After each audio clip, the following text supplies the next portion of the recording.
Hello, welcome to this channel.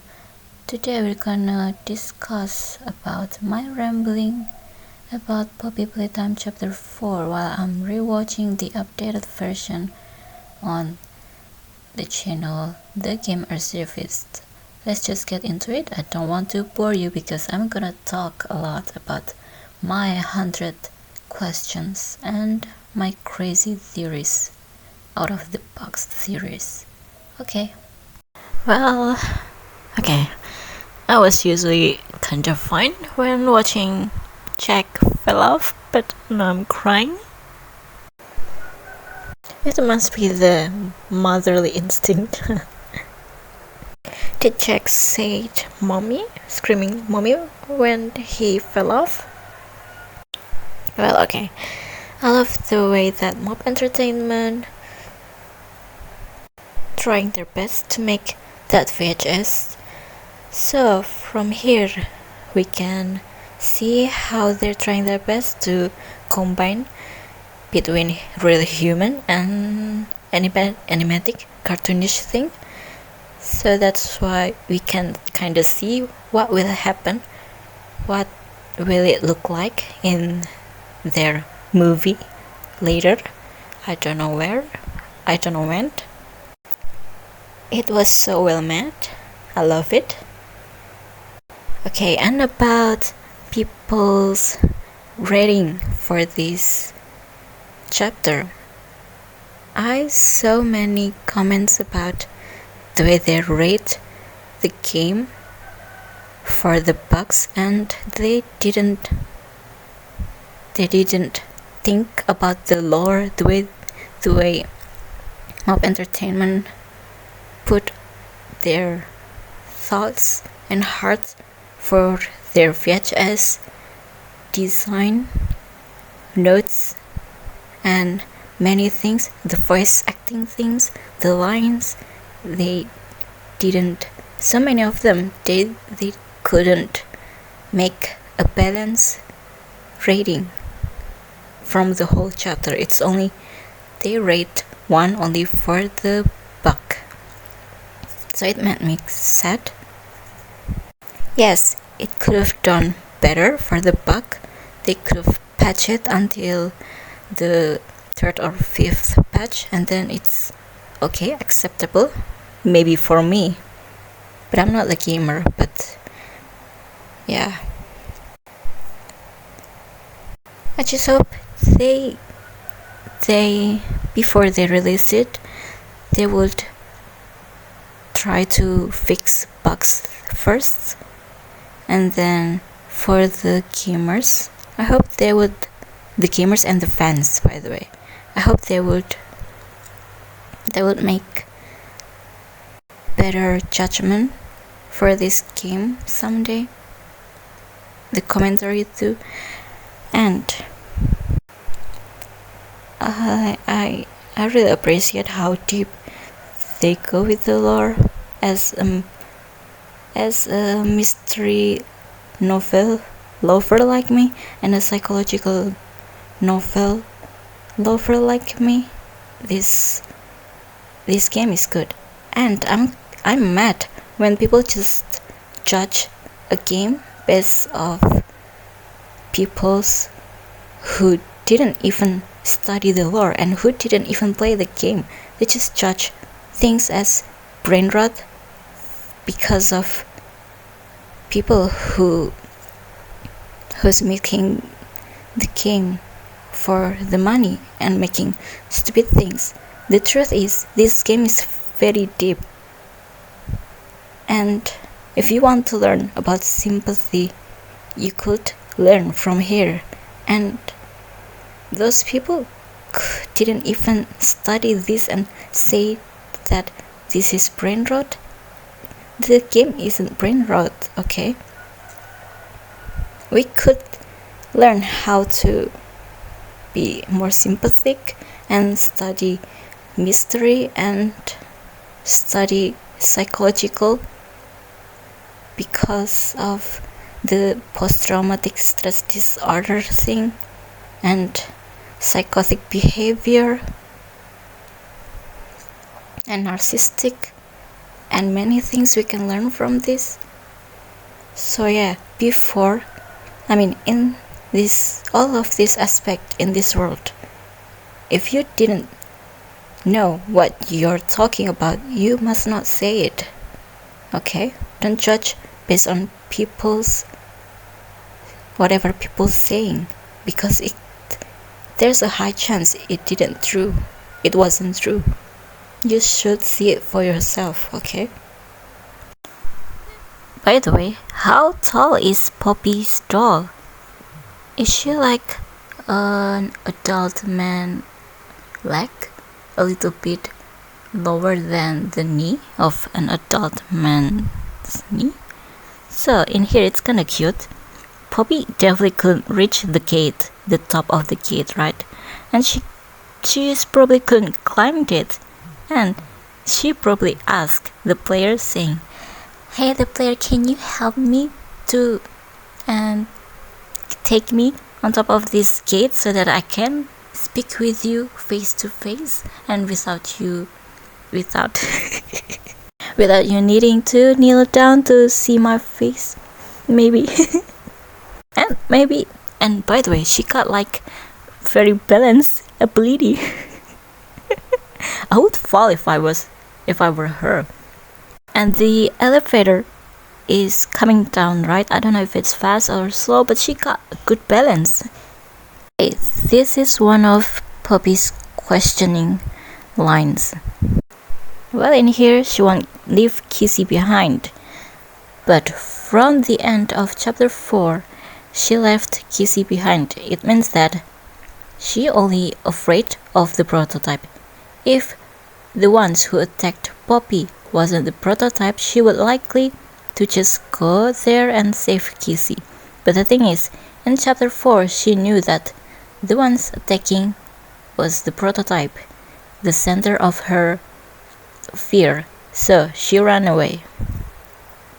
And I won't sacrifice our plan. Maybe she really got chased by the time, right? That's why they must be separated, because they need to do many things to be done in one time. But the thing is, in here she said, "Not because of me." What did she do in here? Oh, no wonder she got good balance.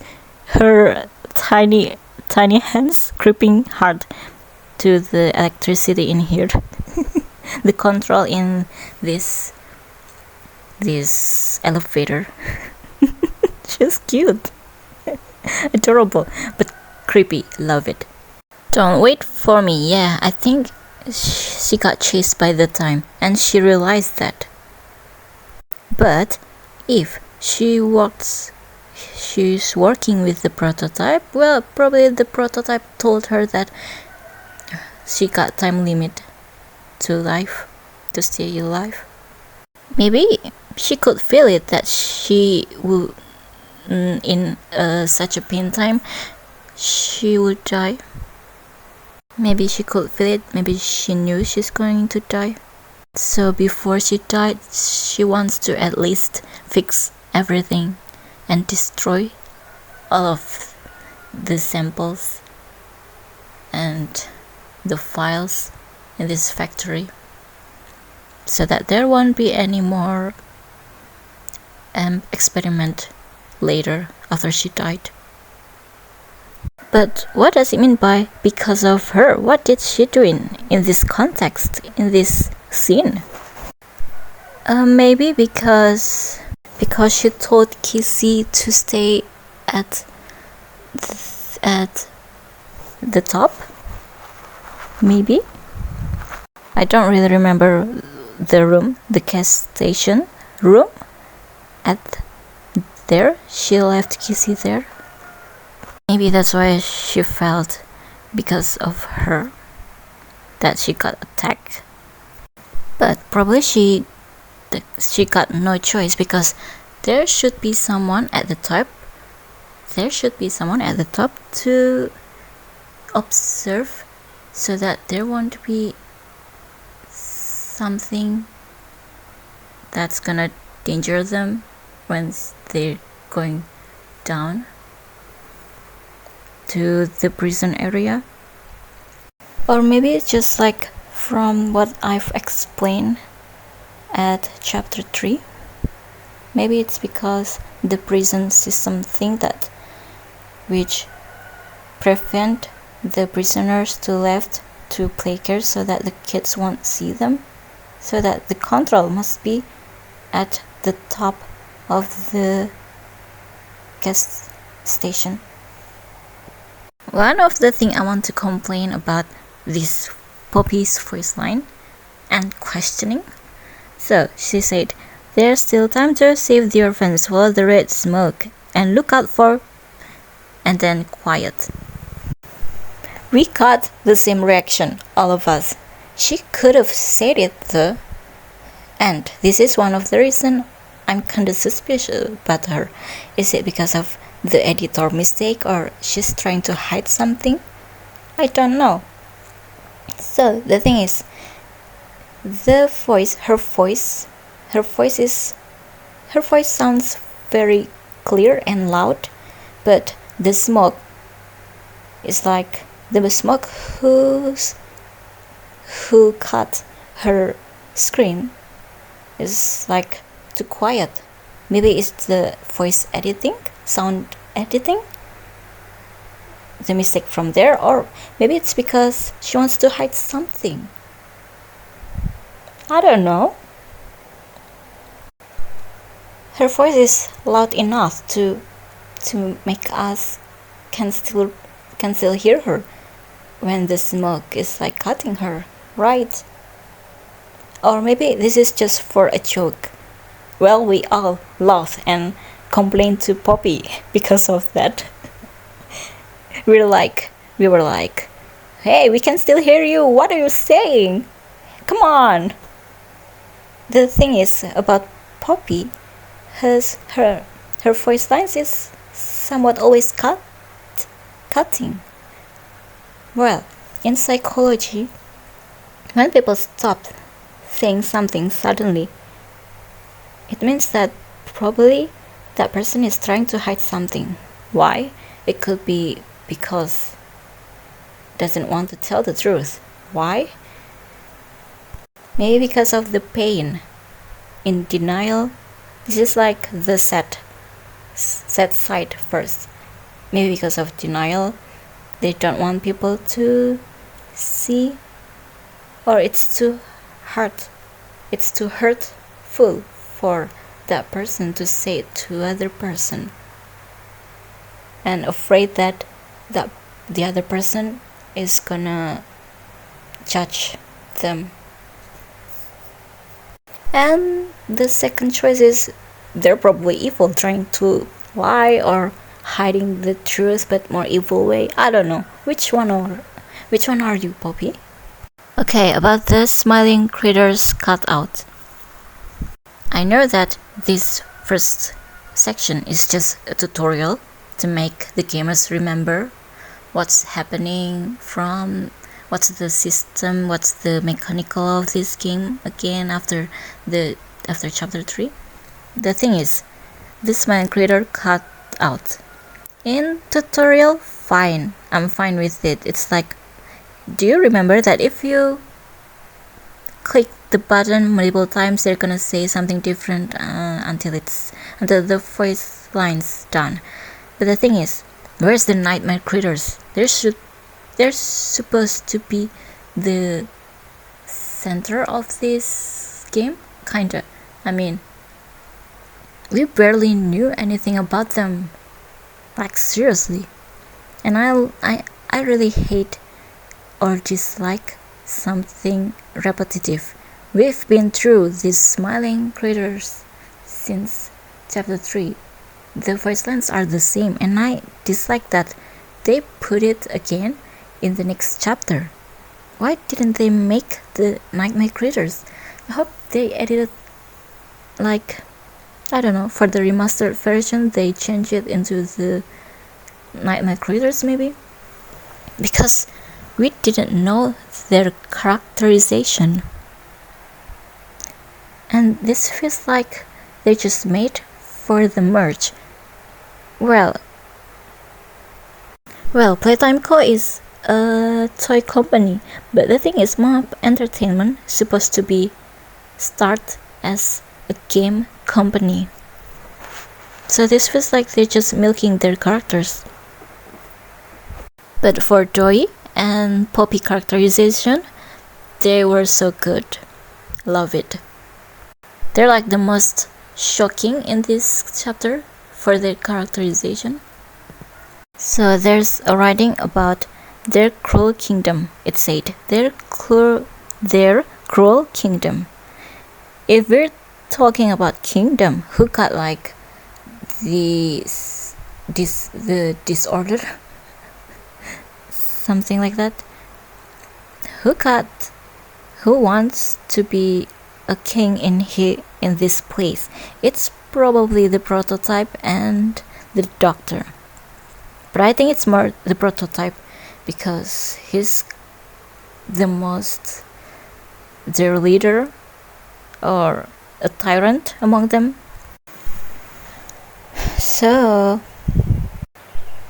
if we're talking about a fantasy kingdom thing, so if the prototype is a real Poppy's father, he's the king, a tyrant king, and Poppy is the princess, isolated princess, the cage princess, or maybe like Rapunzel or Aurora from Sleeping Beauty because she's sleeping. Wait a minute. Oh, so she's like Rapunzel who got isolated, and Aurora who's a Sleeping Beauty because we saw her sleeping like for 10 years and she got fairy. Wait, but Poppy doesn't have fairy though. She got like bodyguards. Kissy, maybe, I don't know, the player, the bodyguards. You know what, whatever. And the doctor is gonna be someone who gave information to the king. I don't remember what you call it in English. Okay, I really appreciate about the notes about the construction thing because we're really confused. How are they gonna manage when they're like very down to earth? So in here they're like using a Trojan thing. I appreciate it. I have no idea if I understood it when I read it the first time, the second time, but this time I'm too lazy to trying to understand it again. So bye. But still, I appreciate it. And in this chapter, I really appreciate that the pair could the cave, celah-celah menyeripit di celah-celah batuan. I don't remember what you call it in English. Plus stacking things. Okay, after the player is like swinging, we can hear screams like Kissy. I think it's Kissy. I think now Kissy is fighting the prototype, I think. I'll talk about later why I'm thinking it was the prototype who attacked Kissy, if I could remember. Now I remember the words. It's the tutorial new mechanic. Approach the cap to squeeze through. That's the thing. For the VHS in tutorial, I don't think they're helping a lot, but I can see that this is to show new gamers at least, like, hey, we have VHS for the lore and tutorial. If you want to watch it, watch it. If you don't, okay, fine. And okay, I accept that, even though it doesn't feel like it's important and kind of wasting our time.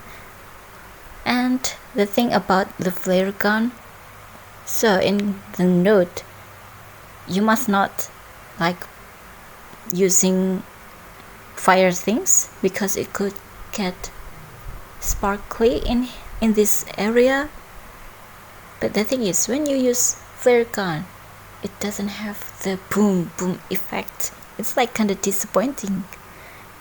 But I guess it would be chaotic for the gamer to do that, to put the effects to the game, because we knew that the gamers love like shooting stuff and playing with the grab bags.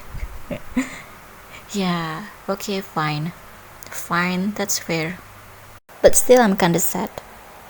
So Riley's notes. Whenever I'm trying to read it, I'm trying not to cry. But in the end, I cried a lot. So about Dr. White, if the theories out there and my theory too, there are two Dr. White, then the player, when reading all of her notes, would feel like it's ironic. And if the player is Dr. White, no idea which Dr. White, if there's even two Dr. White, I wonder what would the expression, the player's expression be like. It's so ironic. Well, Riley got chosen and operated by Dr. White, but then she left a note to say that at least she can help people someday, that her goal in this world got achieved. And then the person she helped is Dr. White. It will be like ironic and emotional, and I'm gonna cry again. Yep. Well, if the player is not one of the Dr. White, I don't know. Yeah, it's still, the note's still hurtful, emotional. But yeah, she's such a good girl. Well, in short lines, we have the same ambition for this world, so I'm really emotional for these notes. Yeah, they add something on the pile of the toys, the dead toys. Good. You see, it shows me out the fight between the smiling critters and the player. The small monsters with the player is just too short compared to the last time. And by the way, I really love the update for their techniques. So the smiling critters at chapter 3, they're just like walk, being cute, just that. But in here, they're like jumping like ninja, and then boom, doing some kind of crazy stuff, and kinda intimidating and cute at the same time. By the way, is it just me or my English is getting better today? I have no idea why at chapter 3 my English was just like very poor. And chapter 2, I think I'm kinda funny too. Wait a minute, they're more like monkeys though, those small toys. See how many children they got killed for all of those piles of dead toys. But they still blame Poppy for everything. They hate Poppy more than the doctor And the prototype? Huh? Are you kidding me? Well, we still don't know if she's gonna be evil or not. I mean, she could be a broken character. Well, she is a broken character. What she's doing for now, it's because of the trauma effect. But in this time now, we knew that the prototype and the doctor is evil and manipulator. But why people hate Poppy more than those demons, huh? Maybe because they sound cool, maybe because they look cooler than Poppy, or maybe they got like traumatized by creepy dolls like Poppy, Chucky, and Annabelle, and maybe they're traumatized by Circus Baby because she's like betrayed them too. But wasn't it like the Mimic though? But the Mimic is not Circus Baby, right? So it's a misunderstanding too, right? Oh, I wonder what type of people who blamed everything on Poppy. Well, if Poppy was the mastermind, it would be difficult. She would be like the most hard-working villain we've ever met, because she must make like VHS about how much she's crying and how much she must act like a cutie pie, how much she would remember to act to the player. It would be more difficult to make her the mastermind, really, unless she's like a witch with 100% magic to control and brainwash people to do everything she asked. It would be difficult. Like, seriously? Why can't people put some sympathy for Poppy? I know she's definitely suspicious and mysterious, but come on, for now. Why don't people give more sympathy for her? More than the doctor and the prototype. Because we knew they're evil in this place now. Time now. So yeah, I've talked about the inconsistency of Ollie's voice. Well, still, I respect you, the voice actor, but the feel is not the same. This chapter is more like feminine. Maybe the developers could say that the prototype's mask fell off. But if you're going to make VHS about the real Ollie, please make him like more consistent, his voice. It's more like male voice, a real boy's voice, something. So I wonder how's the experiment, how did they make the experiment? So this is like a real human skeleton. So there are fury, hairs, fur, toys fur on her skeleton. So I wonder if Poppy's head is like a human head too, but shrunken. Or maybe she was like 10 years old and then that skeleton head. I don't know.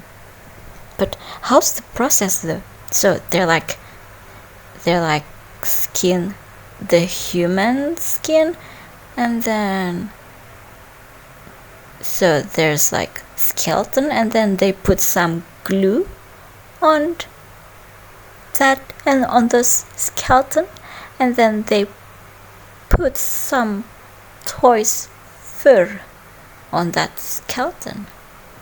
Or maybe they grew those fur by adding some kind of seeds, like when you're trying to grow plants. How? By the way, did she like eat the key? Where's her bottom body part though? Is her bottom body part got eaten by something? Those unsympathetic guards. Urgh.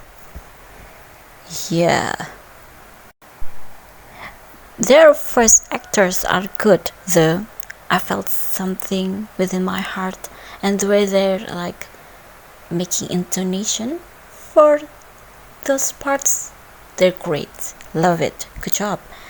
And about the 2 o'clock thing, I think there's a time when I could understand what it means, but I don't remember. Is it like for the toys, the detention for the bad toys, so that they could like what? The rebel toys is like so that they could, I don't know, it's like versus each other, right? And the strongest one is the winner, right? So for now, before the player got into the train. So now that we notice that the player got some new animations in this chapter, it's like which the player is like very tired, breathing hard, hyperventilating. It's like that. Maybe scared, maybe tired, maybe hungry, maybe want to sleep. I don't know. But before he got into the train, the player didn't do those animation, I think, as long as I can remember or notice. Okay, now if the player is a scientist, then now he could feel what those kids felt or experience. The way the gamer looked around the prison is just so ironic and sad. Is ironic the correct word for that? I don't remember. Okay, wait. So I saw the player's sites. Okay. So the player's affiliation names are often called name. He got called like Poppy's Angel, Captain. Okay, no, it's for Poppy. Okay.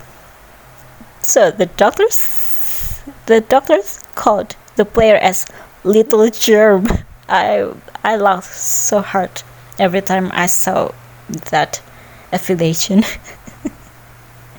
And the way the voice actor is saying his character is like very good. How to make your voice this hot though? Like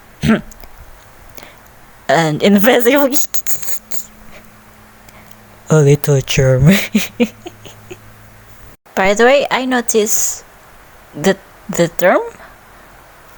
I don't remember. Yeah. The what? The path? No?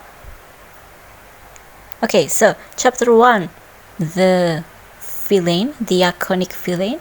The main villain is Huggy. He couldn't talk. The second one is Mommy. She loves talking. The third one is the quiet catnap, always talks. The fourth one, this. The doctor, he loves talking. And what you call it again in English? So at my first watch, I thought I heard like some sort of heavy breathing. The players hyperventilating. It's like a male voice. It's like trying to breathe, like his heart is like bumping so hard, and yeah, he got anxiety or something. But at my second watch and so on, I don't think I heard the players heavy breathing on the train. But the thing is, I heard that not only on the train. It's like when he's got tested by the doctor the first time, and after the doctor ruined the player's purple hand, I felt like I heard some kind of male's heavy breathing. Was I right? Or was I imagining things? But for the train, I think it's the train's noise. And by the way, why is the train is shaking so hard? What kind of road they made? I love the pipes jump scare. It's like our inner jokes. So funny. I wonder how they make the fifth one for this kind of jump scare though. I hope it would be like very surprising, because we knew the pipe jump scare gonna be there.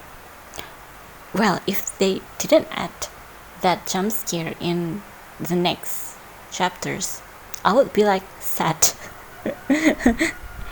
Well, it's surprising, but I would be sad.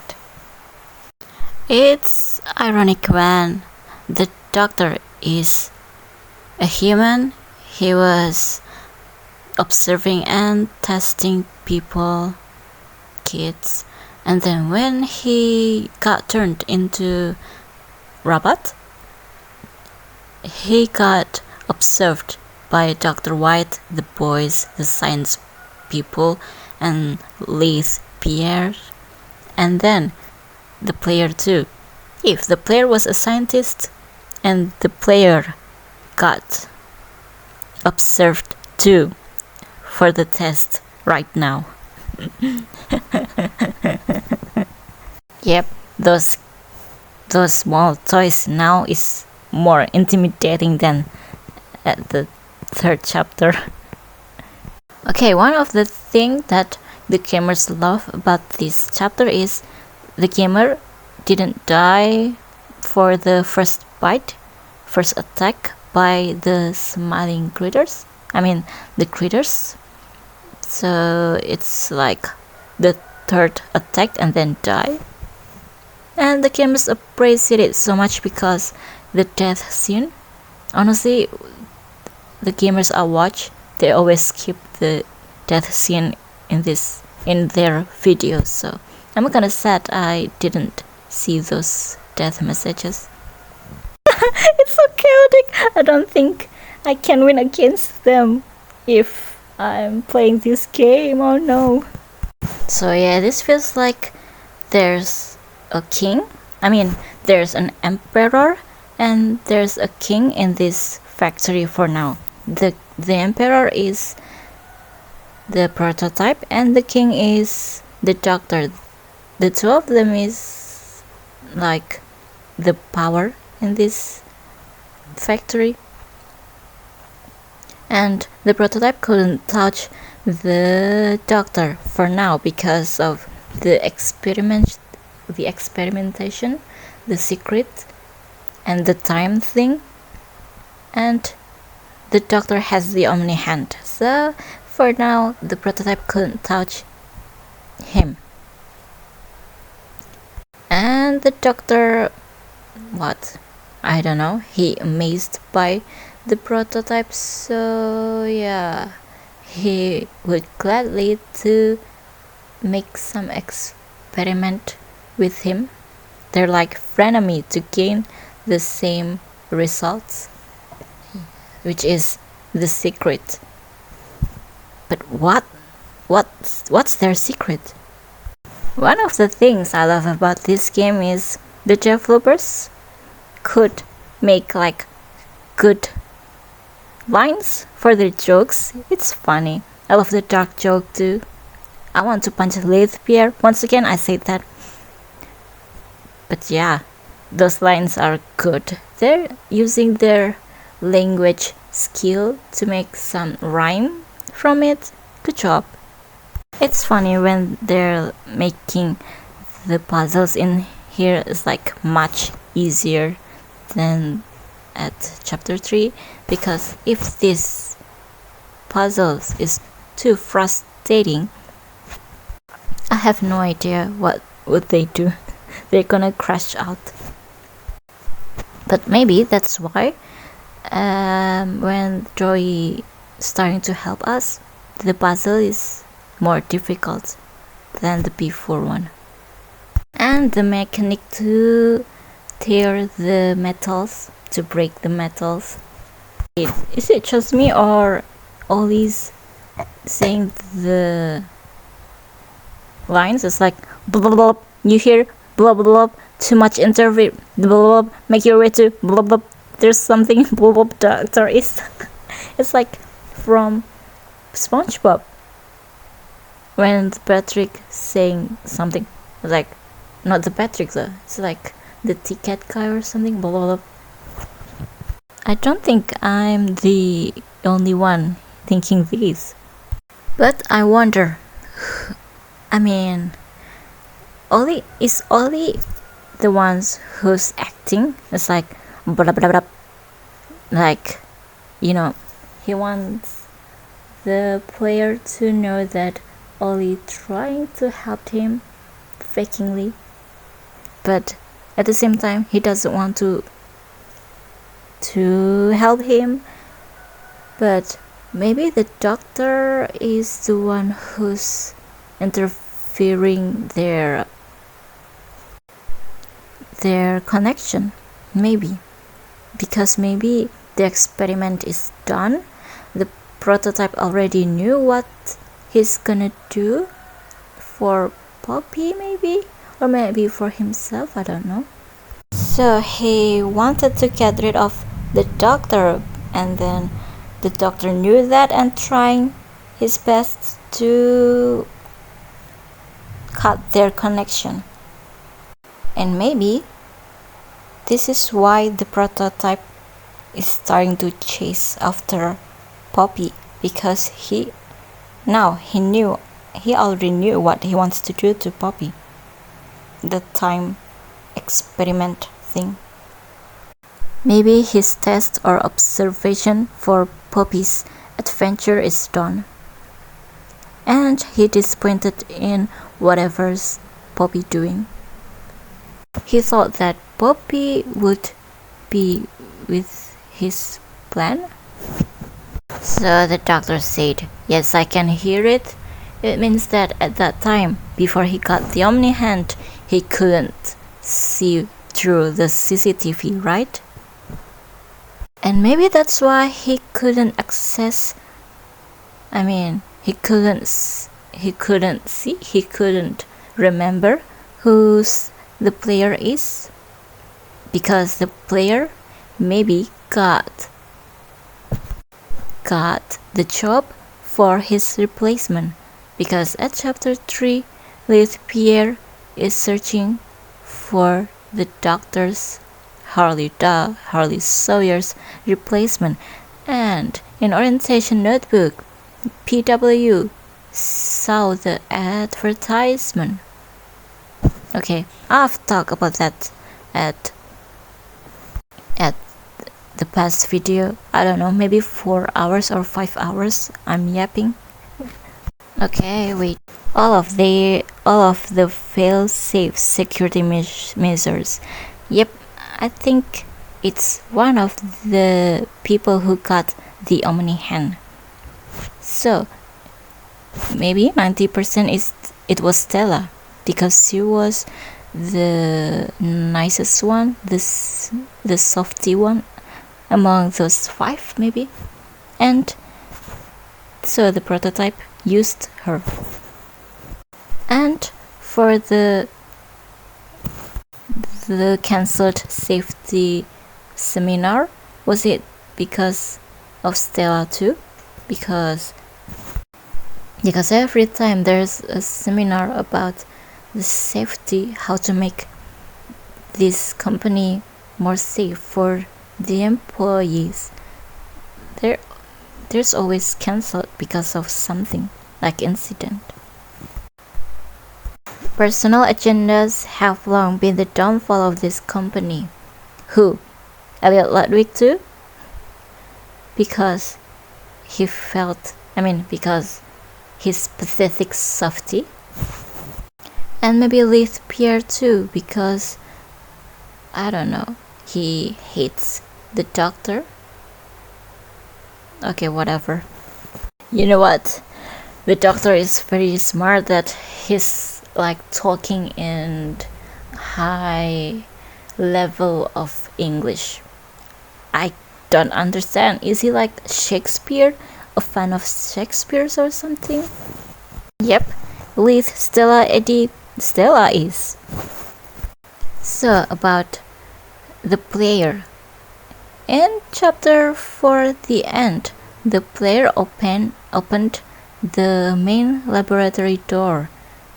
So I don't think he's been there though.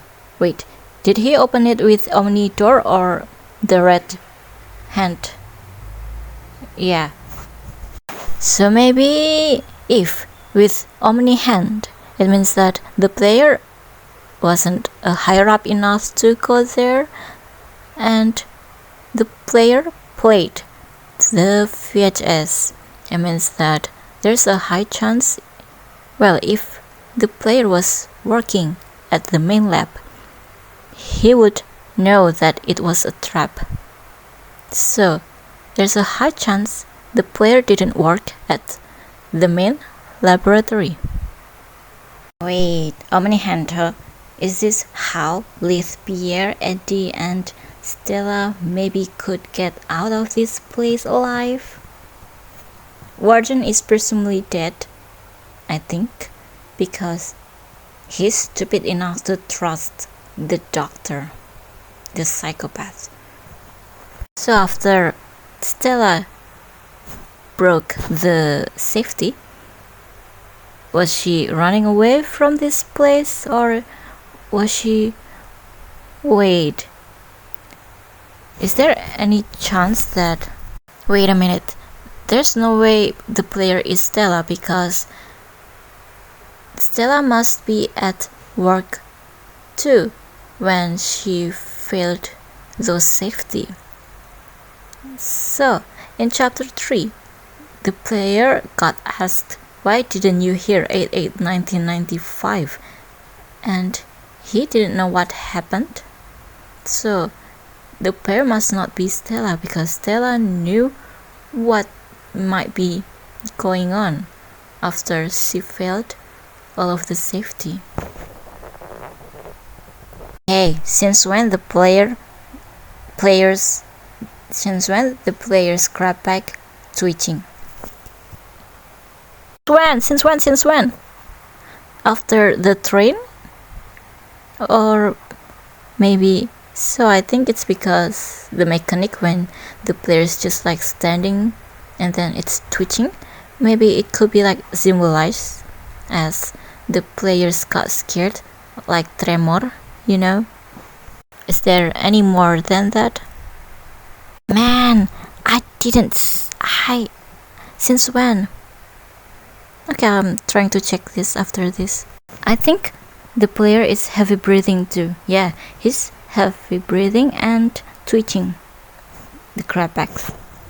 Okay, it turns out it's from the beginning of the chapter, from the first VHS flare hand tutorial. The player has already been twitching the crackback, probably because the player got shocked after Kissy, maybe anxiety, maybe scared after Kissy got attacked, or maybe tired, or maybe starving.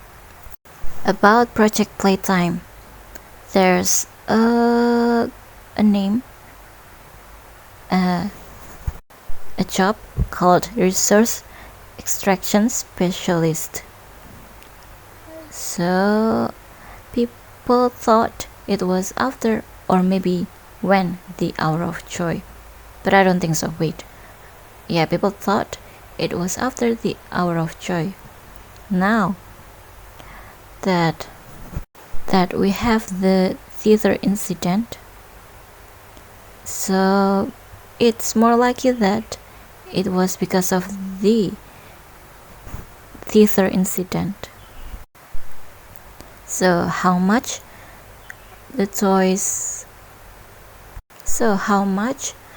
bigger toys got run away from, for this time?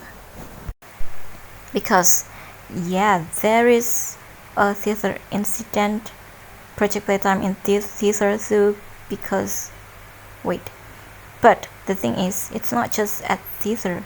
There's like where incineration, and then where I forgot. There are like 2 or 3 other places, right? From the timeline, it's more likely the theater incident. But I forgot what I was talking. Well, so maybe Stella. Wait, but Stella acts like she's confused in Fetch's step where Eddie cursed. Was she acting? Or she wasn't acting? I don't know. But it could be like the hour of joy, gladi bersih for the hour of joy. Maybe. So they freed some bigger bodies and then they went the places they're supposed to be at, like theater, incineration, blah blah blah. So they're like everywhere, and so it's not for after the hour of joy. Maybe. Hey, one of the mainstream things that the developers trying to avoid when you usually going through a gap, squeezing a gap or something, there's usually jump scare after the journey, right? But in here they're just like edging people from their seat. It's like, oh, you thought there would be like a jump scare for this, but it turns out it's not. And it turns out it's just like a school with quietly and nice. So if they don't love mainstream things, will they make Poppy different from the other titular characters? Will it be mean that she won't be the villain or the mastermind? Well, she might become crazy and angry, but eventually they're gonna be bestie again with the player, maybe. So they trying their best to not be mainstream, right? Well, for the Ollie, it turns out Ollie is not Ollie. It's mainstream though. Did you guys notice when the player is trying to do some pressure things on one of the monitor, the doctor is like picking on the player. It's like, oop, the player see me. So he closed his eyes again. The fact that the doctor seeing Yarnaby as dog or cat, it's just So imagine that he's watching a real kid, a human kid, and saying that thing amused him. That would be like, you psycho. I wonder why the developer changed the vibe for control or setting. And here is like they're blue. For inventory and things they're blue, and chapter 3 they're blue too, I think, or not. And for chapter 1 and chapter 2 they're mainly yellow. Maybe it's to make them more serious now, right? Because they're talking deeply about the torture of children, so they want to get serious about this matter. I wonder why is there some kind of earthquake in that area and weird sound.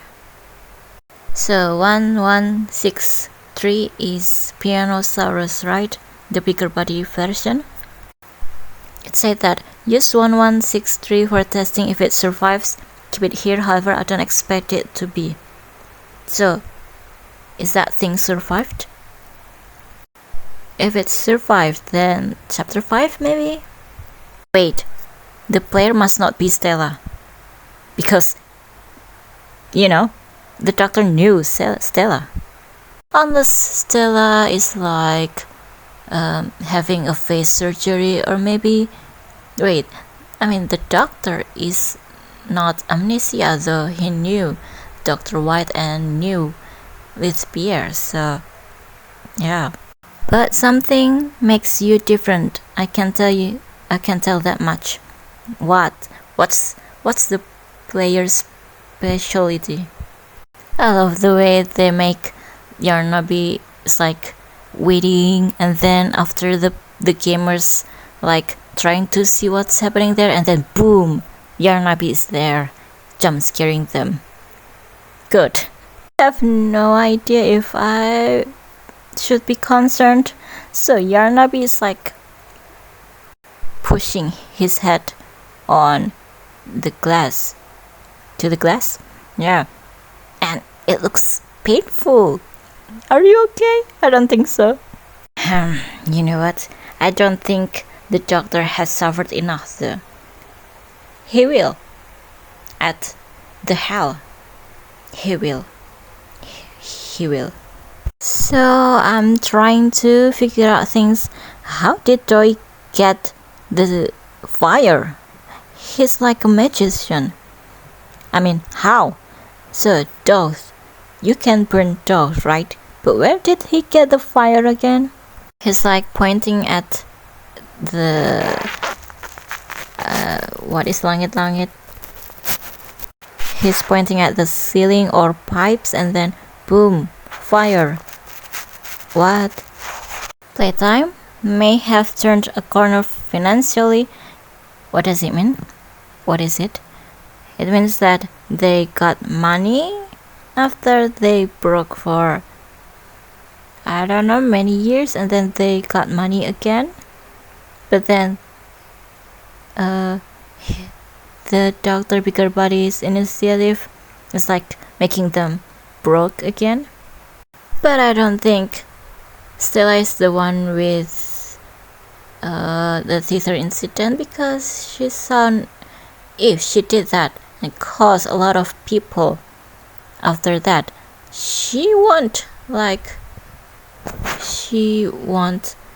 be friends with the prototype, because it would cost more people. So the one who did it is probably the prototype, because the prototype in Safe Haven drawing, he got like a flamethrower, maybe, and maybe he's the one who burned Kissy.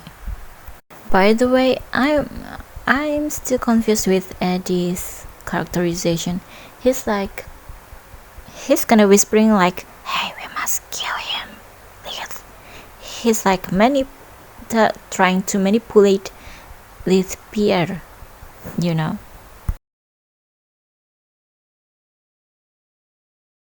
By the way, who's Cole again? I don't remember. And Stanley?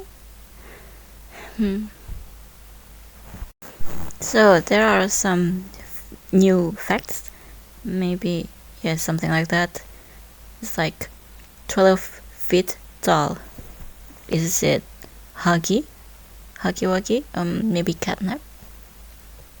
Or Boxy? Boxy could be like higher though, because he's a pet. So reading about the opposite side of what the cards saying about the kids and the beast, it's sickening. Okay, I feel like I'm gonna cry again. Oh, now I remember. Cole is like the one was from resource to guard the prison, right? I see. So the guards thinking they're like animals. That's why they didn't. That's why there weren't rebellion from the guards. If the guards knew that those are kids, they're gonna be like they won't do those things to. Wait a minute, but maybe some of them knew though, because at first VHS, no, it's like the card one with the card two. It's like he's saying about the counselor, the parents, the counselor things. Huh? Yeah, this is a nice story point of view from a card's opinion about things and about the rumors about punishment. He doesn't even know if that's true or not, and be careful about those things. Yarnabi voice is kinda cute. Wait, didn't Yarnabi just ran because he heard some kind of toy music like Pianosaurus yell? Bell? Jingle? I just love how Tsukim archivists react to the cutout and vibing with the song, and then cut creeps out at the end. What was that sound when the player searching for what's her name? Stella's VHS? It's like with like a little deeper something like that, like I don't know, Joey, or I don't know. Who's Ngorok? Is it Yarnabi? So Stella's VHS. There's some assumptions she's just acting because she knew what's gonna be the punishment if she's fighting against Leith Pierre or Dr. Harley Sawyer. So maybe she's acting. Well, if she's not acting, she would be like the weirdest villain ever. She's like a little bit scary, you know. Her weirdness is kind of scary. It's like human entry from chapter 1. It's like very disturbing and creepy and weird and disturbing. By the way, in this chapter, the voice actor of Stella and Poppy loves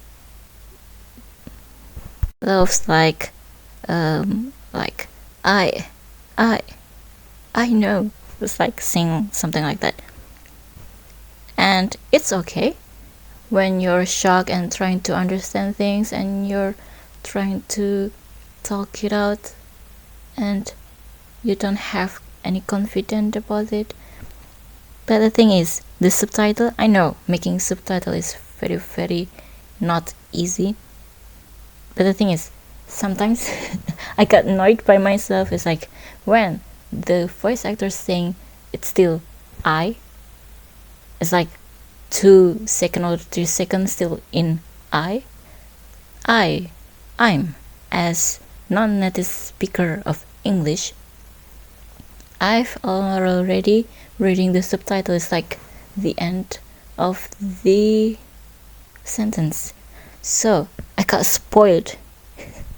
So I don't have any time to feel what the voice actors want to say or the characters want to say, and I already got spoiled in her full or in their, yeah, I think not just her, see, it's other characters as well, but yeah, I got spoiled by the subtitle before I could feel whatever the characters want to say. Okay, in Code Journal Entry 4th, it's the way Cole said, like, nobody cares to stop it, nobody innocent anymore. Because of the prototype leads, all those children hurts people, killed them. And, oh wait, and one of the reason the player is agree with Poppy's plan is, maybe it's because of this. If you ever find these notes, please, whoever you are, never let another hell like this exist. Otherwise, it will consume you and all your good intentions. That's why the player agrees with Poppy's plan to wipe out all of those samples and files. So it's Pianosaurus, the one who's saying like a cow. Honestly, I kinda love the way Pianosaurus got treated in here. Maybe I'm the only one who loves it, because if Pianosaurus would be just like the other characters and villain, it would be like just the same. They introduce villain and then the player killed that villain over and over and over again, and they made something like the new stuff, like, no, this is not the villain, this is Joey's food lunch. So I kinda appreciate the way what they're doing to Pianosaurus, and whoa, Joey is just like so creepy, intimidating in here. But I'm still thinking that they waste an interesting character and characterization, and unfortunately, because of this, it feels like they made Pianosaurus just for money, for merch. So this Pianosaurus, it looks like the middle one, the middle size one. So is there any bigger body? Maybe there is, like the notes I read earlier. If it could survive, well, wait a minute. But this one it looks like on the same condition with whatever on the node. So is this thing one is the same as for the node? It means that this thing is the bigger body. So is there any chance for Pianosaurus gonna be in chapter 5? And the thing about introducing new characters for new games, I think I'm one of the few fans who don't really like it, because, well, it can be used as to make the fans curious and excited about the next character, the next villain. Is like, I love the way they treat, like, hey, you thought the next villain would be one of the Brawn or Candy Cat or Cat Bee. It turns out it's not, it's Mommy. But the thing is, for the past chapter, it's like, wait, there, oh, in here too. It feels like Only sometimes, only a little bit felt like this, but they didn't really give us clue. I mean, in appearance. I mean, they did, but not exactly. It felt like they didn't exist at the before chapter, and then they suddenly exist in this chapter. We don't know that. Wait, what? You're alive? Why we couldn't see you at the first floor of this factory? Why can I only see you in this place?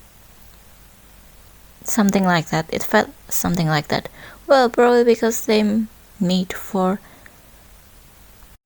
their destined place is for like playcare, or I don't know.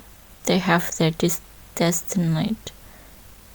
own destined places, like the dangerous toys only in prison, or maybe something like that.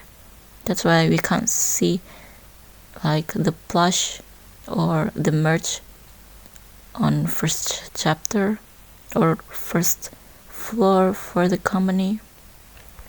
So Joey can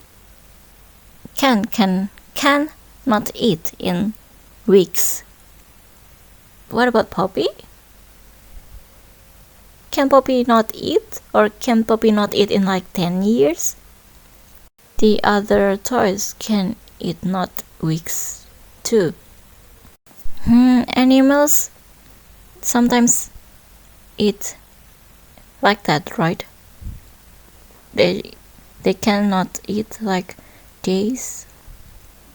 What kind of animal? Alligator? Maybe snake?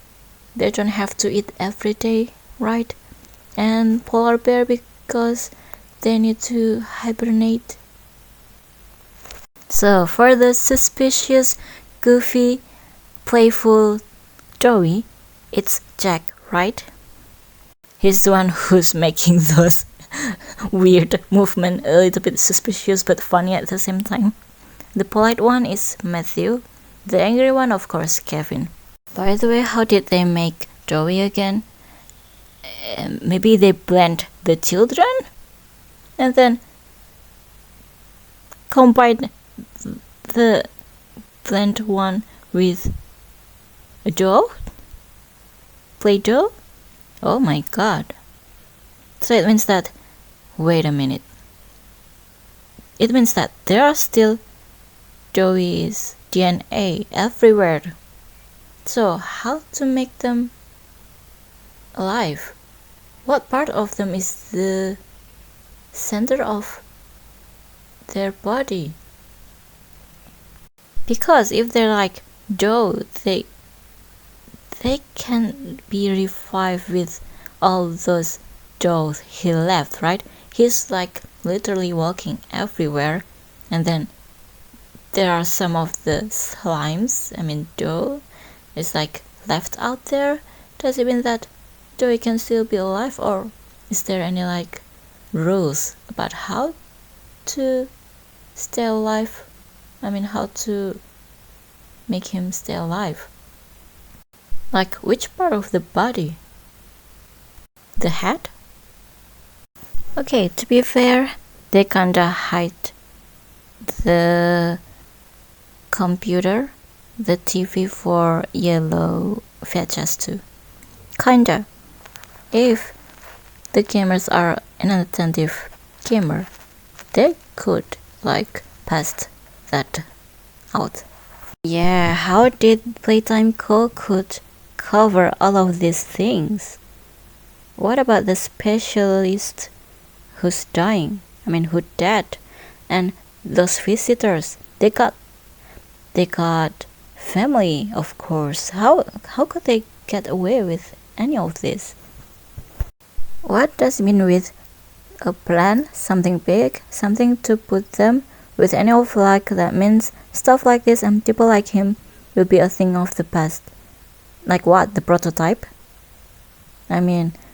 the big plant is the prototype, or a place that big that can cover things, like they drag the body to down, like something like that.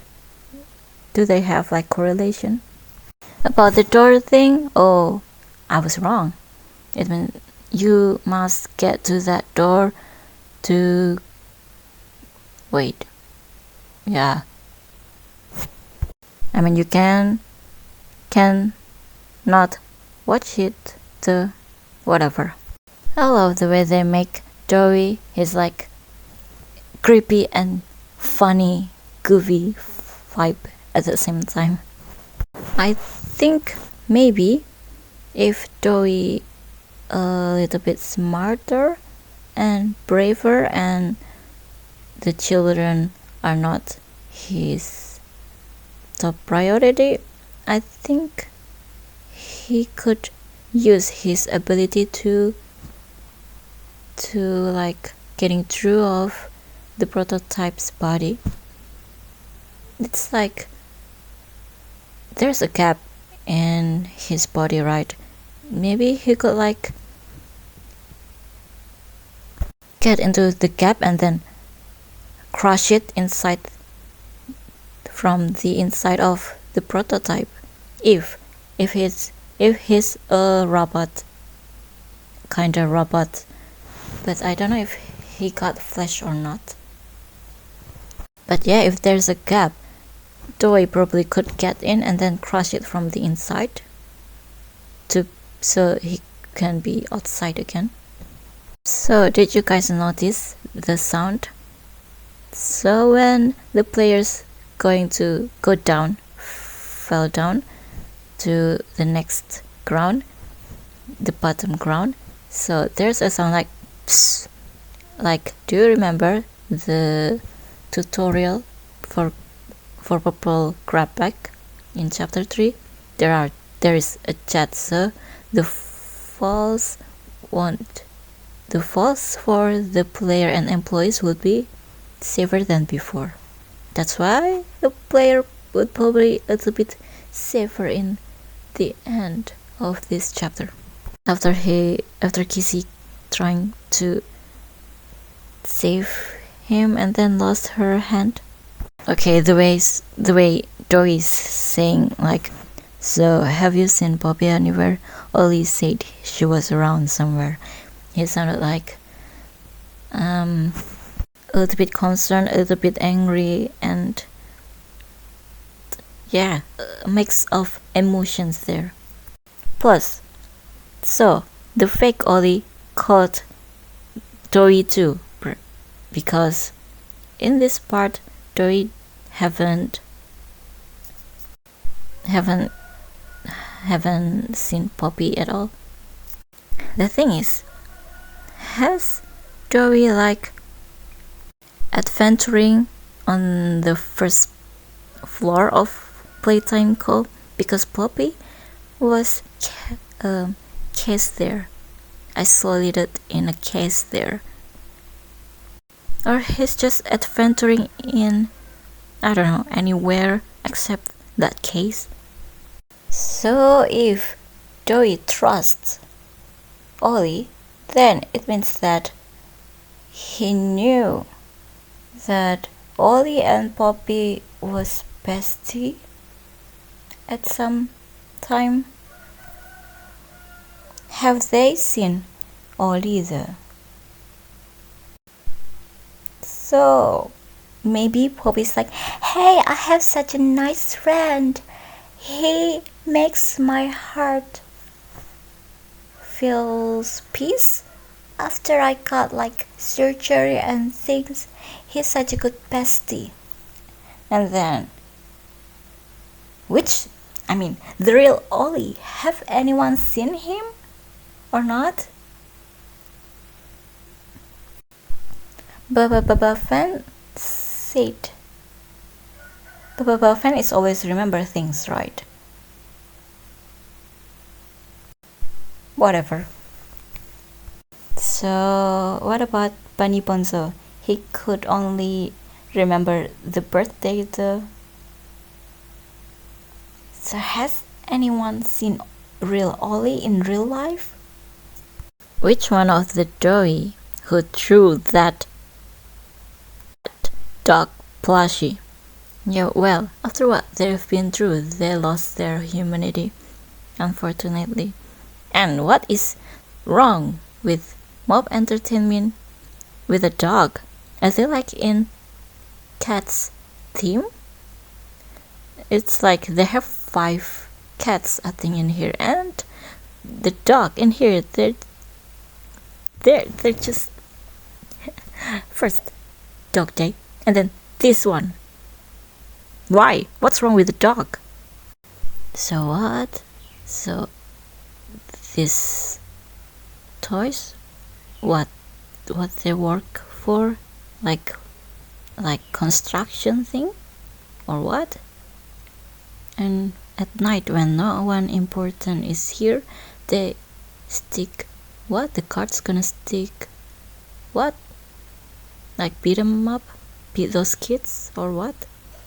So it's amazing the way they're working together look like. So there are strategists, protectors, and they're smart enough to know this. So the battery is still bug. I mean, I saw them not bugging at some gamers, but in here it's bug. Why? And the game archivist confused. Should the game archivist take it from Droid's hand or from ceilings? I think this is the first time I'm seeing the gears are connected. How did the prototype came from the... Does it mean that he was behind the player? So Kissy and Poppy is like, first they're hiding there, and then the player must open the fridge, something block, so that the player could go there. And then after that, the prototype follows the player. So if the prototype was after Kissy and Poppy, why didn't the prototype open the door by himself? Why after the player? Where did he come from, by the way? Is it just me, or Poppy's expression in here is more bland than the first time I watched it? She was like very terrified when I was watching this scene, when they must hide from the prototype. But in here she's tired and flat face, and her eyes are even more weird. It's like she got stung by bees in her eyes. See, they placed Ollie and Poppy's VHS at a shelf that is kinda, I think it's really far from the television. I got a new picture about, yeah. So if you've seen my short about the player might be Ollie, the real Ollie, this is very confusing. So outside the safe haven, there is Kissy Missy with Love. She's a lovely girl. And there is like Poppy and Ollie from the color-coded subtitle. Pink is for Poppy, green is for Ollie. In Safe Haven, there are some drawings, like first thing first, only Ollie got the star. Star symbolized hope. And then, so from the VHS we knew that, even though I disagree, I'm not sure, I'm not convinced that the VHS is the real Ollie, because he sounded like someone who's forcing a patient or someone else to talk about her feeling so that he could feel better about himself. It's like, wow, I'm such a nice friend. I can make my bestie to talk to me about everything happened about her. It feels something like that. So I disagree that it's the real Ollie. And some of the people think like that too. Now, back to this thing. The pink. Okay, so Ollie, the real Ollie, like helps Poppy, saved Poppy, and then she's more cheerful maybe, and she felt better. Her psychological condition got better, so she's hopeful too. And then Poppy got star because she's hopeful too, because Ollie helped her. So the two of them worked together, and then they could bring hope to the other toys. And why is Baba Fan in here? In Cutout, Baba Fan said that he remembers the player. In what way? If it's talking about the scientist thing or the employee thing, it's been repetitive enough. Is this something new? Is Baba Fan talking about he remembers the player as an orphan in Playcare before? But how could the player get out from this place if he was an orphan? I'm thinking maybe he figured out something's wrong. So the player is smart, right? A hidden gem. He's good at hiding his talent, just like the doctor said.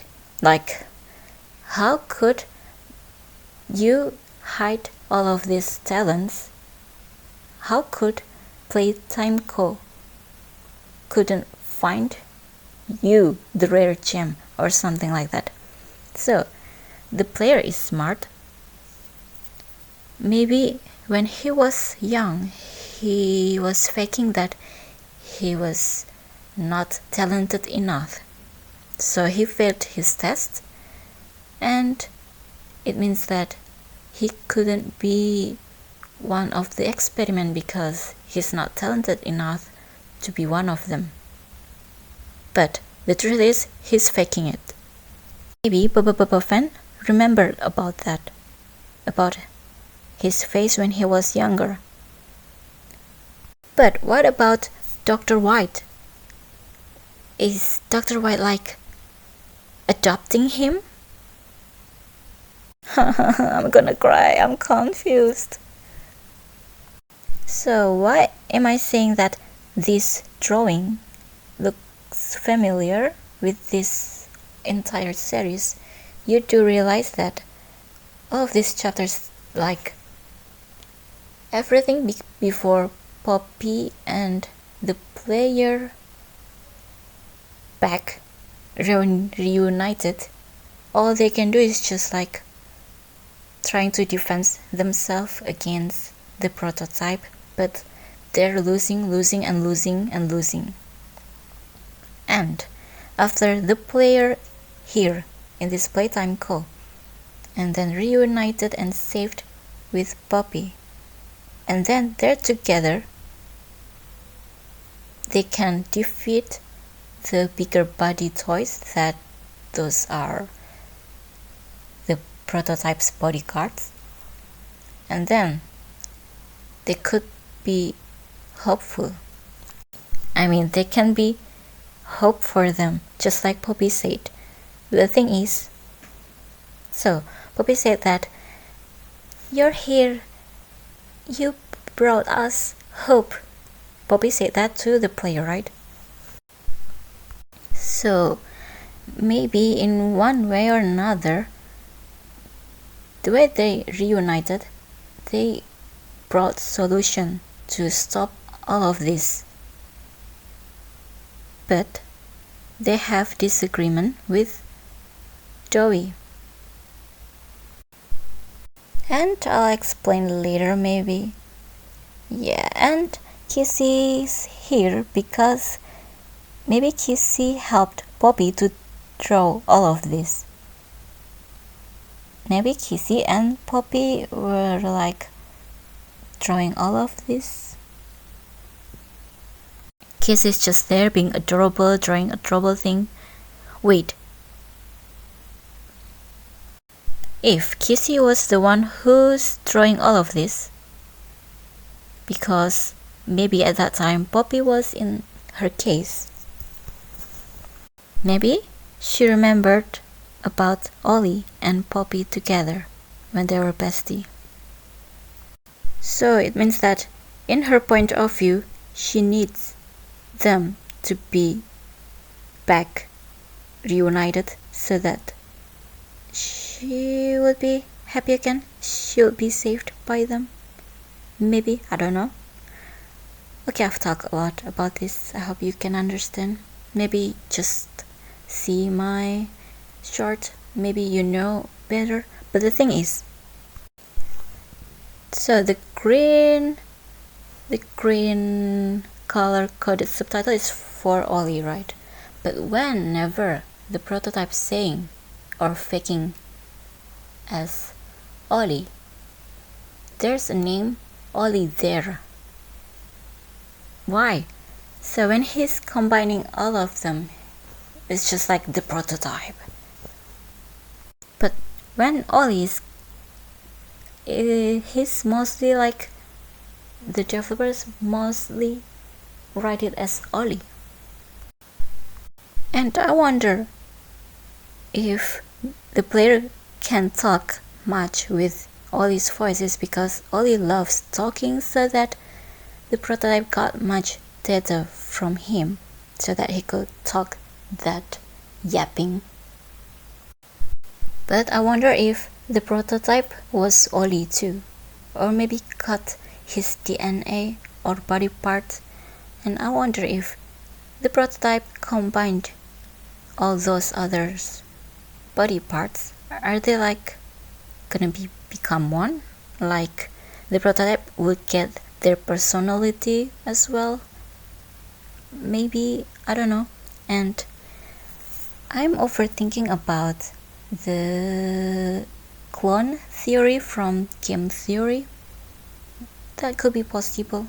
So if the kid in Elliot Ludwig's resident is important, maybe it's the kid who's trying to run away from the playcare, and probably it's Ollie. I don't know. If it's Ollie, then I don't know, clone him and then he's alive again and kinda different from a normal human being. Maybe, I don't know. Okay, I'm tired. Okay, now the question is, how Poppy saved Kissie though? And who bandaged her? So Poppy's definitely too short to reach the stairs at the top, right? At the top at gas production zone. She's probably stay at elevator because she's short. Or maybe she screams at the prototype or enemy, but I think it's prototype because they act like that. Then they got followed by the prototype. So maybe Kissie could run away because the prototype doesn't want to destroy Poppy or hurt Poppy, maybe. And then Kissie is just like eating and then go to the elevator and then they go down. and somehow the tube, it closes from the gas production zone. It was like the dome thing, it closed. Why? Why? How could they run from the prototype though? They should make like animation for this part. So many questionable things about the ending and the beginning of their chapters. And then they're going to the infirmary to nurse Kissy. Well, she could probably like, I don't know, eating around and then wrap her around, or maybe Kissy trying to bandage herself. And by the way, the way Poppy's voice actor said like in emergency, right? She's very loud.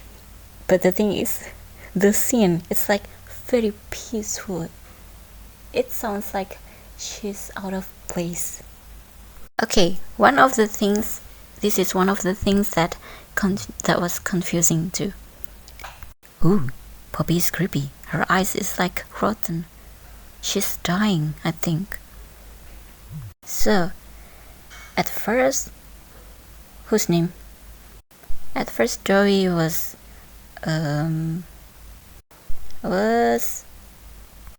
worried for Kissy, but then he looked at Poppy and noticing that maybe because of the scratch on her cheek and probably her eyes, and then Joey got distracted and worried more about Poppy.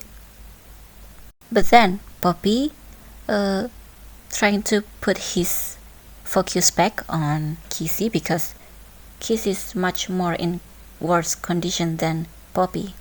Well, at first I saw this scene, I was like, what? Why is Joey acting like that? Was Poppy a really shapeshifter or something? That's why Joey is like, Poppy, why are you looking like this? Weren't you like a little bit different, like taller or monstrous? It turns out it's because he got distracted with Poppy's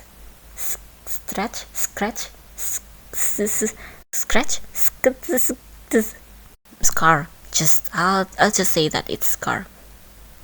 Okay, did you notice when Joey was like angry at Poppy, it's like, you brought him down?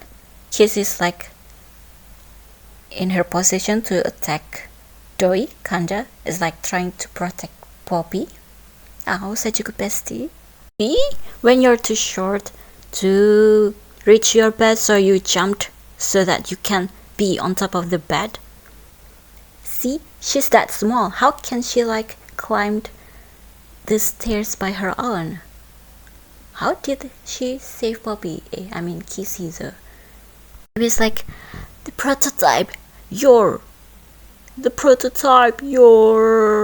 what? Your target is me. And then the prototype got distracted, and then Kissy is just like getting wee to the elevator, and then they boom go down.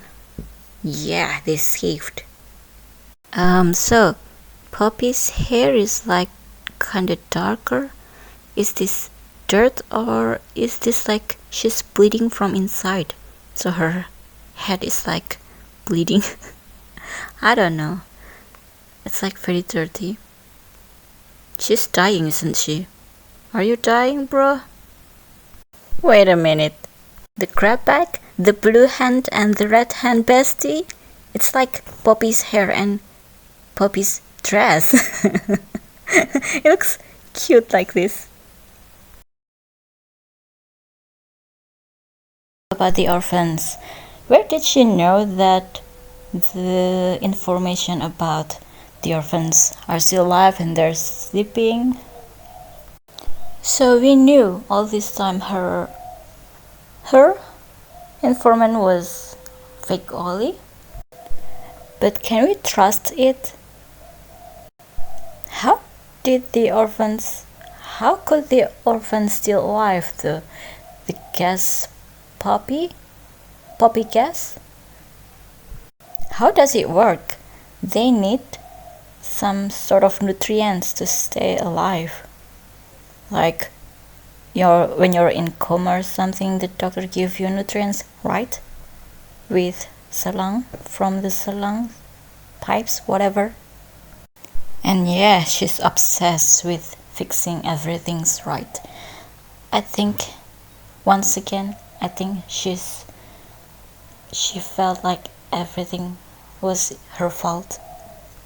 Just like from the unused material voice lines from the end of chapter 2, she said something like, being exist as a doll, it has killed so many people. She didn't say it like she was one of the victims. She's more like, because of my family that those people got killed, and I must fix this as part of the family. You get it? Why the prototype needs the orphans though? As like a red lab, like experiments before he did those experiments to Poppy or himself? Why didn't he wake them up and then they could run from this place if he was a good person? But I guess he's not. Well, probably they're gonna say something to the police, those orphans, to the police like, we saw monsters in this place, and then the police gonna investigate this place again, but then they're gonna get killed again, probably. Yeah. Whatever. I'm confused. So, the red smoke is an accelerant. All it needs is high pressure and a little spark and it ignites. Maybe that's why Doi can make fire? He put some kind of pressure and little spark. The spark, how did he make the spark though? So her plan is, we'll fill the foundation with smoke and line it with all the mining charges. Who got that idea, by the way? Was it the prototype? But the prototype was disappointed at something. Was it the plan, her plan, or her disagreement with the prototype? I don't really remember. But the way Poppy said the plan, it sounded like a child's revenge to the parents. She said it like very light, but the thing is, all of this can kill people, sacrificing people's life or organisms' life. But at the same time, it showed that Poppy is like some kind of adult, but at the same time, she got adult at the wrong time. She was maybe a kid or teenager, got forced to be an adult, but when she got old, at the same time she wasn't ready to be an adult because her age maturity isn't there. That's why she's still naive. About this, then, once you, me, and Kizzy have freed the orphans, our friends here will blow this place sky high. So in VHS, we knew that Poppy knew how much the risk when Poppy and all of the experiments get out from this factory. She understood that. But in chapter 2, she ran away because she was giving up and wanted to run away from the problem. But in the end, she chose to stay in here anyway to fix things after seeing how capable the player is. But then in here she said something like, as if she, Kissy, and the player would get out of this place while those safe haven toys blow things up. So it means that 3 of them are alive and the other toys are the sacrifices. Maybe she sounded selfish, definitely. But maybe she doesn't have a choice. Maybe she's scared that if she's telling all of them, including 3 of them, are gonna die anyway, maybe she's afraid that the player won't do all of those tasks. That's why she's hiding, or she lied that the player could survive this. Because if Poppy was smart, she won't get out from this place. She must not exit. Whatever. It's mostly Kissy though, because she's definitely looking like a monster, a terrible monster. She could bleed, and she's big, so if she got accidentally bleeding outside the factory, outside this world, she's gonna get like experimented again, and Poppy should have known that. And Poppy herself is a very important experiment, so I don't know if she knew that, but she's very important. The theory says she's the blueprint. If she's smarter, she won't risk it. After she fixes all of this, destroying things, she's gonna, throw herself in fire or something, so that all of those DNA examples, the experiments, including her, would vanish. There won't be any way for people to make these experiments again, she thought. If she's truly selfish and won't sacrifice her after all of this done, well, you're must take the risk to be in experiment again, another laboratories, new laboratories. They're gonna build laboratories just for you, Poppy. But from the VHS, the untitled VHS, maybe like she should have understand the risk she and Kissy getting out of this place. And I don't know if Poppy got grudges, hiding grudges for the player, but the player is one of the people who made all of the monsters. Does he deserve to be alive? I mean, probably, to pay for his sins more. I mean, if he gets out of this place, what will he do? Will he... Well, he looks like he's very guilty and he won't do some kind of experiments again, right? But the thing is, if the orphans gonna get out of the factory, they would need guides. At least one guide. Because the factory itself is in the forest. The kids are gonna... Well, they're not kids anymore, I guess. They're more likely like 20 years old. Maybe. Or maybe 10 years old. I don't know.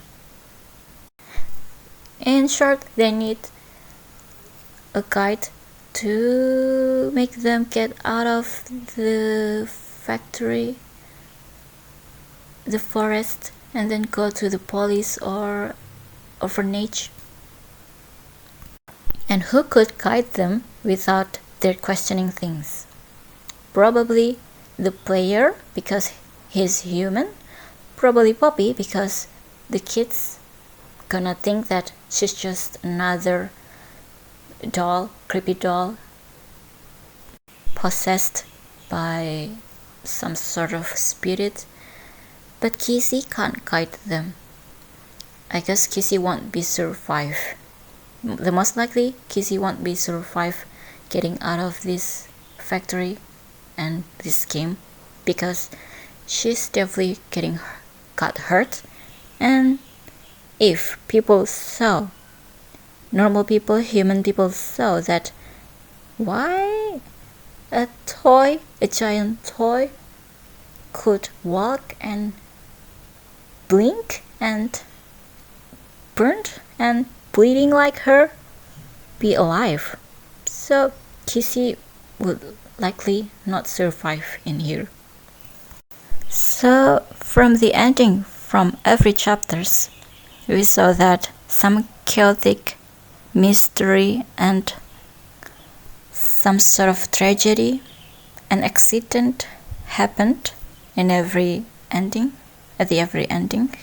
So it seems like Mob Entertainment really love bad ending, huh?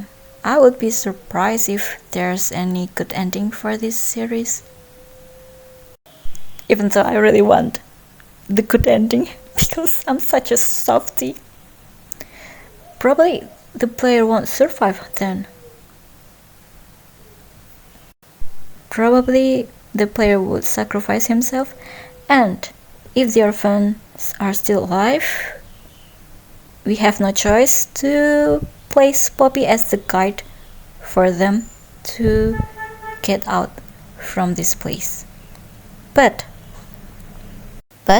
if the player, Poppy, Kissy and everyone are successfully destroyed the factory and burn them, and until they fell to this center of Earth, there would be likely like police firefighter, and people would come to this forest to understand what's happening. So maybe the kids would be surprised or survive if there's any like police going to check out why is this factory suddenly blow to the sky and then disappear and then fire like everywhere. Yeah. Well, if Poppy still have those red eyes, I don't think the kids, the orphans, the human orphans think, or maybe the police think, that she's an ordinary possessed doll like Annabelle and things. I think they're gonna put some sort of experiments on her too. Again. Yep, she's definitely look like alive, not possessed. So, in short, they should not be survive in this place, 3 of them, because there are many questionable things about them, risk, and if the human, the player, is alive, he would get like questioned by the investigators, police, detective, FBI, CIA, and they're gonna know about the experiment again, and then they're gonna get motivated to do all of these things again for their military. And if Liz, Pierre, and other higher-ups are still alive, they probably knew this, and then gonna take the player to their new laboratories and then gonna make some sort of experiment on him, because he's perfect.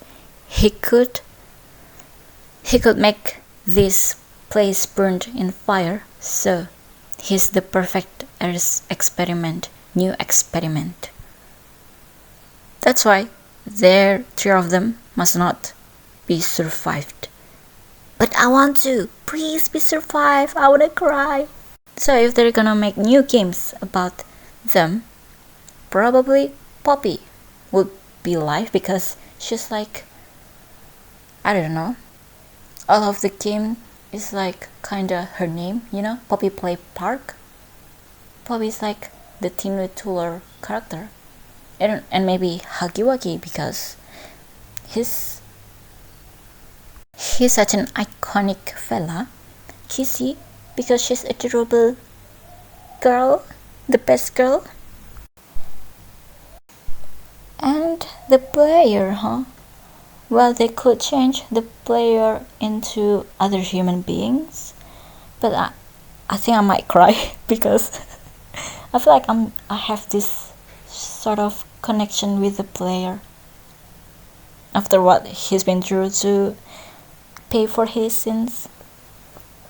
But they might change the human character or the player. So if Joey heard that the player survived all what the player did above,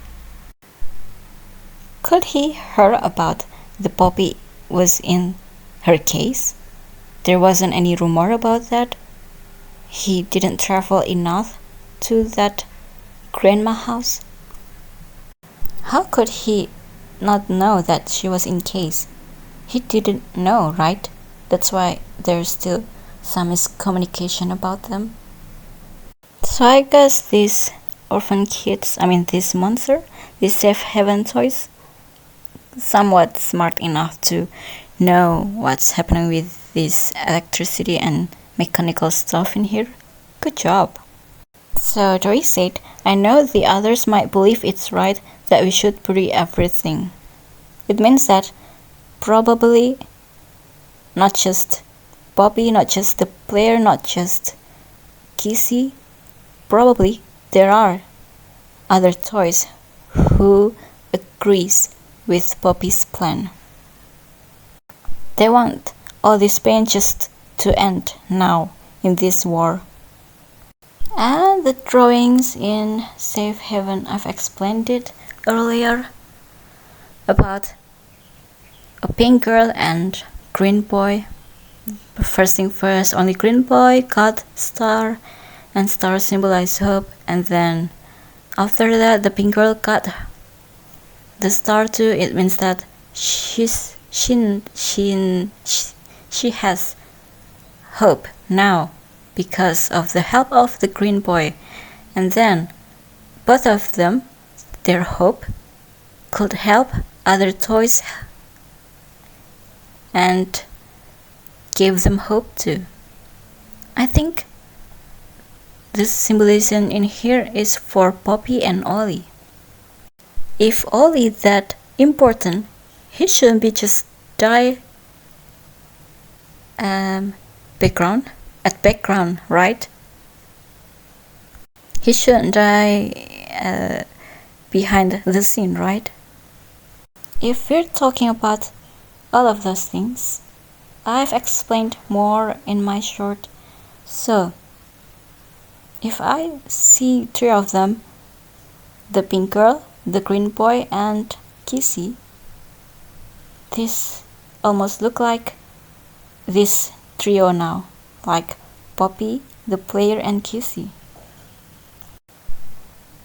Yeah, 4 more, probably I've explained more earlier before the player got into this place, and the short, if you're curious about what I'm saying.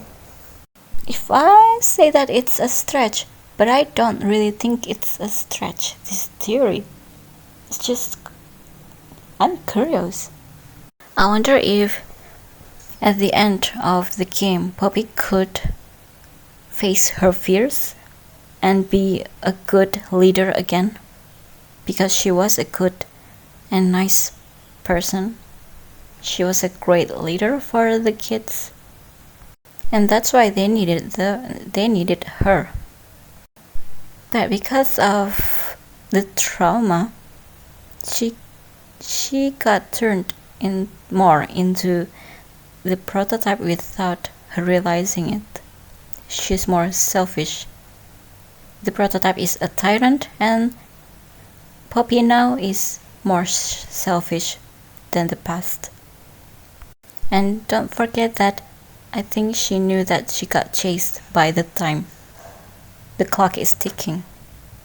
So about the fractions, the good toys, the safe haven toys, it's like in blue, surrounded by blue color, and the evil toys is like with red, surrounded by red, and Poppy surrounded by white. It means that she's different from them. The toys saw her as survivor? No, something that they saw as something like celestial being that could help them get out of this torture. And the Poppy's angel thing. Ew. Whatever. I wonder the player color though. Is the player gonna be blue or white like Poppy? Casey is blue too, I think. About the drawings in Safe Haven, the prototype got surrounded by orange color, I think. The right or left hand that looks like hand, a spider hand, pointy fingers hand, and the other hand is like something like camera, but I don't think it's the doctor because it's surrounded by orange too, which is the prototype's color. I think one of the prototype's hand is a flamethrower, and that's why Kissy and Poppy was so scared after meeting him, because of he burnt Kissy. Okay, I finally can see whatever's happening in storage or something. It's like some sort of library or play place for them. Why did there's a bug there anyway? We couldn't get into that place without using hack or something. We can't even pick them without using hack. I love the way they're trying to make like explanation about Safe Haven's system.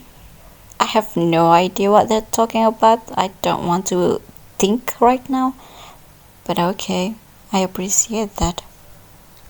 I love the nightmare jingle. So Ollie and Poppy, how did they connect with each other the first time though? I think I've explained it at chapter 3, huh?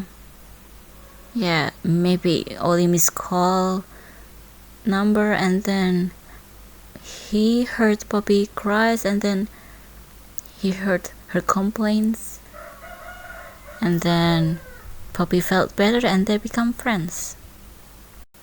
The fact that she didn't know that he was real or not, it means that they only like be bestie in a phone, right? But the prototype said that he was real, but for a long time ago. Maybe he died. But who killed him? We don't know. Maybe the prototype, maybe someone else.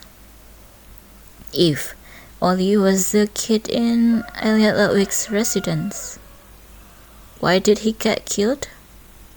Maybe he was trying to escape from this place. Maybe he knew too much. Maybe he's just another sacrifice. The way Ollie talks, it disturbs me. I don't think I'm the only one who's thinking that this is the real Ollie because the way he talks is very slow. I don't know if it's like a mistake or the voice actor got direction from the developers to speak like this, so there could be a reason, a meaning behind it. He sounded like he's the first time, a recent time when he's trying to mimic someone, so he's very careful about his words. Well, if you're a great best friend, you will know how to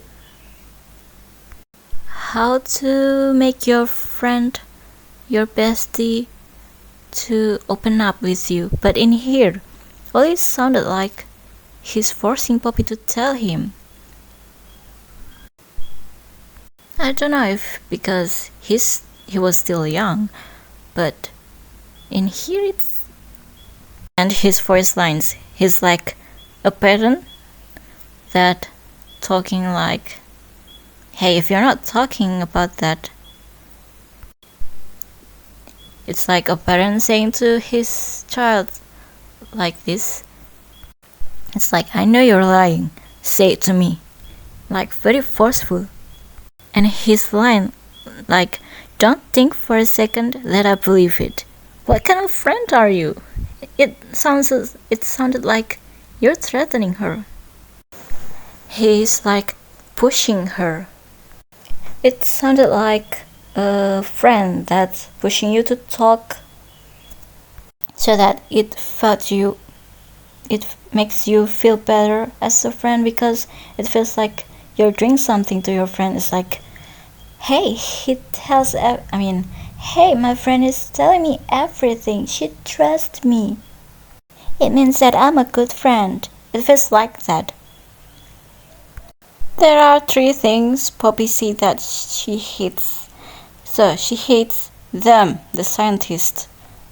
It means that if the player is a scientist, what will she do to the player, huh? And I hate him, the prototype. Maybe. Wait, but why would she hates the prototype now, huh? Did she got a beef with the prototype, or it was someone else? Who is him? The father? The doctor? Who is him in this context? And then the third one, she said, and I hate beep. She cut her words again. Maybe her father? Maybe she finally knew that he wasn't a good person? Or who? Or maybe Ollie? No. Ollie's still here in here. Maybe at some point, Ollie left her and made her wonder, where did you go, Ollie? And then after that, the prototype turned or faking that he's Ollie. Yeah, for Poppy. And Poppy said that she felt less and less after. So when you got used to the pain, you're gonna feel less pain. You're gonna get used to it. So what if she said that I'm nothing now, Ollie, no one, I'm a thing. What if Kissy died and then she's giving up having feelings, and then she became a real doll. She's acting like a real doll. So you notice that her first personality was monotone, right, in chapter 2, and then they changed her into more cheerful. She was supposed to be monotone, but after maybe Kissy died, the player died, maybe the factory destroyed, but she's the only one who's still alive, and got experimented again. Maybe she's finally gonna act like a doll. Like foreshadowing, maybe. Maybe she's finally gonna be monotone, more mysterious voice, maybe. The thing that hurts the most for her is when and nothing they can do to me hurts more than that. When she felt nothing like a thing. She's really scared if she's gonna become a real doll someday. This makes me confused too. Ollie said, maybe the fake Ollie said, but it makes me feel like a piece of me is still here, no matter how small they try to make it. So, Poppy is important for this Ollie too. And with talking with her, it makes him feel like his real one is still here. Wait, does it mean the prototype was somewhat Ollie, but at the same time he forgot that he was Ollie? Or this is just a humanity? That the prototype talking about the humanity they tried to make. Maybe the prototype was human, but the way the prototype talking to Poppy maybe feels like he can still be human. Like seriously, Ollie talk so slow. The tempo. Why? What I could think is just this is the fake Ollie that's trying his best to mimic a boy's voice. But if it turns out the real Ollie, well, he said some disturbing things. I don't think he is. But if it's the real Ollie, maybe because he was a kid. And I think I have a cousin that she couldn't talk really fast. And maybe he's one of the kids that couldn't talk fast. Or maybe he's a foreign so that he can't talk in English. Because same, I can't speak in English fast. I hope you got what I meant. Okay, these iconic lines. I'm here, Poppy. For you, I'll always be here. So, we heard these lines too at the hallucination. So, at No Man's Land, or the weird puzzle thing when the player must get through the red smoke to search for arms or head toe. I don't know. The song puzzle. One of the things we can hear is something like this. I'm here for you. Okay, wait. Maybe I'll talk more later when I got to there. But this is from my writing notes. It said, we're here for you, Timmy. We'll always will be. It's a woman from Playcare. She said that to Timmy. So it's probably an iconic line that the counselor said to the orphans. I don't know if the player was a doctor that's standing in front of the counselor when she's talking to an orphan, or maybe the player was Timmy. And is Ollie the real person's name, or Ollie is just like a fake name when you use that to just like you make an social media account with fake names so that your real friends won't notice that it was you. You get what I mean? Something like that. If the real Ollie saying, "I'm here, Poppy, for you, I'll always be here," that would be like very, very chilling. I mean, I feel like I'm gonna cry after that. And probably Ollie, or the orphan, yeah, Ollie. So in this chapter, we heard many multiple voice lines that repeated other characters. Just like here, it's like someone from Counselor, a woman from Counselor, maybe Stella, maybe other woman, said to Timmy, and probably other orphans as well, like Ollie. And then, because Ollie loves to say that to Poppy, the prototype said that to Poppy too. They really love using the repeated voice lines. Just like Rich repeated the lines from his former boss.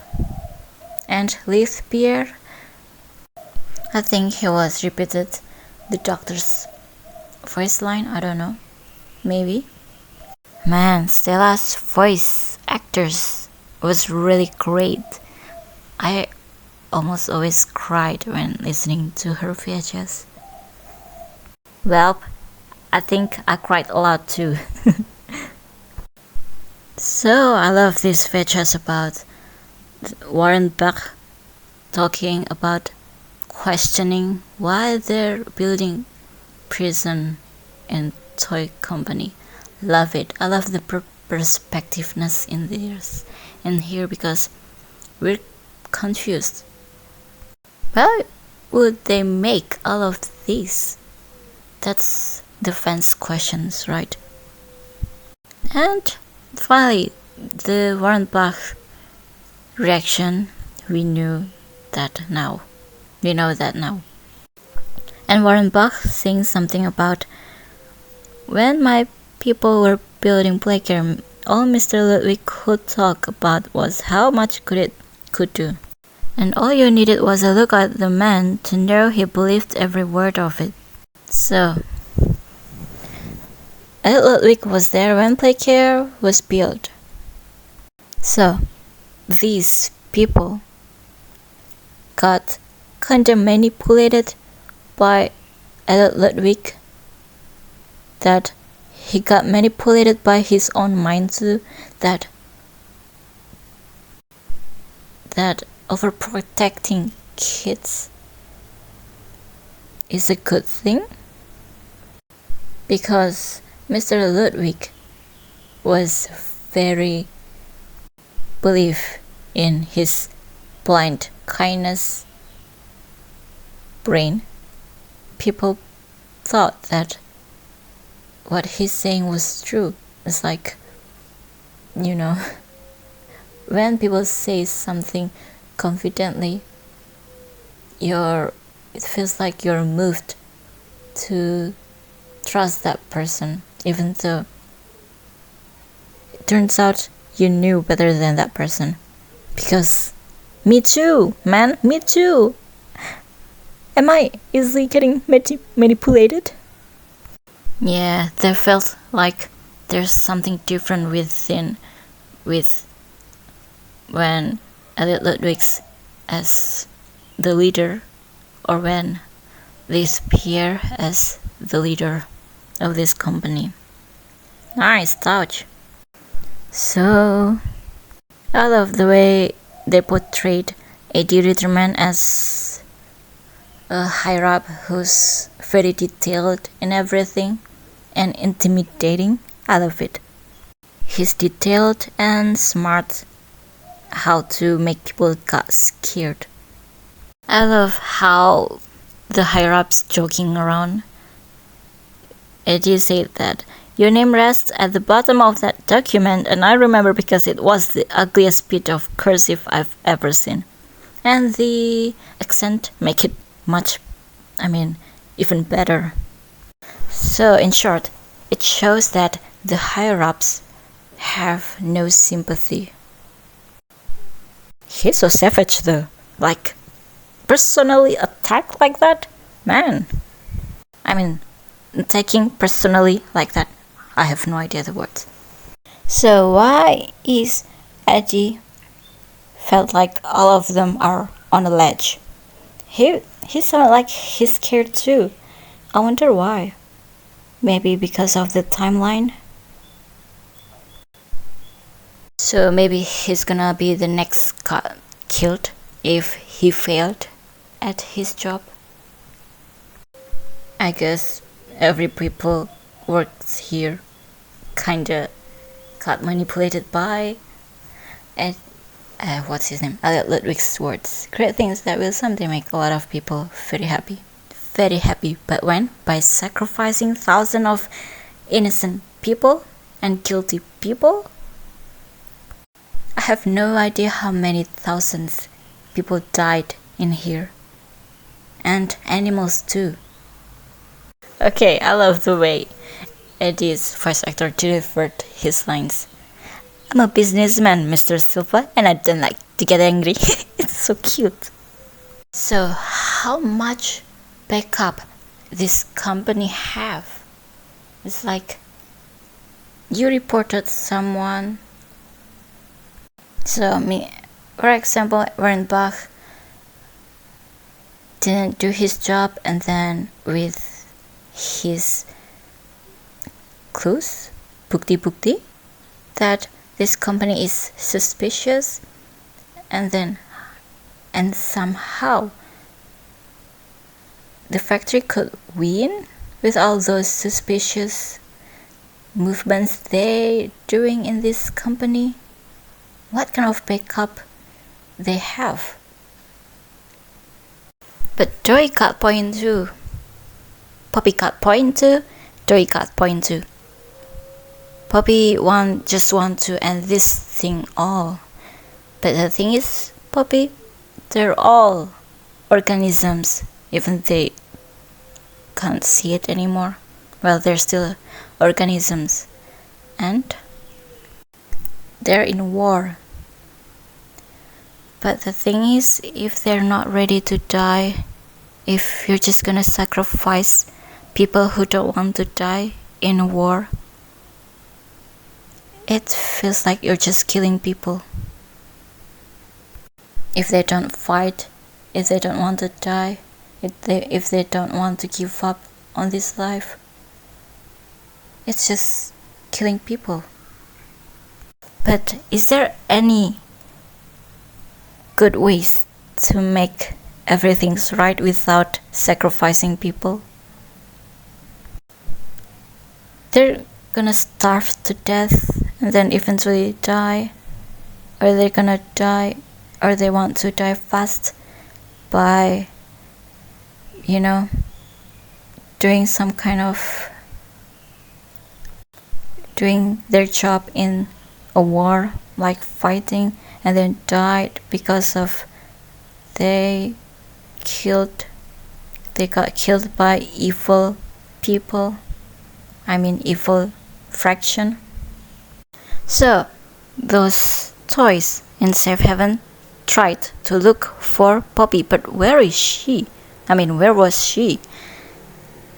We knew that she was in case for maybe 10 years, maybe. But how could they can't find Poppy? Maybe because Huggy was guarding that place that, I don't know, even Joey or all of the other kids didn't brave enough to go there. Or maybe it wasn't the case. She was somewhere else, maybe. So, and if it was the case, why did she hide it? We knew from how traumatized she was by the case. That's why she didn't want to go to that case again. So she was traumatized. She felt ashamed of that, and maybe she was scared that maybe she's not ready to tell Joey the truth because she's not comfortable enough to talk of her feelings to Joey. That's why she hides something. Maybe it was because she got disagreement with the prototype, and then because she felt it was her fault that the kids killed people, because she was a bad leader that was naive and got lied to the prototype. That's why she was hiding it, because her lackness of a leader. So all this time she thought her dad was a great leader, a perfect leader, Elliot Ludwig. She thought Elliot Ludwig was the perfect example of a leader, and she got ashamed because she can't be like her father, who's a great leader. That's why she's hiding it. And yeah, Poppy said, I wish there were another way, Joy, but I just don't see it. Is there any way to make them not starve? Maybe that's why the prototype... Wait, no. If the prototype gonna make those toys turned into children again with the orphans in the laboratory, he won't kill them. So is there any other way? Because they're just gonna starve to death anyway. And if the traces are still here, but the prototype, Huggy Wuggy, Joey, and Mommy Longlegs, the bodyguards are gone, the scientists, the police, the FBI, CIA, they could come into this place and then take the samples, and then they're just gonna make everything new experiments in new laboratories, and then innocent people would die again. Is there any another way without destroying and burning things? And the scientists most likely, they're very curious, how could this doll and monster be alive?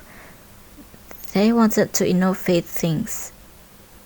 Well, there are good scientists and there are bad scientists, but people got curious about those mysterious things and want to do some innovation and new knowledge.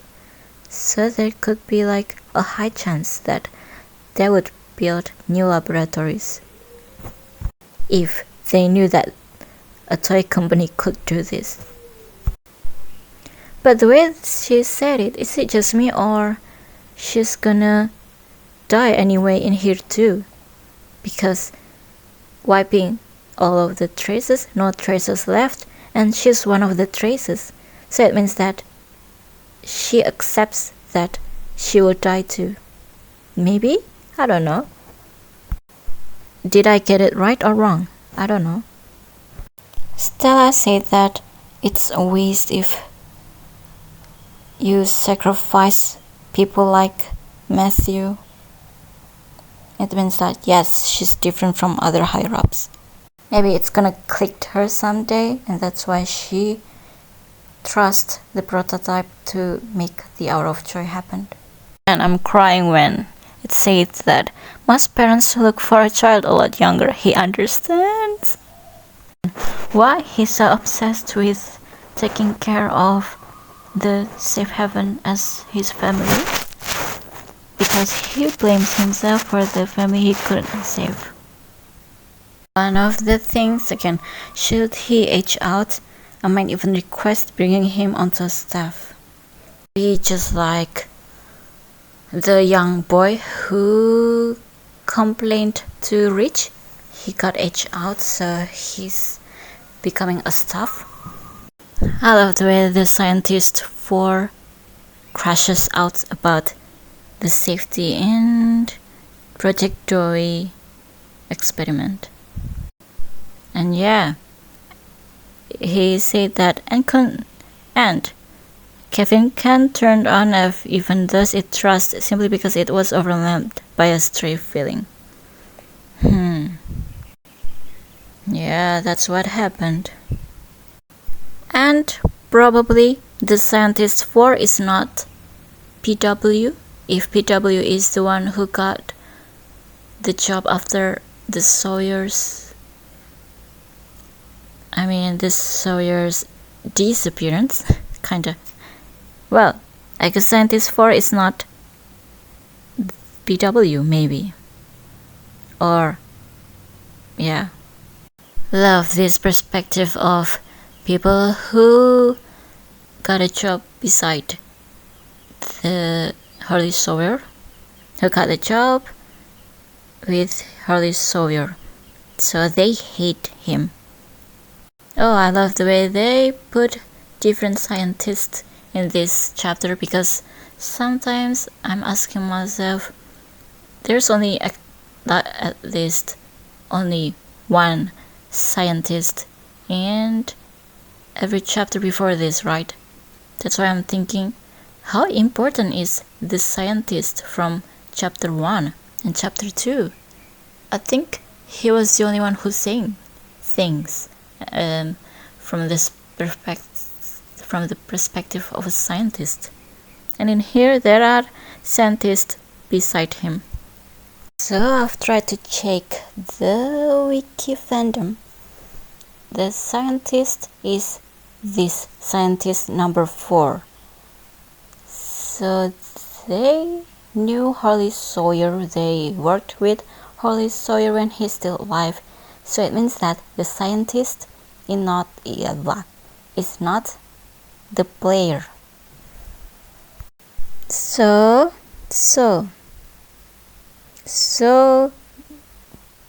but the player is still can be PW, right?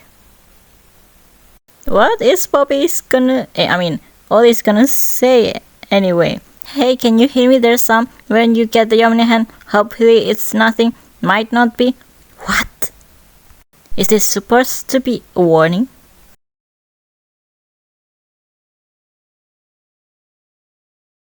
Yep, since the reconnaissance report at 10th January,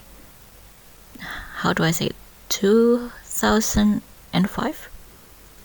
So the prototype has been wanting to kill the Safe Haven toys. Man, he sounded very intimidating. He was right outside the door last night, just staring and tapping at the wall. Wow. Man, so creepy. So there's a writing, leave this place alone. The ones who writing must be a kid because this person can't spell leave. It's not L-E-E-V-E, it's L-E-A-V-E. And the drawing is poppy flower.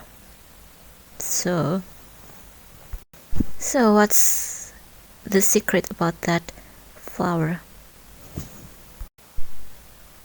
Is this a warning? That's why Joey and his friends couldn't find Poppy, because he can't go there and got a warning about that? Is the place means Poppy's room or Poppy's planned farm? Wait, farm? The place where they plant Poppy's flower. But if it's like the place where Poppy was, or Poppy's room, why? What's her secret? Probably because she got like caught by the prototype. That's why it's so dangerous. Okay, one of the things I want to comment something about this chapter. When I heard about roaming AI, I was remembered about Alien Isolation. It has a great AI, so the alien is like very intimidating, scary. You got jump scared here and here, and you can't even hide at the same place. I mean, if you're always hiding on locker, and then the next time they're getting smarter, so they checked lockers frequently. So I was disappointed when this part is buggy. There are complaints about that too, but there are gamers who were very glad that they got bugged because they didn't think they could finish this puzzle. But if those people complained about the buggy game for this part, but they didn't try to refresh this thing, or even they're very glad about this bugginess, they must not be the one who complained about the bug. I mean, yeah, part of it is because they didn't refresh our thing. But yeah, don't hate, just make criticism. Because criticism is not the same as the hate. And I think when in patch wait. So yeah, the bugginess made the Yarnabi didn't see the player. I mean, didn't even show up. So when I watch in MiawAug at, I have no idea, 3rd or 5th patch, I think 3rd, the Yarnabi is there. No idea if he must refresh first or not, but Yarnabi is much terrifying and intimidating, and he's already is intimidating at that patch. So it's good, nice. I'm kinda sad about the roaming AI is not smart as Alien Isolation, but okay, I can accept that. Oh, and I'm kinda happy that the gamers can't play with their graphics freely in this section, because usually they love playing like boom boom boom boom boom with graphics, playing around with things, and they can't do that in here. It's cute. Did they nerf Yarnabi because he was much faster than this before? And he looks kinda blind in here and only sniffing around. The game archivist is kinda scared when he can't go squeeze through the gap. So cute, so funny. So, propaganda flyer, who wrote that? Well, this is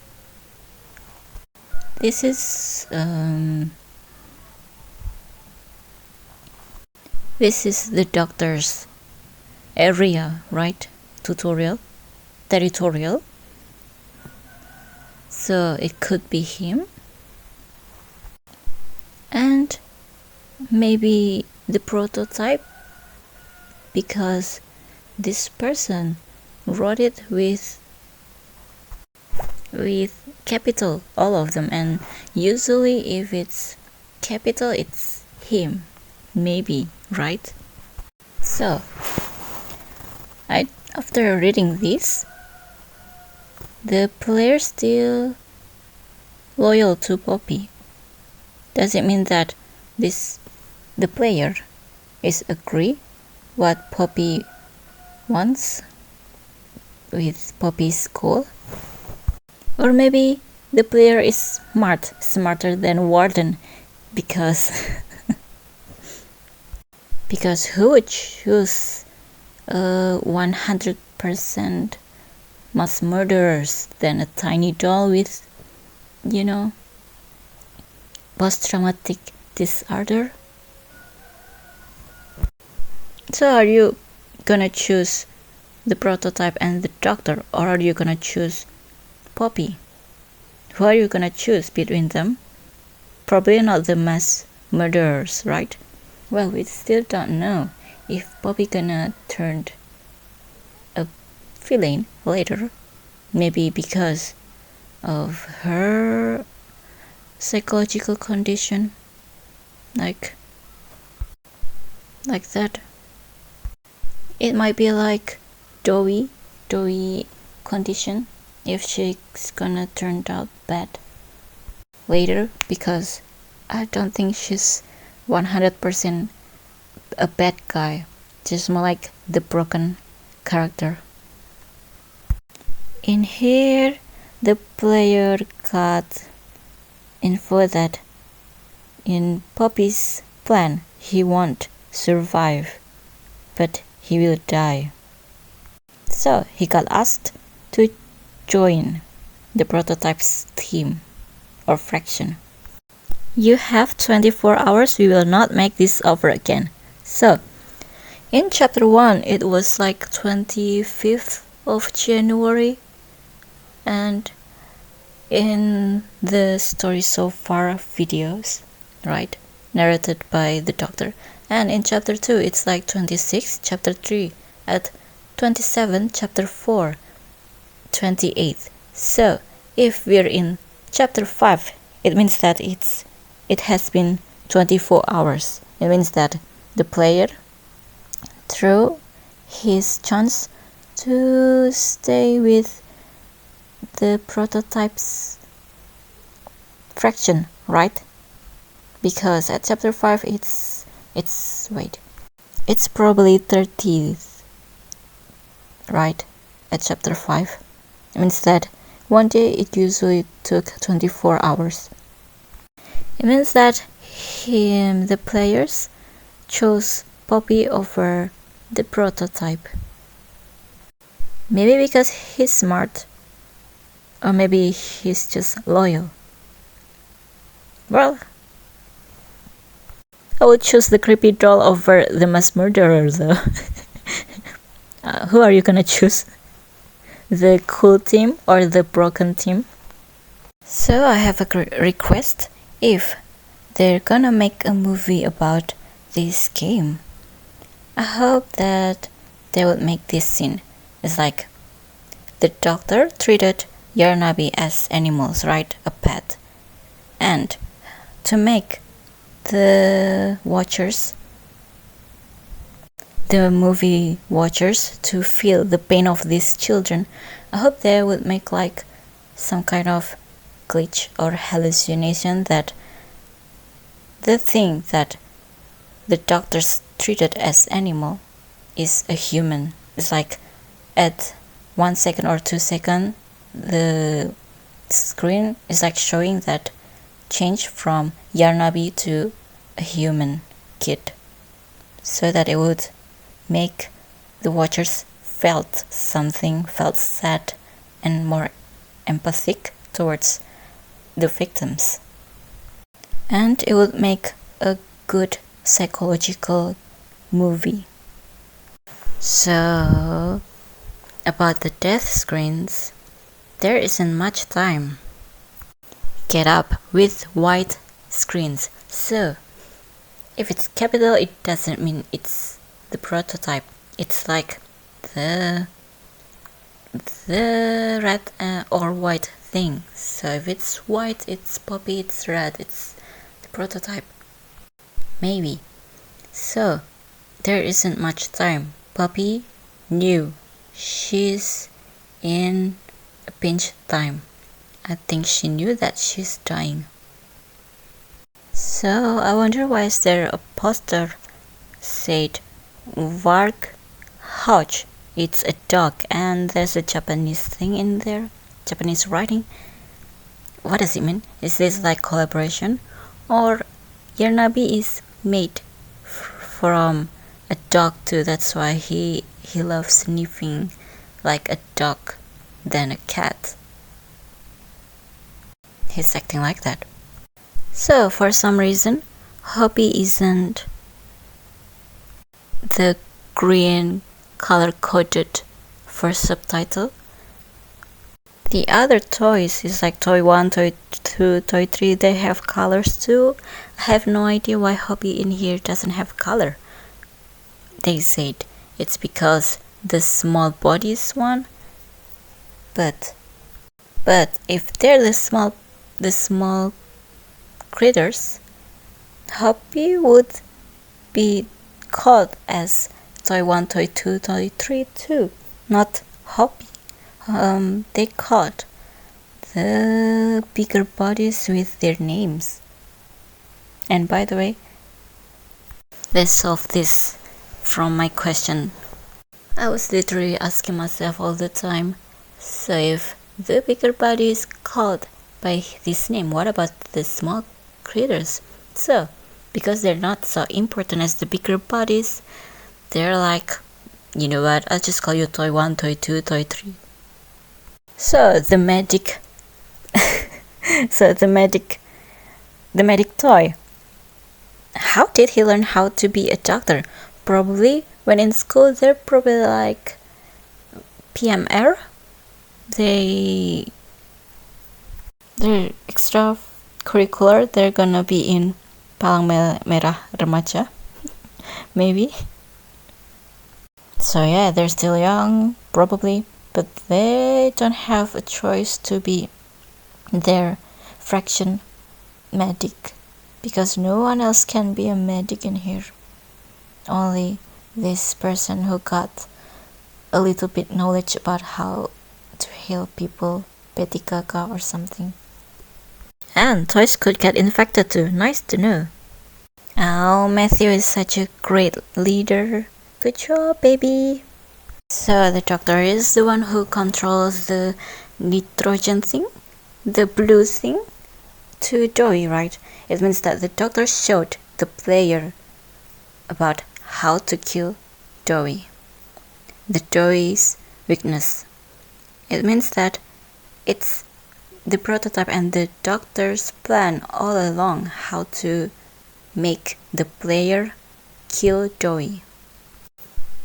It's to break their alliance, because Joey probably got the most potential to finish off the prototype if he wants to.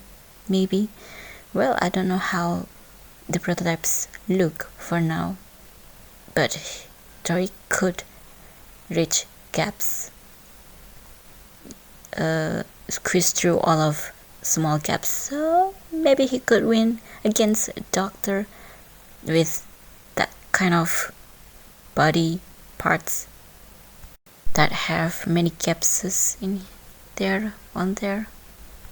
So it was their plan all along to make Poppy lost all of her friends so that she could be alone, so it could be easier to catch her and to agree to whatever the prototype's saying or plan or something, maybe. The doctor said, it appears you are every bit what the prototype fears. What? Like the ability to adapt to places and then kill the monster, his strategy, or what? Maybe the prototype scared that the player could kill him with his ability to adapt the surrender and find a strategy and find the weaknesses of all of the player's enemies. Plus, and to think Playtime had someone of such rare quality and never noticed. Funny. Yeah. Maybe he's the type of worker that an employee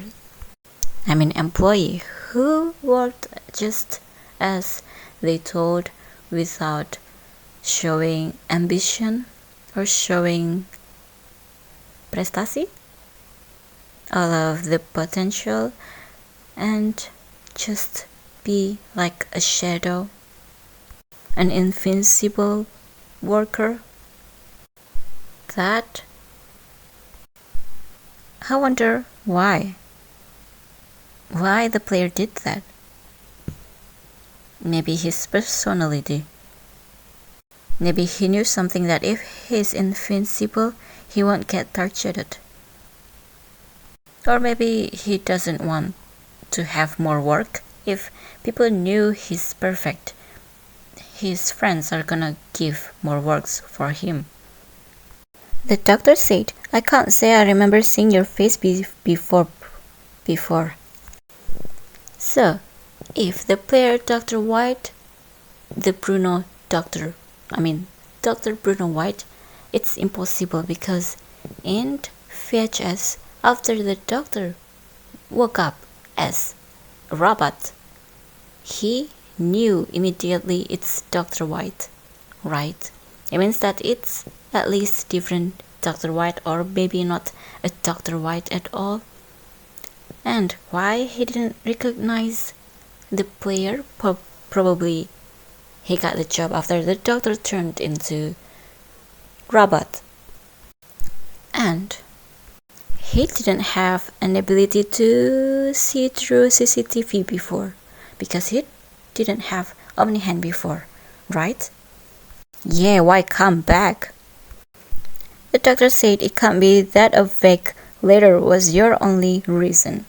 So, if the player was a PW, he cared with his fellow employees, right? More than the children. Probably felt guilty about the employees that he left. But is it enough? Well, maybe, because 10 years you're having a nightmare about the disappearance, about your friends, and suddenly the factory shut down. And probably the experiments too. Well, maybe that's enough for the player to come back. Well, the doctor might not agree because he doesn't have a heart. So okay, he questioning that. But there might be another reason. Was there someone you loved here?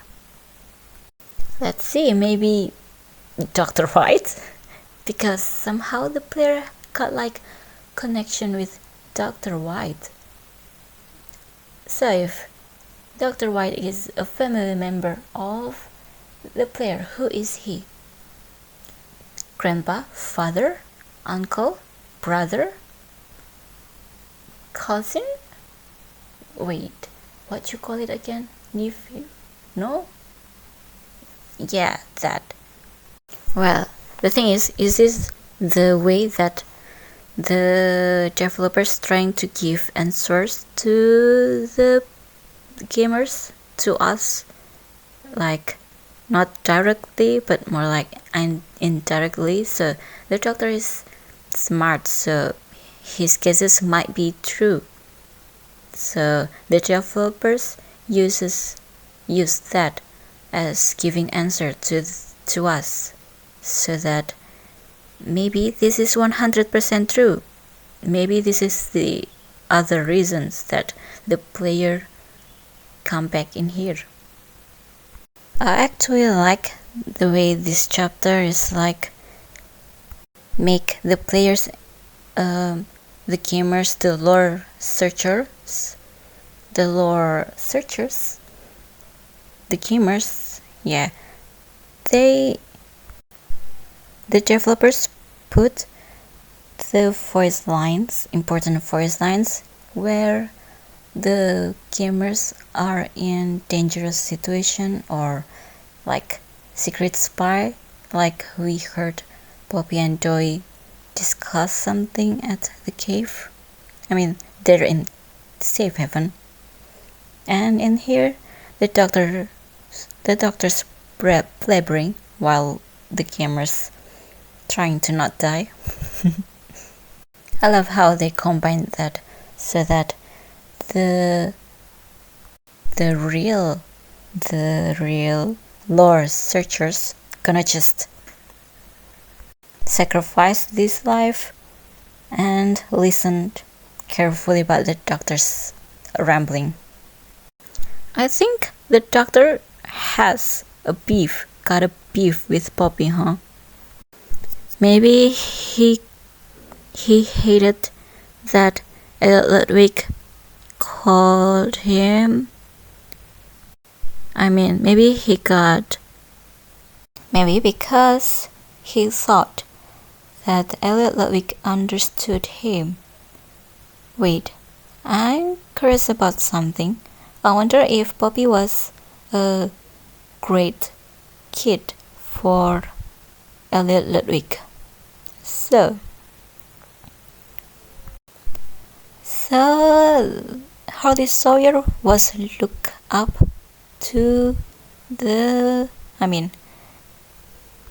Harley Sawyer was looked up to Elliot Ludwig, so maybe he saw him as a teacher or a father, but Elliot Ludwig is like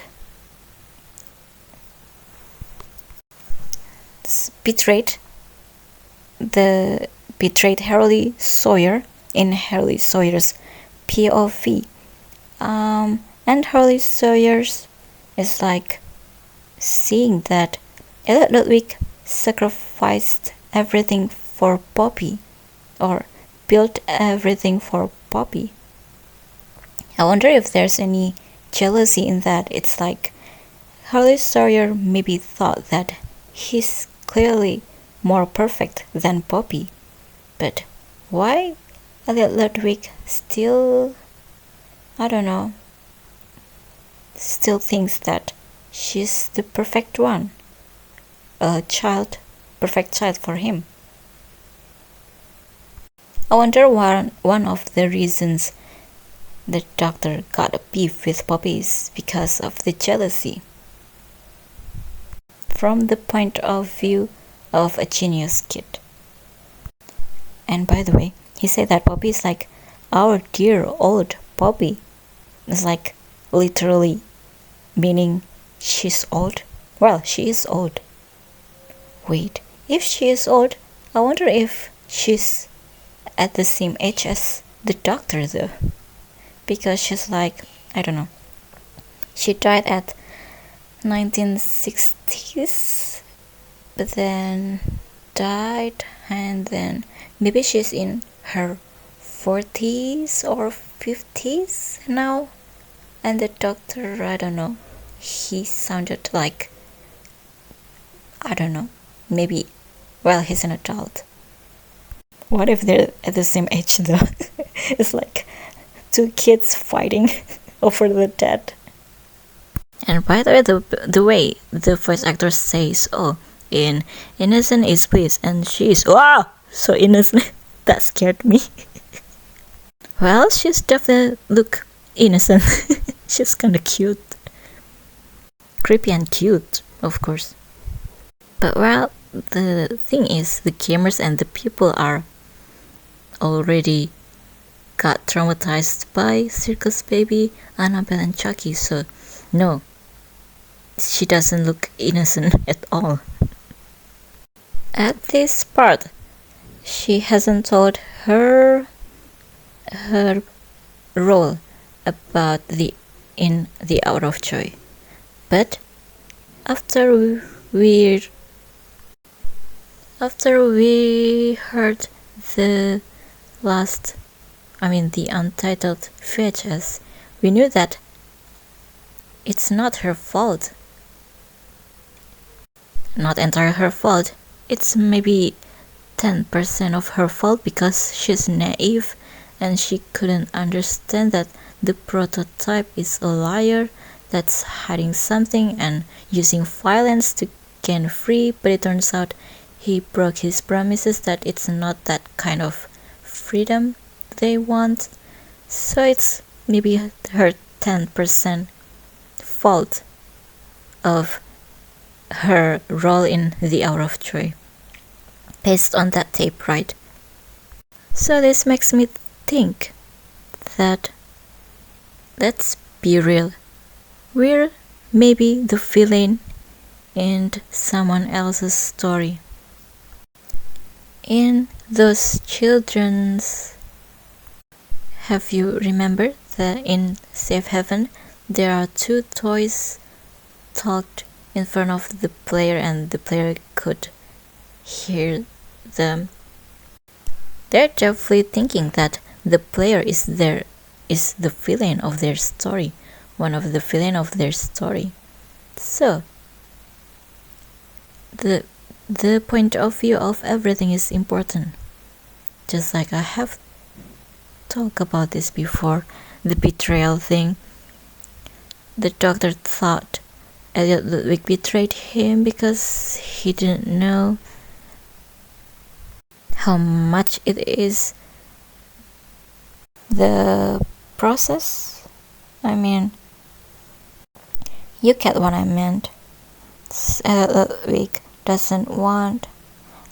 didn't want the Harley Sawyers non-empathic in the experiments, but Harley Sawyer thought that Elliot Ludwig was pathetic and softy. In the eyes of Holly Sawyers, Poppy betrayed. In the eyes of the gamers, Poppy betrayed the player. In Poppy, well, she did, kinda, but Poppy needed him to save this factory by destroying it. In short, point of view is everything. Why did she hide it? Maybe she was ashamed of herself that she was naive, so she didn't know that the prototype was a liar and a mass murderer and a tyrant. And probably Poppy didn't want her reputation become more bad than this in front of the player's eyes, so that the player would still do everything what she asked, maybe. But the thing is, the gamers who only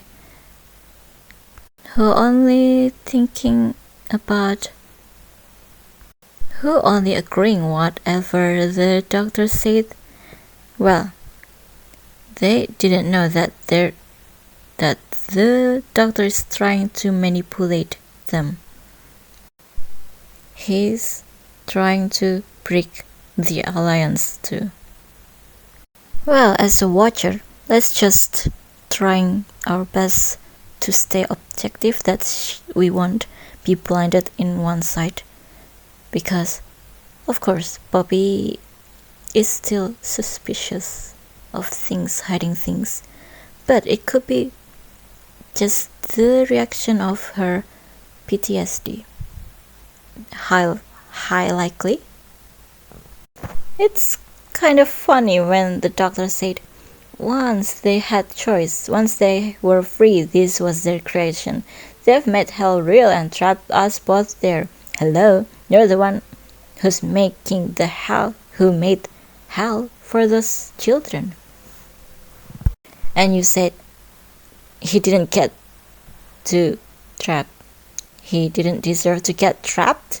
Hello, you trapped them first. It's so ironic. It's something like karma. So amusing. But he still deserves punishment. Maybe in hell.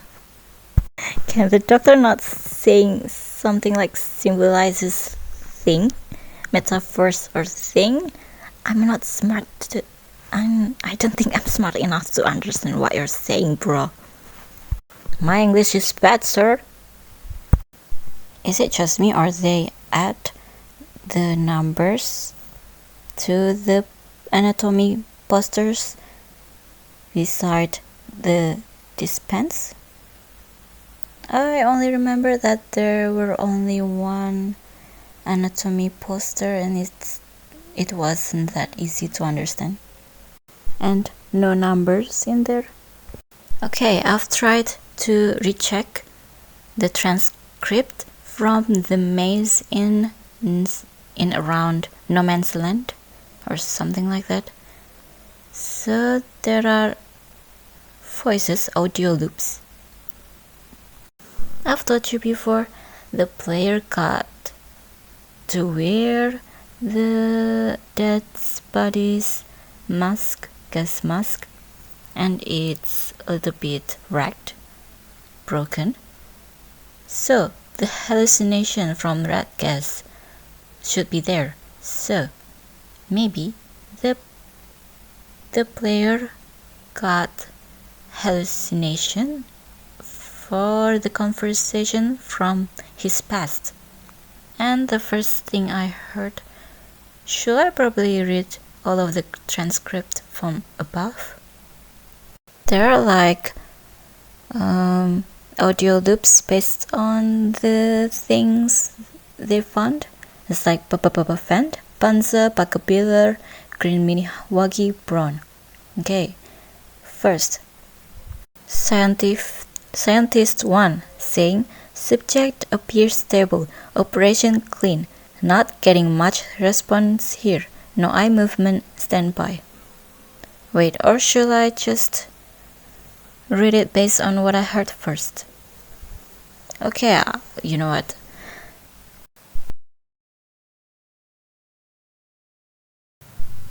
I don't remember what did I last time say about. So, in Bonzo, in the maze area, Denny said, do you think they'll be nice to me, Dr. White, whoever adopted me? Dr. White, I should think so, Danny. I promise you, you're in good hands. It means that the player has been in this conversation before, and the high chance is he's the Dr. White.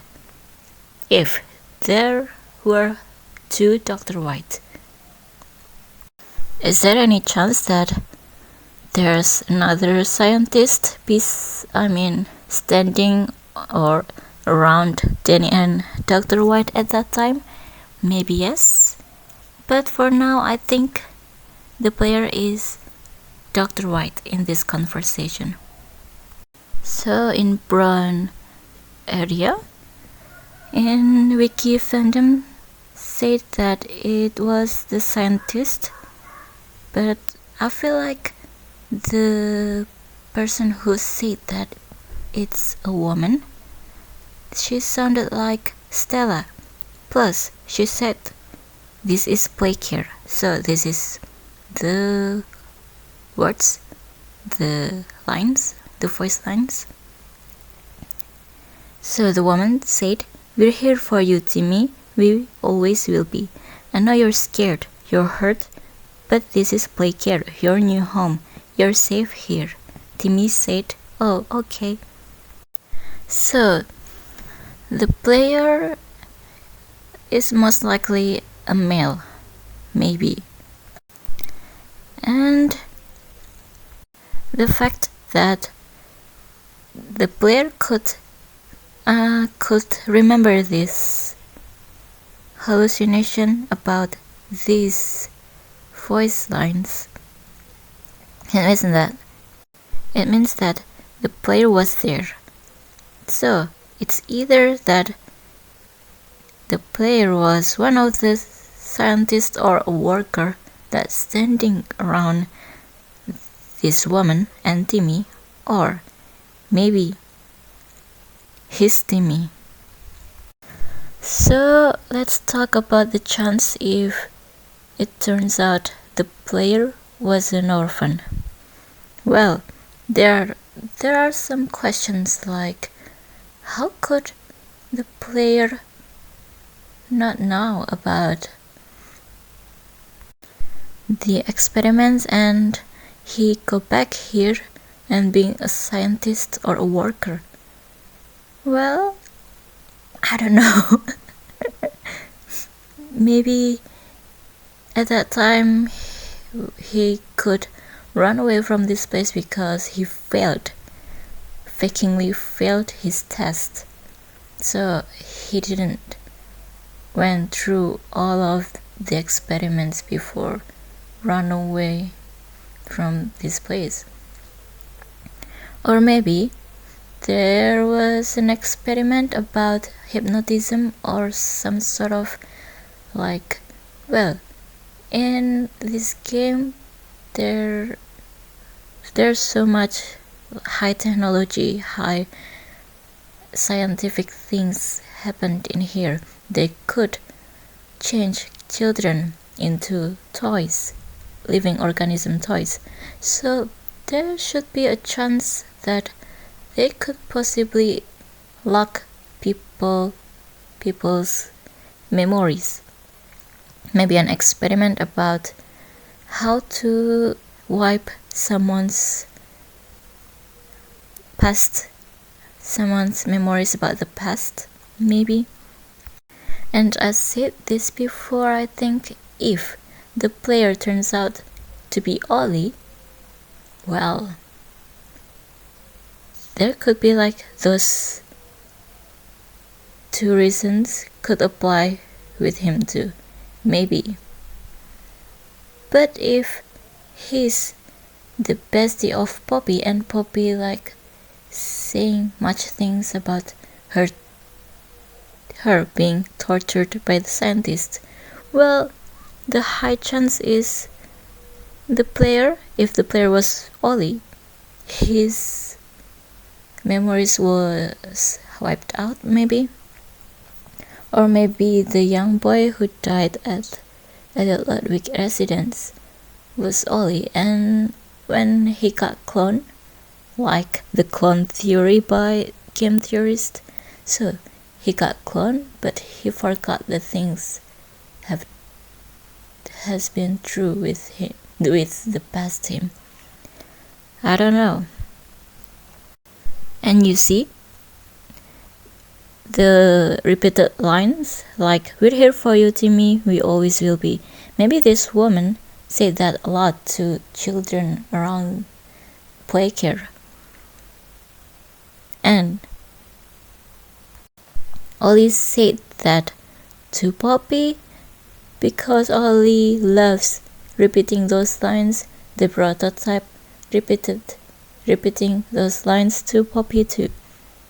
So, but the thing is, if the player was Ollie, well, probably his memories was wiped out, right? Well, but what will be his reaction though if he was Ollie? Well, is there any chance that the player is still Stella? I don't think so, because I've said this thing before. Because the doctor must remember Stella, but the doctor said the doctor doesn't remember the player's face. So maybe not Stella, maybe not the Dr. White, but a scientist. Rich? Does he know Rich? I'm still confused with Rich role about this game, in this game. By the way, I kind of forgot about the letter about Young Geniuses program. So they were Holly Sawyer, Bruno White, and other scientists, right? But then Holly Sawyer got I don't know, he got chased out from that program. So Bruno White is probably hired earlier than Holly Sawyer, maybe? I don't really remember the Bruno White. Well, in secondary lab mission statement, if they're talking about resume, I'm thinking the PW's orientation notebook. So that notebook given to the employees that has been worked in this company after a while, months or something. And in here there's like a statement about Dr. White's new position. Dr. White as the head of the secondary laboratory. Primary laboratory is for the prototype, maybe. I wonder what's the function, what's the difference. Secondary laboratory is for like the children, like we heard about Danny, Timmy, and anyone else. But the thing is, so the way they put the doctor's body parts there, it's to guide the newbie scientist to do experiments to the experimented children who are not so important. But the primary laboratory is for the elites, like maybe the prototype or maybe Poppy, or the important ones, maybe. But is this Dr. Bruno White or PW, if PW is Dr. White too? I don't know. So in here about the secondary lab mission statement is about secrets too. And this person said, I believe if you've the mind, you'll zoom in first, that you're sensing a trend here. Resume. So the examples of people who failed, who had perceived personal gain, blah blah blah blah, and saying about you'll be better than this, Dr. White. Make something useful. So in this secondary lab mission, it turns out there's explanation. Make something useful out of the experiments who won't cooperate. Rip them open again and again until you salvage something. And about Dr. Sawyer, he will fight you, but it will do him no good. Everything he knows and thinks is only ever a matter of button presses anyway. Wow. So it's Eddie M.N. Ritterman who wrote this letter, the statement.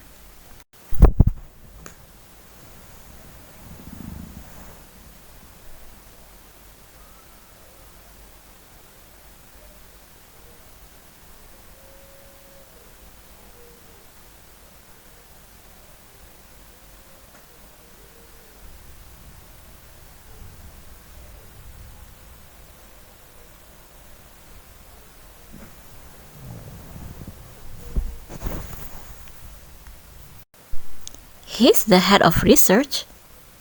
Wait a minute. I thought he's more like the money man, the one who's more thinking about money than the experiments. Whoa. One of the things that made me suspicious of him is PW claims in the orientation notebook that no one he knows has ever met Eddie and implies he is completely mystery to the lower-ranking employees, to the point where PW says everything I know about him is just rumors. PW writes that he does believe that he exists. However, he's even more suspicious than the doctor for now. What is he? Who is he? Why is he this mysterious? Why does he seem even more powerful than Lithbeer? Kinda, or not? Yep, Young Geniuses program. One of the participants is Bruno White. But what are they talking about Bruno White again? So, Bruno White is now voiced by Sin Chiplock. It was Michael Kovac at chapter 3, but now it's Sion. How do I even say his name? His impressive Dr. White produced an impressive list of published papers. So Dr. Sawyer turned into experiment. He's an experiment 1354. So after that number, it means that the higher up at experiment isn't the Dr. Sawyer anymore. Wait, is it confirmed that Bruno White died at August 8th, 1995? Fun fact, Bruno White was played by Michael Kovac in Chapter 3 Deep Sleep. He would deliberately base his performance on that of one of his other role, the scientist. Because of this, when it became clear to him that the character was not the same, he suggested that the part of recast for Chapter 4 Safe Haven. As a result, San was cast in the role. It's just a note for me. I don't know if it's gonna be useful or if I can remember this or not later. So there are two scientists talking. Scientist 1 said, "Anything yet?" Scientist 2 said, "No, nothing. Cognitive functioning appears minimal at best." Scientist 1, "Oh, great. Send him up to secondary lab. Maybe they can scrunch up something." So, who are they? Is one of them is the scientist? So, you see, the player played the tape in maybe primary lab. So, maybe the player hasn't been there yet, or maybe the player was forget, or maybe the player forgot about the system in primary lab. So, if the player was a scientist, where did he work again? If they're talking about send him up to secondary lab, maybe they can. It means that the scientist 1 and scientist 2 worked in primary lab. So if the player is one of them, it means that the player worked in primary lab, but somehow the player played the VHS, the trapped VHS from the end, in the primary lab. Why? Did he forget it? The conversation was in popular section. So, just to make sure I was wrong about secondary lab and primary lab thing. So, primary lab is when they're starting to experiment things. But if they failed, they sent those failed experiments to secondary lab with the help of Holly Sawyer's knowledge, right? So the doctor said, "My experiments hurt us." So it's not the player's experiment? So they're not the player's experiments? Who hurt? Oh, the bigger body. So those experiments means only the bigger body, right? Wait, I'm confused with my sentence. So the doctor said, "My experiments hurt us." It's either his ego or what he meant is the bigger bodies. If the player is not a scientist, then, well, it's not his experiments. But maybe what he meant was the bigger bodies, because maybe the player didn't make bigger bodies. Okay, I shut up. See the way Dr. Sawyer saying about Poppy, he sounded like he's envy Poppy. He's envying Poppy. He's envy of Poppy. It felt like if he thought Ludwig as his dad, Poppy is his sister, and the father loves his sister much more than him. He's like a jealous kid. That's why he sounded like he got a beef with Poppy. So the doctor said that, does even Poppy cares about you? Well, I will be shocked too. Well, she said that she's sorry for leaving the player and Kissy at the end of chapter 4. It means that at least she's a bit care. Maybe for a little bit, that's because she needs him to do something. But will Poppy sacrifice the player? Well, in what term? Probably.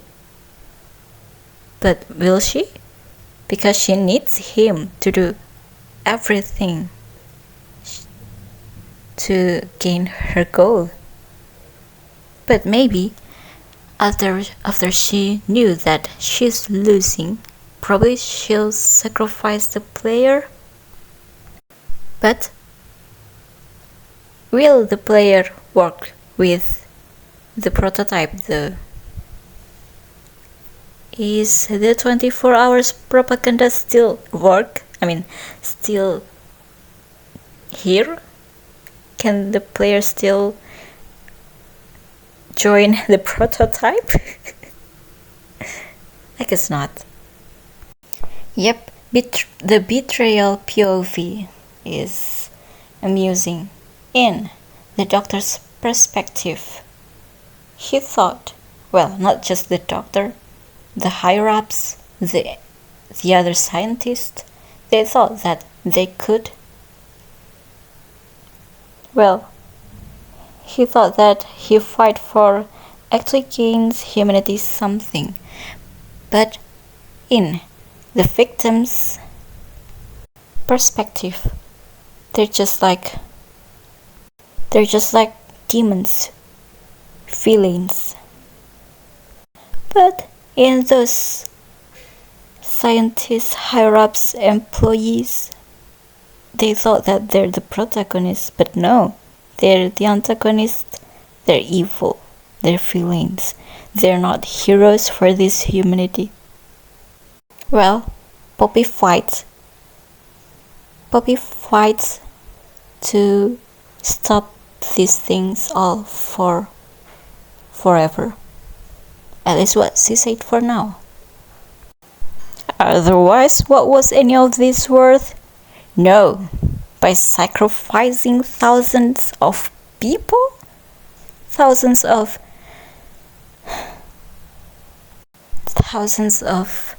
guilty and innocent people? No. Their lives are worthy. Their lives are already worthy, even without being in experiment, without being an experiments. Their lives are worthy. From the start, they don't have to sacrifice themselves and got tortured so that they can save humanity, and got tortured by people who act like God. Hello? No, it's not worthy. And he said, would you simply make all that sacrifice meaningless? Hello? You're sacrificing them without their consent. It's just murder, bro. Excuse me? Okay, in Baba Fan area, the scientist one said, subject appears stable. Operation clean. Not getting much response here. No eye movement. Stand by. From his voice, I think he sounded like the scientist. But the scientist can't be the player because the scientist was there when he worked with Holly Sawyer. Yeah, I'm confused. Is PW got the job after Holly Sawyer turned into that? Or maybe, I don't know. Maybe he worked before too, but as a low-ranking scientist, but then he doesn't have ambition, and we knew that Holly Sawyer doesn't care about people, so there could be a high chance that Holly Sawyer is not interested enough to remember his face, maybe. So at Green MiawAug area, Casey said, "Why can't I feel anything?" Dr. White said, "This is to be expected, but you'll feel better. Don't you worry now, Casey, the feeling will pass. Just a pinch, that's all." How did this wiki fandom knew that Dr. White is the one who's saying these lines? So there are two Dr. White in this conversation. So the player, are you Dr. White? I mean the PW one, not the Bruno White, because Holly Sawyer know the Dr. Bruno White. Have I said about Banzo area? It's Danny said, "Do you think they'll be nice to me, Dr. White? Whoever adopted me?" Dr. White answered, "I should think so, Danny. I promise you, you're in good hands." If you remember about Riley's notes, she said that Dr. White chose her, but it turns out she got picked as an experiment. It's sad. So is the Dr. White from here and from the note are the same? Are they the player or PW maybe? I'm confused. One of my favorite funny but stressing lines in Puppy Playtime, it's the Misfit Toys by Rich, and the doctor is saying, White, is that you?" That was so satisfying. I love the way the doctor got what he deserved. He was usually enjoying watching those kids got tortured, but now it's him.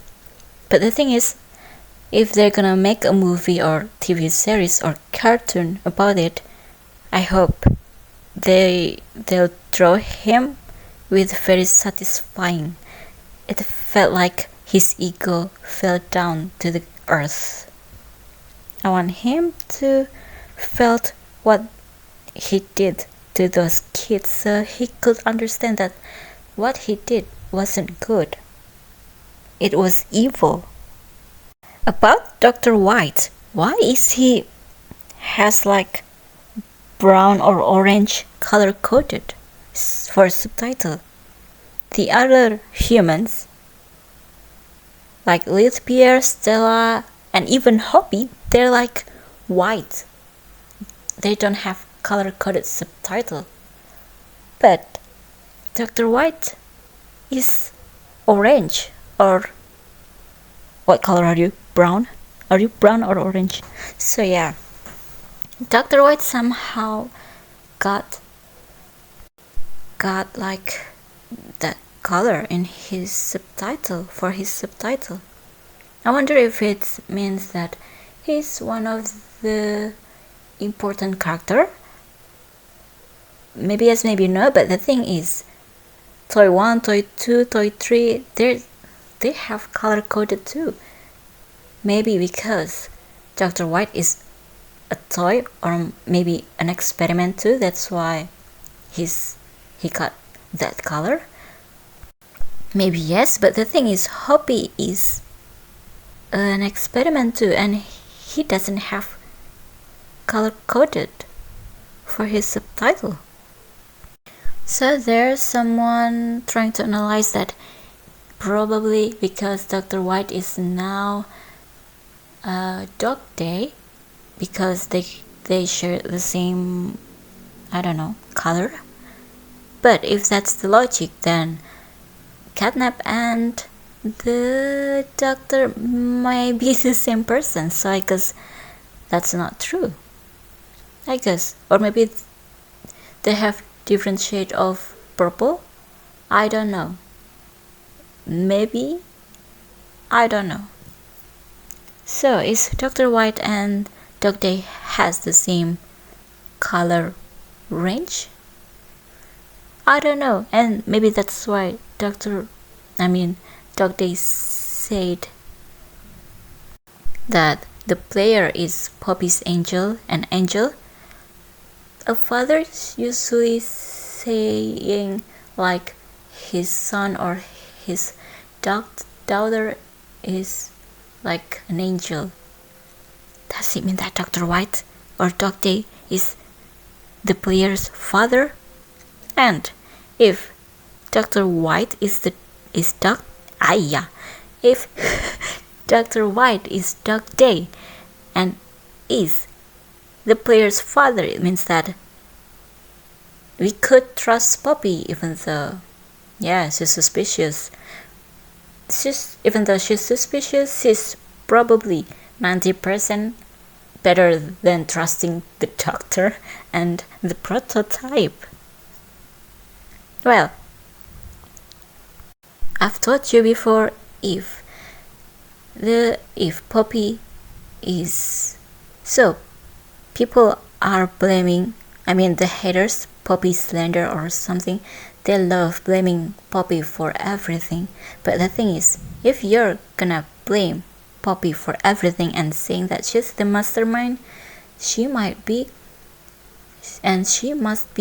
the most hardworking villain ever, because she must recorded all of those VHS about her, all of those acting and many things.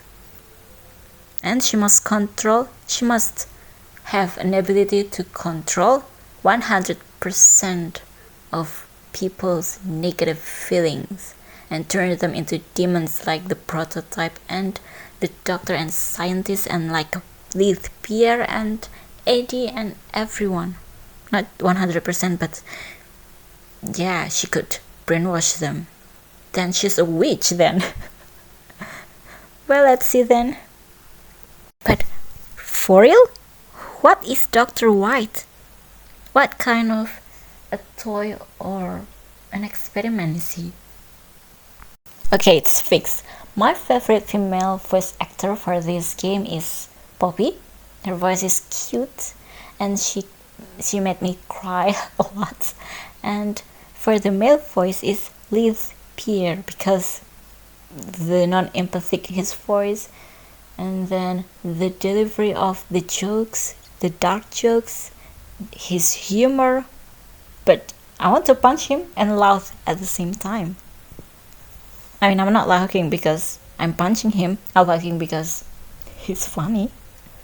In here, Liz Pierre saying the lines something like the doctor said in chapter 3 to the prototype. He said about fight or give in or don't fight at all. Okay, in here Liz Pierre said, so fight or give in or whatever. They really love repeating other people's lines, huh? I wonder why. Because they're so iconic. I get it. And by the way, one of the things I love about this game is the voice actors. I've talked about this before. In other games, I usually only like one character, one voice actor, one character with the voice actor, or maybe two. But in here, 90% of them could give all of their could deliver their lines perfectly, iconic, and the timing is good and great and iconic. I love it. And by the way, because either way we own the infrastructure you're wired into. Whoever wrote all of these lines for Pierre and Eddie, they sounded so non-empathetic to people. This is funny. And evil. And funny. Why would they be so personal like that? And the way the doctor said, "You're a dead man!" Boom. Like, the misfit, the freaking misfit island. What? What did Rich say? The freaking misfit island of toys. Boom. And Pierre said, "This temper is a bad look for you, Harley." He was usually calm and judging people, observing people, and looking people like a germ, but then he is the germ now. Now, Pierre, please. What happened to him? He deserves his punishment. Maybe in hell at least. Okay, for real, after the doctor is making the purple hand got malfunctioned, I feel like I heard the player gasping for air, like shock and then scared, hyperventilating, and it was a male's voice. Was I imagining things? Maybe you should hear this.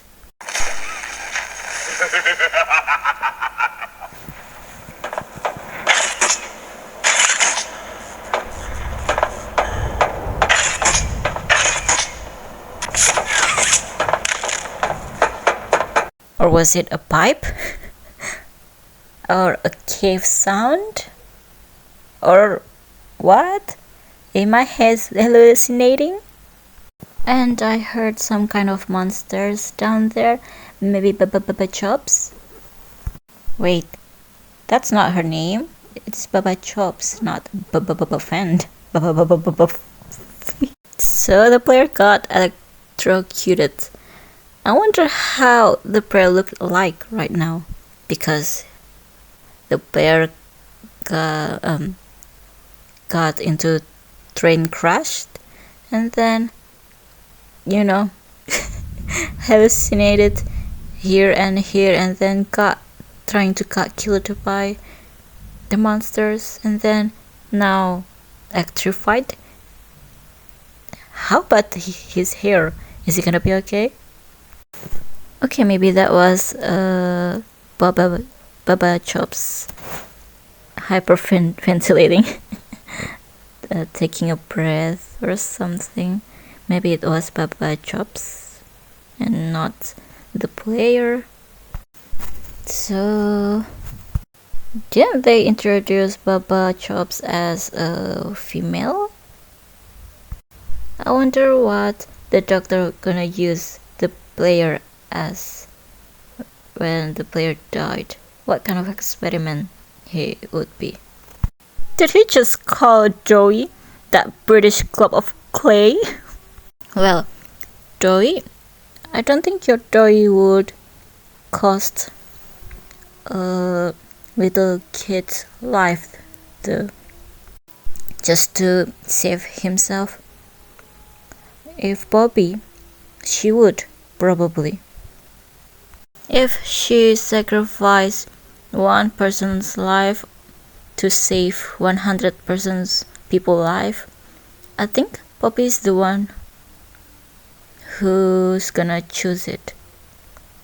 So the gamers could choose to kill the nightmare critter or go up without killing it. But the player, what will the player choose? I think the player will choose to go up without killing the little critters, because we knew that the player is an observant, I think. So he's gonna search there and there first, and then gonna try the best option. Yeah, I think he would choose that. But what if the player is the same type like Poppy? We saw the player killed Mommy Longlegs and others, kidnapped too, without batting an eye, maybe. I think the player is more similar to Poppy than we thought. So the question is, will the player be an observant, or the player is just not gonna waste time to observe things and then just kill the little nightmare critters thing? And yeah, the doctor is so happy because of that. So I know the doctor is smart. He said something like very literature,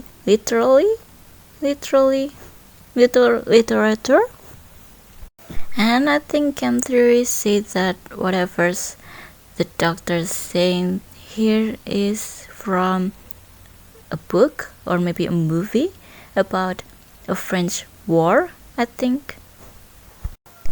And in that movie or book, the main character died, right? And Poppy symbolized as the girl who killed the player and she lived. I think something like that. I mean, why are you gonna say something like this? I'm confused. He loves literature, isn't he? And if we're gonna explain this literally, it's like the player is a dog and the doctor ringing the bell or what? That's why he chuckles. So the doctor said Elliot's machines are nothing to me. What does it mean? I mean, he's a machine now and he is still unstoppable, or maybe because the doctor can't get into area where the machine, the computer's at, that he can't go there somehow. I mean, why? What kind of safety there that the doctors can't enter that place, the center of those place? I have no idea. So the doctor said Elliot Ludwig is the childish fantasy of a naive, broken man. Elliot Ludwig, naive? Oh wait, he thought that he could muster a smile for the kids. But he did these things anyway. He did these things, right? And a broken man, probably because he lost his daughter Poppy. How painful it was, so that he turned into like this. They won't serve you here, nothing can. Well, it sounds intimidating, but the thing is, the fights was meh, at least at the first time release. Almost all of the fights are meh when they were first released, and it was one of the thing I dislike about this chapter. They didn't feel like they're iconic. Somehow they're like forgettable, easily forgettable, much more than whatever's happening in the past chapters. Wait, it turns out he can go there? Since when? Okay, Still, this fight is just so unsatisfying. Maybe it's either way that so the player thought he defeated the doctor, but it turns out he didn't. Or maybe the developers want to say that he thought the doctor thought that he's in charge, he's powerful. It turns out he's not. Maybe it's like ironic thing. And he said, I'll bury myself so far down that no one will ever find me. Not you, not the prototype, not anyone. So yeah, it means that he's probably gonna be alive again. Well, if he died, he buried myself deep down to earth. Well, he's probably gonna find the prototype and the player in hell though, because, you know, you're gonna meet them again. Well, if I were the doctor and I want to keep this project to stay alive, this experiment, the data, and I want to have like credit for it, if I were the doctor, I would send all of the files to the other companies or laboratories or the government or the scientist places, so that they knew that this type of thing could happen and they could bring some kind of new world to this world, an innovation to this world. If I were the doctor, I would do that. It means that he's still alive with his documents of experimentation. Well, you should be glad I'm not a bad person. And the doctor was smart, so he should be doing that, right? So that this game franchise still keep going on, you know? Because the fans can't let go of this franchise. Me too, by the way, because I love them so much. So probably he sent them to other companies then. Because he could send emails, right? So he could send all of those files too. The secret files, right? Oh, by the way, the door, how could the one of the robot get into the center of this place? It was usually guarded or something. It turns out it has a gate. I forgot about that. So if you close the gate where he's coming at, well, he won't be there. He can't be in the center with the player and killing player. So if the doctor still wants the recognition and discovery and thing, he could send those files, you know, now, before you got killed or before you got non-activated. By the way, about the golden path, it was in death messages too, right? Well, actually, as a watcher, gameplay watcher, I don't think this is difficult. Well, kinda difficult. Well, it looks difficult. Well, it's not so iconic. But as a player, I think I'm gonna cry because it looks difficult. Okay. See, the doctor said you saved no one. It means that there are no orphans there. Right.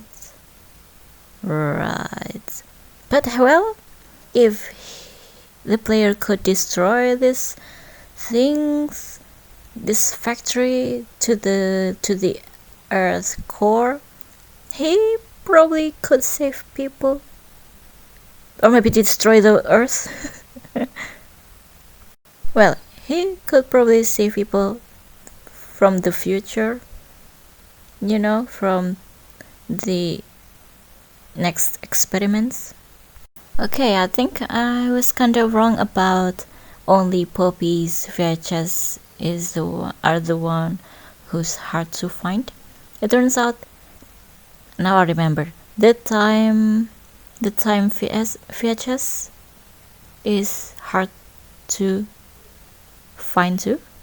But the prototype is guarding the lab. Why?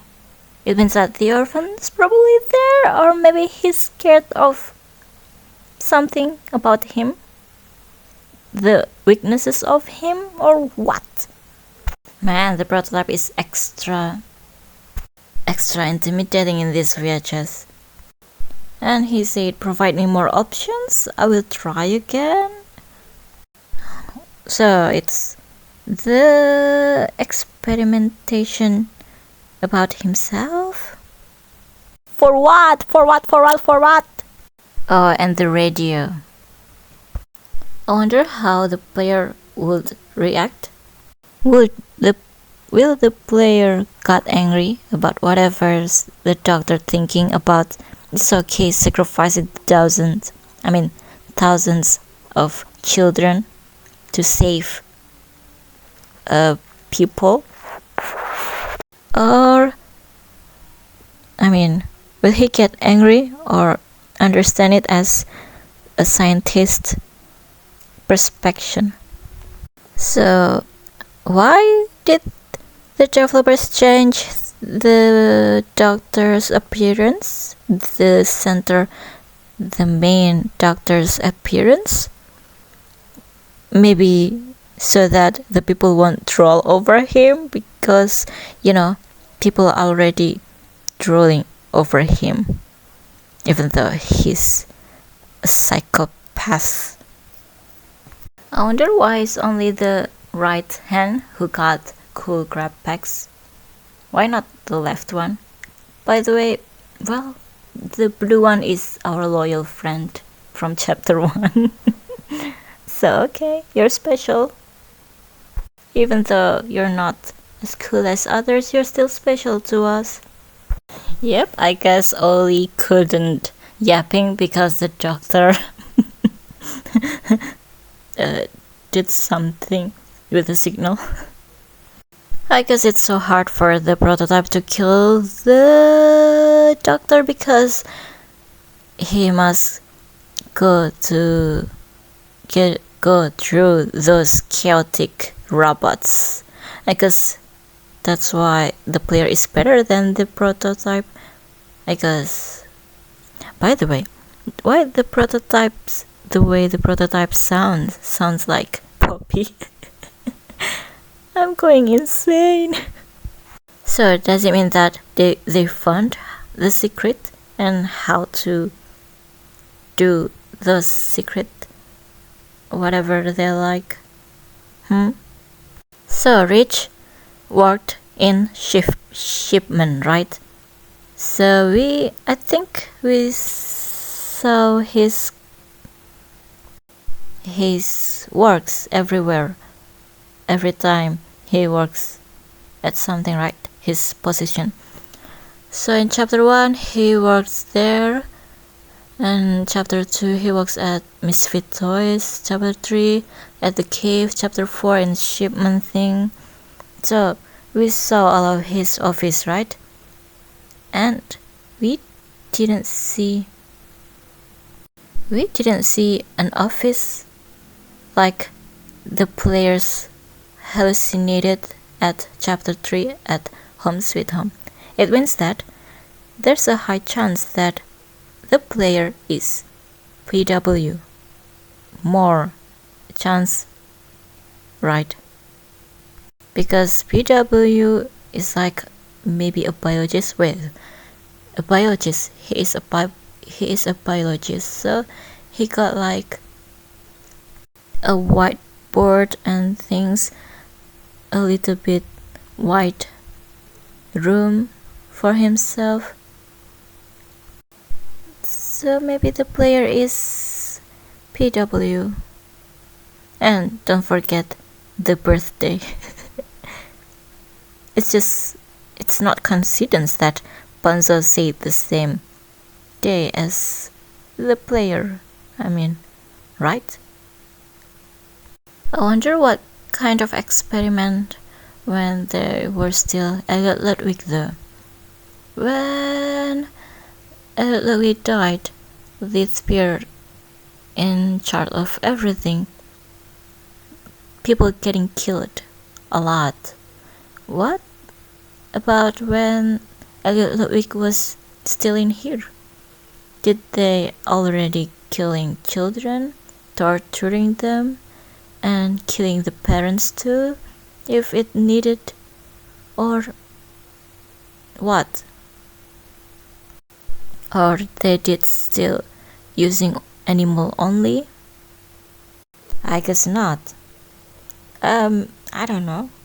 Man, if the doctor is not a doctor, maybe he could be a singer or a poetry. How you call it again? People who's reading poetry? Poetic? Poetician? How do I call the person? Yeah, forget it. And again, this time Rich some kind of making the same repeated lines like sit down, fight, don't shout. Is this like some sort of catchphrase that the doctor or the peers say? Why? Or maybe the developers made it because I don't know, they don't have any idea. Well, it could be not true. It won't be true. It's not true, I think. What's the lore, huh? And by the way, Kid's voice is just beautiful. I love it. It's like SMR satisfying thing. His voice is good. Good job, the voice actor. So why people really love making the same lines, repeating the same lines of other characters in this place, in this chapter? Why? And why Rich is in every chapter? Why is he so important? What are you?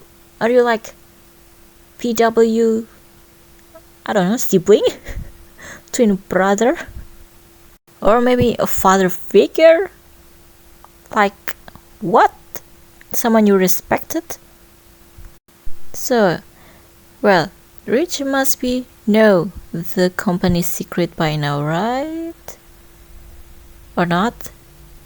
Well, I wonder what he would do. So he said, I'll fight for you, all of you, and I'm in a position where I can do so. Okay, nice. I wonder if he could be a bad person someday, though. Well, he's kind of violent and he got angry easily. What if he fights with violence someday? And he even said, not everyone, kid, not everyone.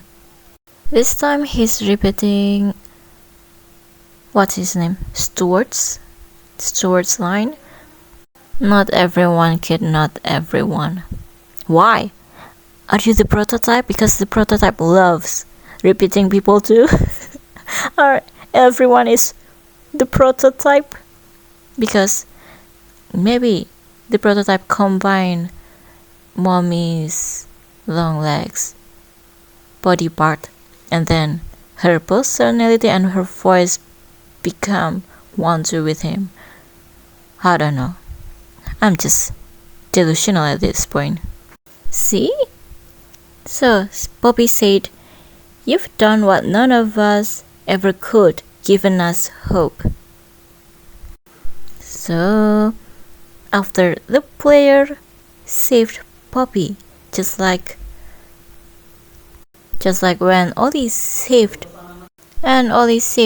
Poppy, and then after Poppy got free from her depression or thing or her case, they're both teamwork together, and then they're giving hope from other toys. just like all of the drawings, like Ollie and Poppy and Star, and then Bubba Bubba Fend and Kissy around them. Are they like the trio? I don't know. I wonder if Poppy is a clueless, probably. She said, I'm sure the others would love to talk with you. She thought that all of those other toys is friendly towards an ex-employee like the player. Is she that clueless, or is she so naive she didn't understand other people's feeling? Or she's just so positive? I don't know. But poor her, probably she doesn't know that the other toys hate her. So it turns out there's a red version of Boogie Bot.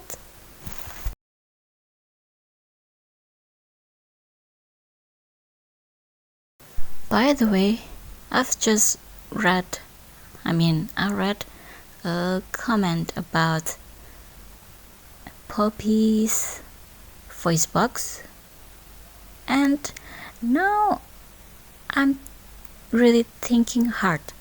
So, after the VHS from the first chapter, her commercial VHS, so there's some kind of glitch showing a voice box. And now I remember about Catnap's voice box voice thingy got broken, but then at chapter 3 he screamed, "Leave Playcare or I'm coming to you," something like that. What's so important about that? Is that important? The way they make the glitch for Poppy's voice box, it seems like that thing is important. Is it some kind of, I think in FNAF there's some kind of remnant thing, and in here it's the voice box? Or not, they could get killed without remnant, right? Or maybe they could get revived again and again as long as their voice box is still there. Maybe. If that's the case, then, well, I guess, well, we can see that they have so many mainstream inspiration about this game. But personally, I think, well, they might not be the first one to make those things to start the trend. But I personally, maybe a bit biased, I think they're the best at making the lore really great and felt full and satisfying in the game. So, well, if they're gonna go mainstream, does it mean Poppy, there's a high chance that Poppy would get into like another titular character like Freddy and Bandy? It means that she's gonna end up as boss. I mean, maybe a fight, but something more emotional like Joey maybe? Well, whatever, just make that scene very, very powerful and iconic and, yeah, emotional. Just make us cry or something, and a bit different and creepy at the same time, if you're gonna make her a villain or a boss someday, somehow, maybe. So yeah, what's about the voice box? About voice box and Poppy, I'm thinking about the wake up call. Well, Poppy loves to say wake up, wake up, wake up, wake up, something like that, right? From chapter 2. And we could see the doctor before he got turned and functional as a machine. There's something saying wake up on monitor. So that's probably Poppy, and probably that's her job in Playtime call, that is to wake up the people who died there. Well, maybe that's the function, that's the specialty about her voice box than the others. Well, I read a comment about her special box is making her to be able to control the others with her voice. And yeah, that person explained things, and what I remember is when Mommy Longlegs shut her mouth with her web. I don't know if it's because she got a beef with Poppy. Maybe she got jealous, or maybe she got annoyed by Poppy's voice, or maybe she's scared of her voice. I don't know. But that's a good point, somewhat. Yeah. So, about a video I watched, and let's see if it turns out the prototype is not as bad as we thought. Okay, is there any chance that the prototype is not as bad as Poppy's thought or told us? Well, there's a high chance that he was the one who manipulated the other toys with the alarm clock or something, and then make those children killing people, mass massacre people. And then what? The orphans, are they even still there? I think I've found one reason about maybe he's not as bad as we thought, but I don't remember. Well, maybe he's just bad. But I really love the way the game make us too suspicious about Poppy. Just like we don't know if she's bad or good. She's definitely suspicious. But still, that's why I love her characterization. Love it. I think Poppy is on denial about many things. First thing first, about her dad. Her dad is not as innocent as she thought. The second is in here.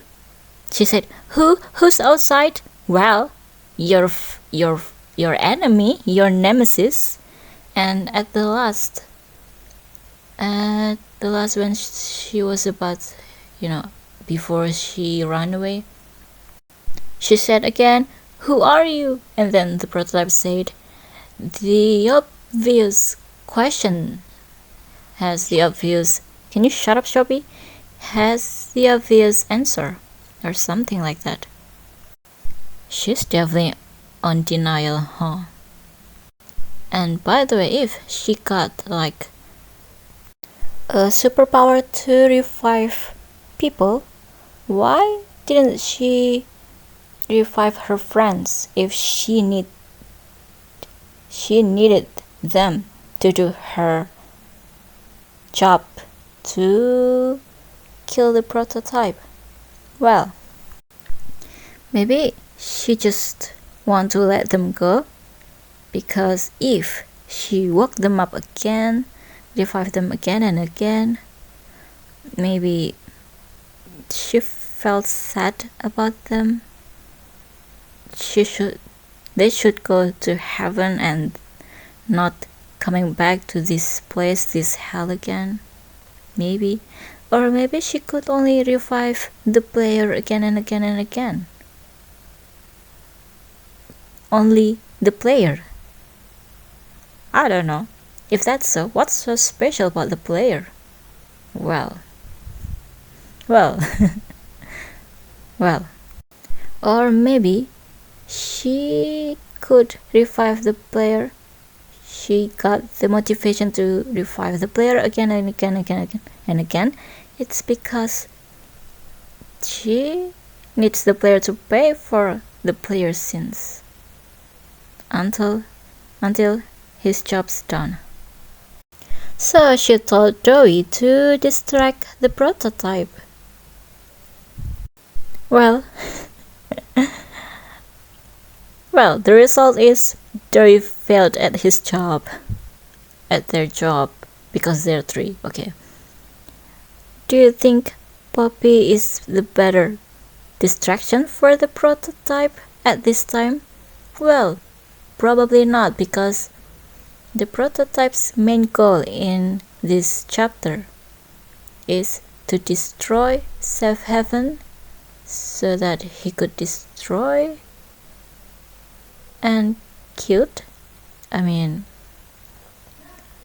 To make Joey disappear from his face as probably the most potential one to be his enemy, or the one who's gonna make him lost.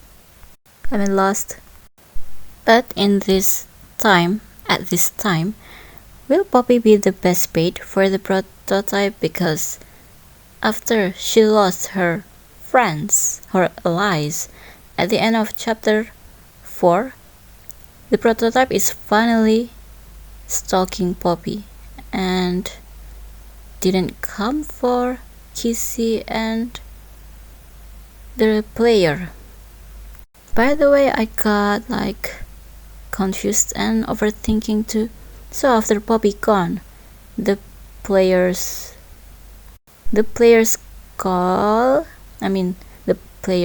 is question mark or something like that, right? It means that the player is lost. Maybe it's the way he got heartbroken after got betrayed by Poppy. It's not entire betrayal, because it's just her got a PTSD attack. But okay, the player got lost without Poppy's order, just like Joey's without Poppy's orders, just like all of the other toys without Poppy's orders. Maybe all they need is a leader, right? Maybe they're just the type of, not so leader type and need leader to lead them. So without the leader, well, they're lost. Maybe they don't have leadership, or maybe Poppy is controlling them. I don't know. So I'm kind of confused with Poppy right now. So the defenses should be still there, right, in Safe Haven, or at that time the generator is already broken. Well, okay, when the player is about to fix it, the system will be down at that time, right? That's why they need a bait for the prototype. Okay, I see. So Joe is gone and Poppy her job is to make evacuation for the other toys, and the player is got lead by Ollie, fake Ollie. But if the generator isn't fixed at that time, can the prototype break down through the defenses? Well, the generator is weakened. Maybe this time the prototype could get in. Poppy's thought. Maybe that's what Ollie told her. Yeah. The way Poppy said, I'll try to gather the others, keep them safe. The way she said it, it's like maybe she's in panic, maybe she's, acting, maybe it's ambiguous. Maybe she's in her thoughts are everywhere, she's in panic, she got many things in her head. I'll talk about it later after the player fix the generator. Fix, haha, fix, huh? Man, the way Oli is so high-spirited to fix the generator. It's just like... So which part of the instruction could get the player, the prototype could make the player like messing with the system? Is it the override thing? I don't know about machine, but which part though? Sometimes I'm thinking that the player is not very smart at making assumption of other people's psychological condition. Well, yeah. So the player's supposed to be smarter than Poppy at judging people's character, right? He should have more stable and mature in his head, right? He should be able to take some notices about how suspicious Ollie was, right? Why he didn't do anything? That's why I feel like the player hides something. It feels like the player secretly agrees with whatever the prototype's planning. Yeah, I don't know. So Poppy said that she would keep the other toys safe, right? Keep them safe. That's her job. Once everything's happening, once the player trying to fix the generator. But the thing is, outside there, they look okay.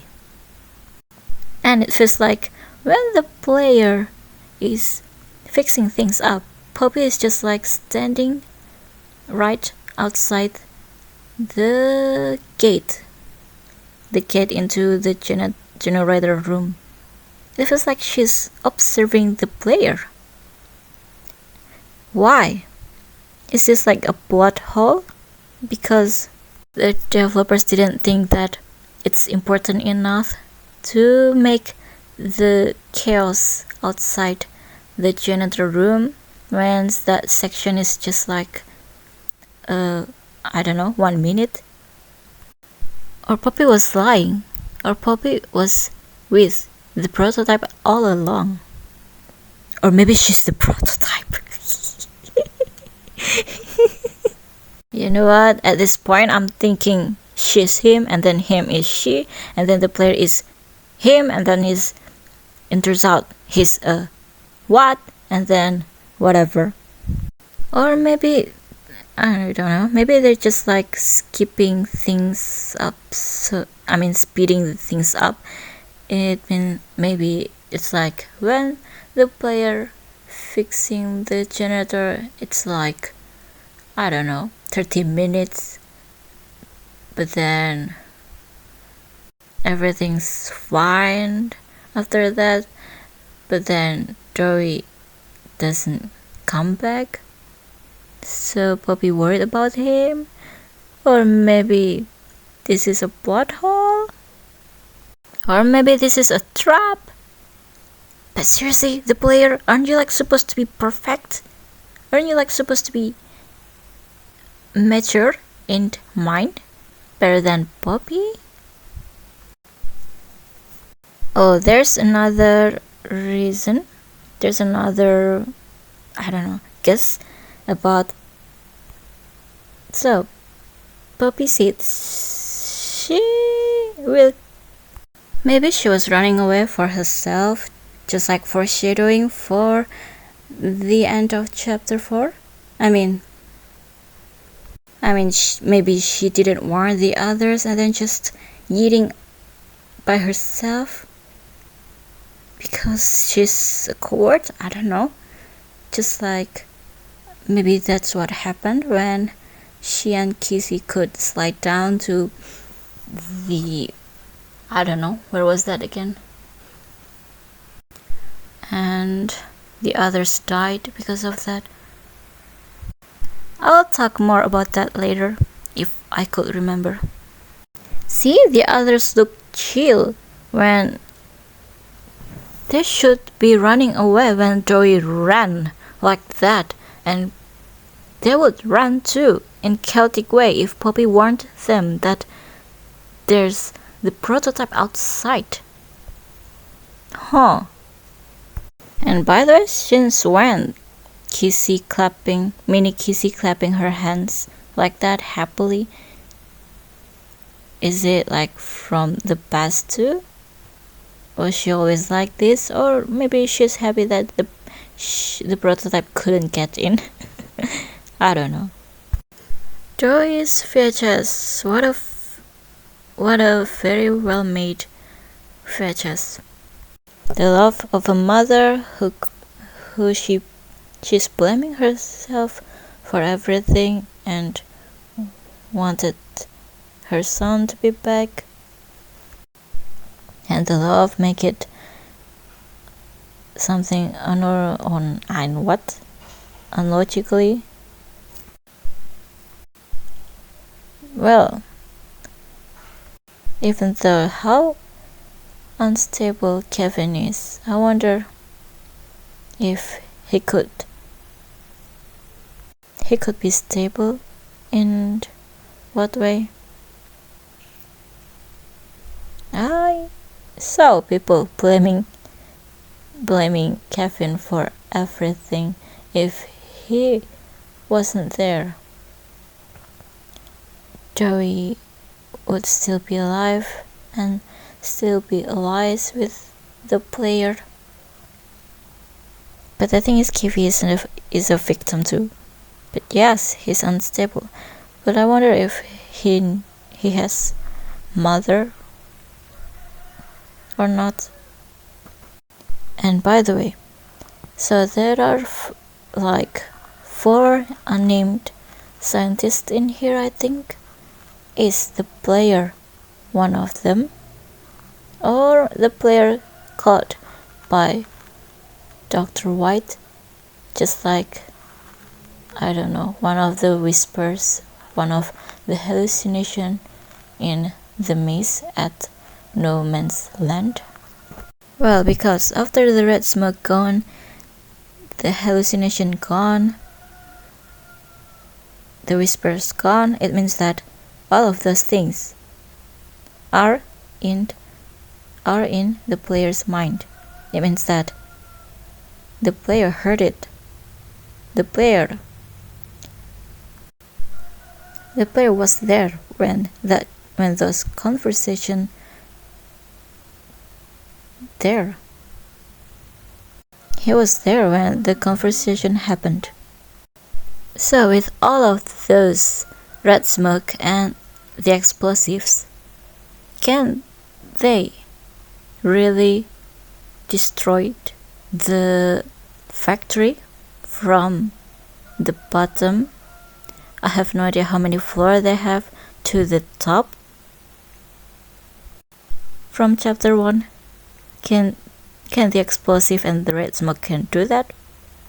And just like the game theory is saying, that maybe, well, the gamers lost the explosives because it's been used to save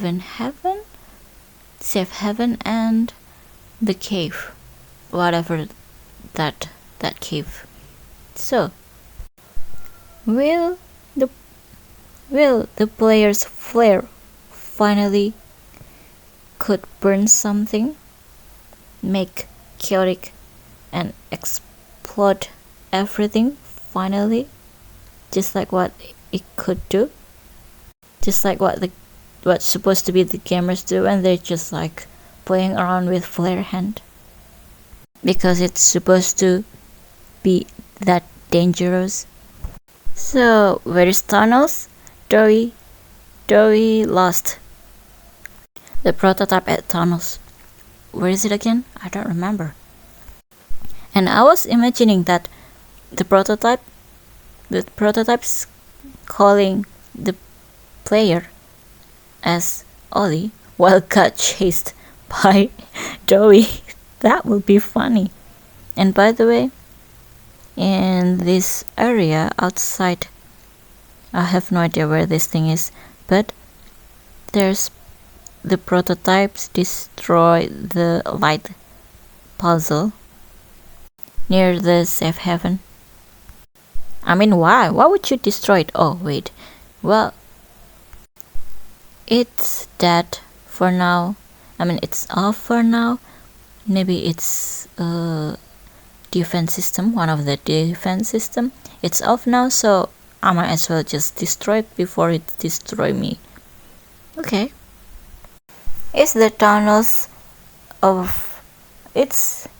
tunnel kind of far from safe haven?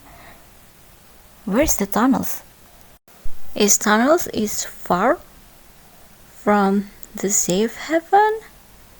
So how much time to make Joey knew that the prototype was gone, and where was he searching? And then after that, the prototype stalked the player to do all of those things, and then the player got maybe distracted by the smiling critters, and the prototype took all of the explosive and then yeeting, and then go to the safe haven and exploding things. Why? Is he a magician? Can he teleport? What is he? Is he like the Flash? Why? How? And for the why, I know. He just wants to destroy Poppy's allies. But how? I don't know. I mean, when Joey chased the prototype, did he solve the prototype using his phone and mimicking voices? And it's like, hi, I'm I, and he's running while sounding something like that. So the prototype blew outside the safe haven and then killed those toys, right? The safe haven inside, in infirmary or something, it looks like they're okay, not so bad, not like burned condition after the explosive. So the toys in here might get like a little bit burned, but the prototype finished them off by poking his sharp fingers to their body, and then like a knife. So there should be like fighting here. Not fighting, by the way. It's just murder by the prototype. So the prototype is 100% evil, right? Now that we know this, right? And that she's as maybe perhaps as evil what Poppy said. So the one who killed these safe haven toys was the prototype, not the explosive, because the explosive is dangerous outside, but the prototype is just like, swinging his hands or legs and making chaos to the infirmary. But for the center of safe haven, I think, the explosive was explosiving. The explosive was more lethal in safe haven than the infirmary and outside their tunnels, and okay. The developers put down the player's grab bag when he saw Joey again.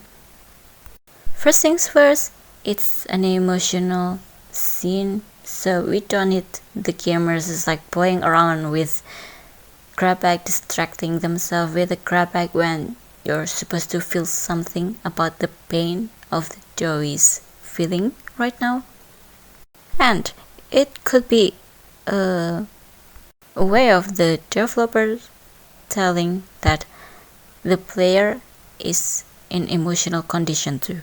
By the way, how could Kissy and Poppy get away? Well, we'll talk about that later. So yeah, based on the drawings, it's supposed to be Poppy and Ollie helped the other toys, but well, if Ollie turns out the player, okay. But in reality, Poppy and the player destroyed everything.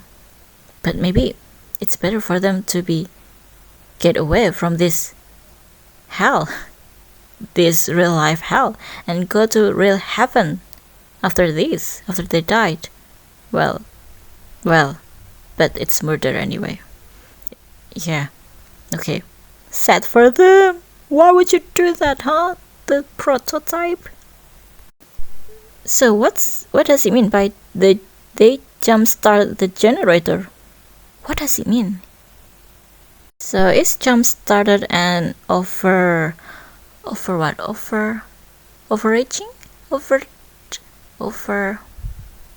Overriding is jump-started and overriding machine is different? I don't know. What's the difference again? What did the player do? Why? How? What did the fake Ollie do? So did you guys notice that the players, so when Joey is like freaking out, crashing out, three of them, the player is like trying to get closer to Joey and then maybe calms Joey down, but he failed. So after Joey turned into monster, the player gave up at trying to calm them down and then getting a flight, right? Running away from them, of course, right? I love the way the developers trying to make the player trying to search for a way out and getting away from Joey. Nice touch. So from the death message, the white death screen, the one who's saying the white death screens means Poppy. So Poppy said that he was watching you. Death isn't the end. It means that Poppy knew that the prototype is watching the player and death isn't the end. So she woke him up. So she revived him. So if it's a random death messages, maybe it was for when he died because of the doctor, maybe. But still, did Poppy revive the player over and over again? And she didn't do that to her friends or the other living toys because she felt their pain and she let them go so that she could go to like heaven or anywhere except this hell. Have I said about the light? The lighting is a little bit off. The brightening in this brightness in this game is still weird. The way they're like switching around. As a bad gamer, non-gamer, and with bad eyesight, I don't think I can get Poppy's untitled VHS. So it's so hard to get. Why? At the very least, the gamers could feel a little bit more sympathy for her. Why? Why did you hide them? and put it like very far from the other places. It's usually near the television. So after the player kinda kill Joey, the alarm suddenly beep beep beep bap bap bap, something like that. Why? Who did that? Who did that? The prototype? So I heard people talking about how Matthew and Jack trying to make Kevin can't eat the player or kill the player. So I see this now. So what's their name? Two of them trying their best to close Joey's mouth so he can't eat the player. Man, the way they're manipulating the unstable kid is just so evil. The scientist third and the prototype, and by the way, I think it's really the prototype who made the player go to this, I have no idea, section place. It's where a trap, someone made this kind of trap to trap Joey and kill Joey. It means that it's the prototype who made the player go to this place, because it suddenly beep beep beep, the alarms went on like that.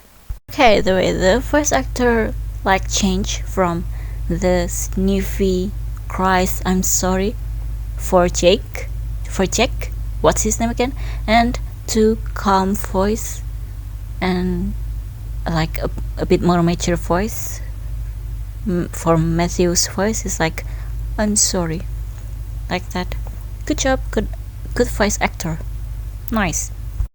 So Poppy said that, and I hate that he's what? She really loves cutting her lines, huh? So who is he? Well, it means that he's someone close to her. Definitely not only because she got food. So someone else, someone important to her father, maybe. Even though it's kinda, not so plot twist. Well, probably because they gave us so much clues. Well, it's a bit mainstream, but okay.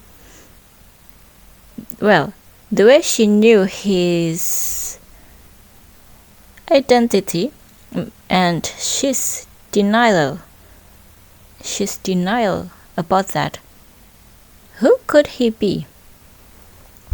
And she makes a difference about her father, her dad, or Elliot Ludwig, and the prototype. She made sure to make difference among both of them. So who is he? Probably Elliot Ludwig, but she's in denial because in her eyes Elliot Ludwig was such a good person, good leader, definitely not a tyrant, she thought. And he can't use violence, and the prototype is like opposite of it. The prototype is not a great leader because he's a tyrant, manipulate children to do his task, and what? And using violence, killing innocent people too, not just punishing the bad guys.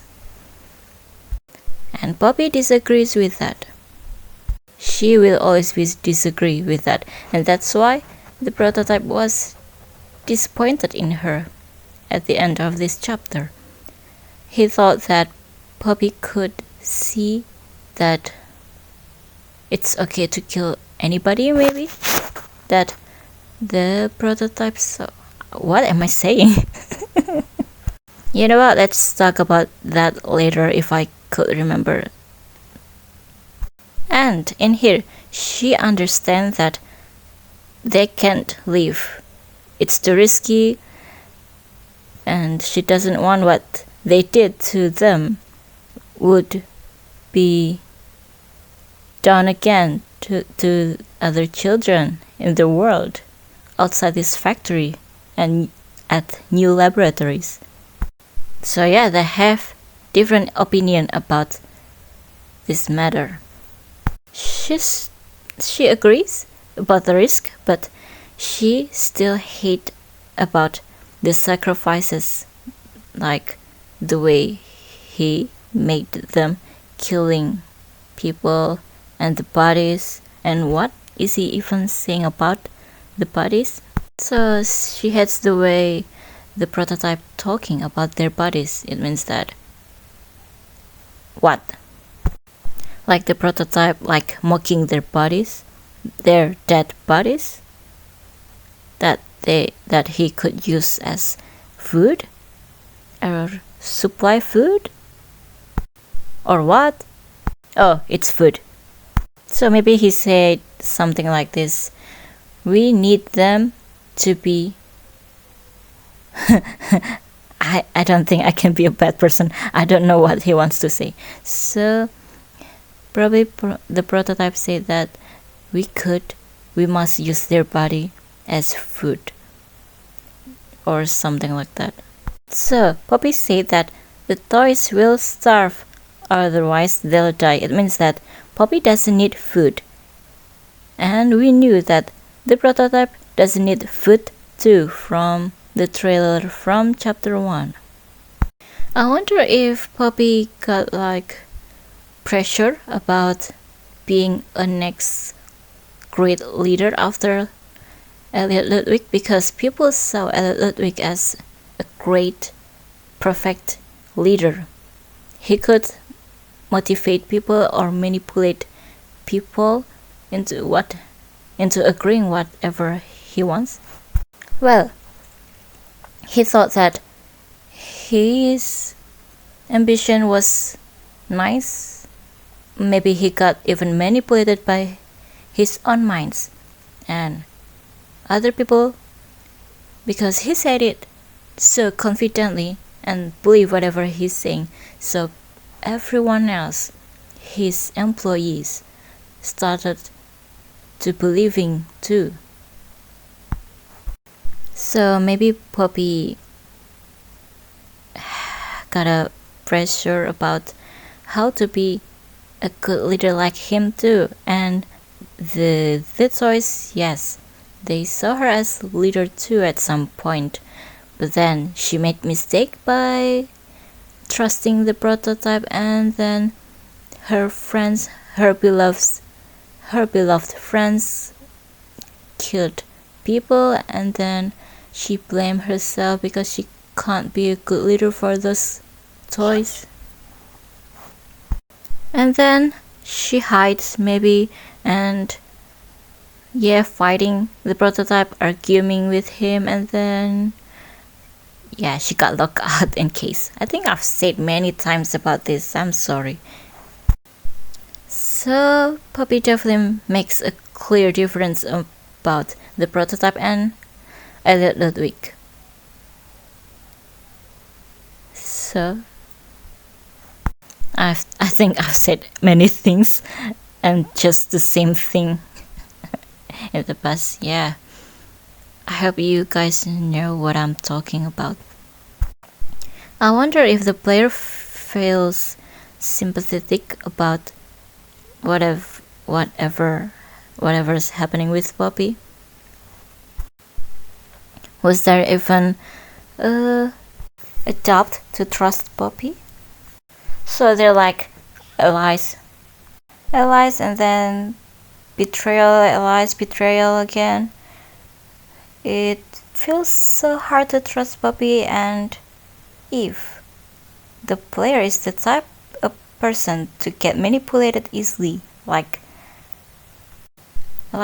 almost everyone in this factory pointing their fingers to Poppy and blaming everything on Poppy. Not really, not like that. Well, the doctor definitely kinda, or maybe definitely trying to make the players see that Poppy is not as innocent as he thought. But of course, point of view is everything. Well, there are people who thinks that children are annoying, they're crying and whimpering and noisy, but there are other people who think that those kids probably need attention and a friend to talk to, and they're in growth, something like that. So it depends. Well, maybe the doctor is just jealous of Poppy somewhat. Maybe he wants Ludwig's attention too, just like Poppy got like her. I mean, his dad's attention. But how does the player feel about Poppy? Is he sympathetic towards her? After Poppy left left Kissy and him, or her, whatever you are, the player. Yeah. What the, how does it feel? Well, about the question mark. You know what, I'll just talk about that later.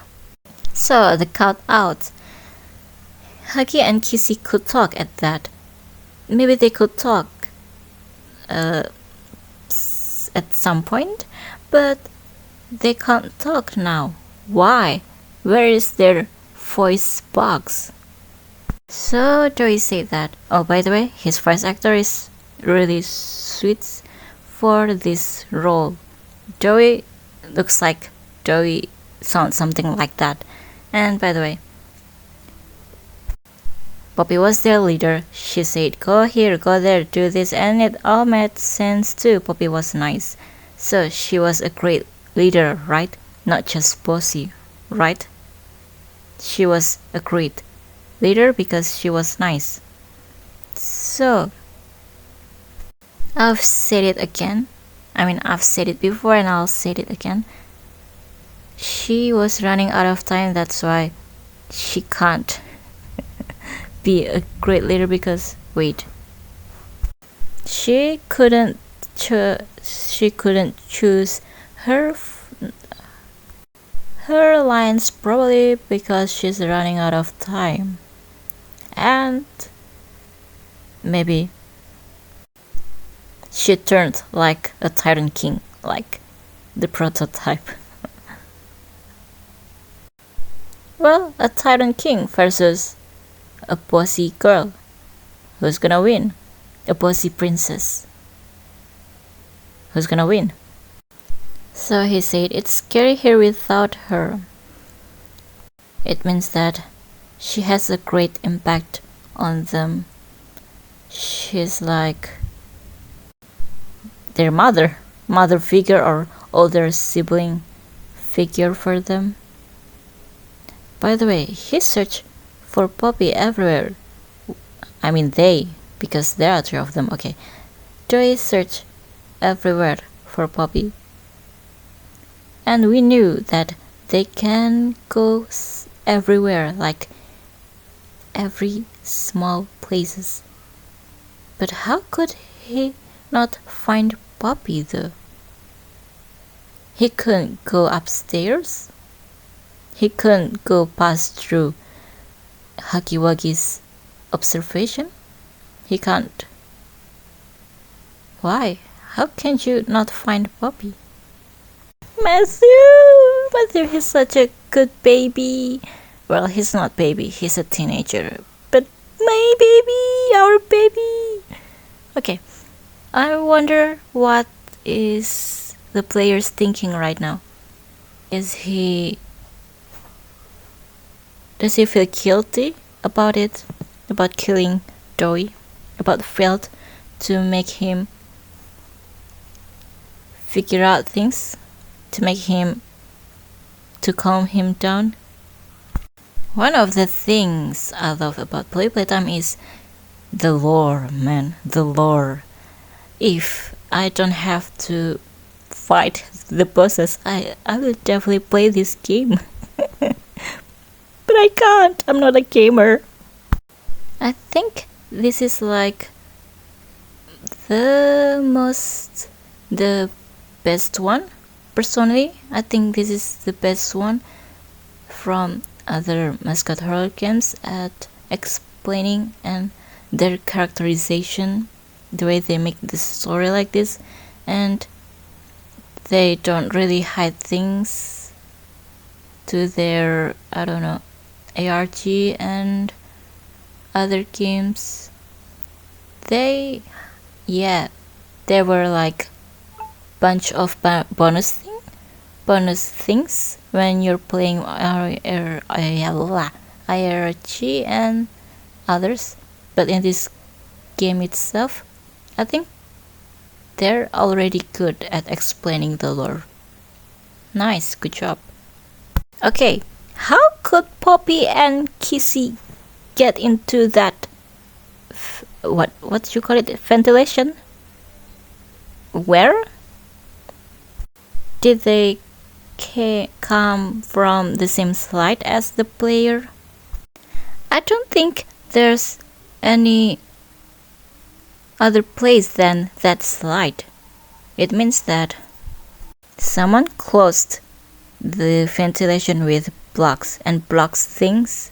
Someone blocked with the boxes thing to cover the entrance of the slide.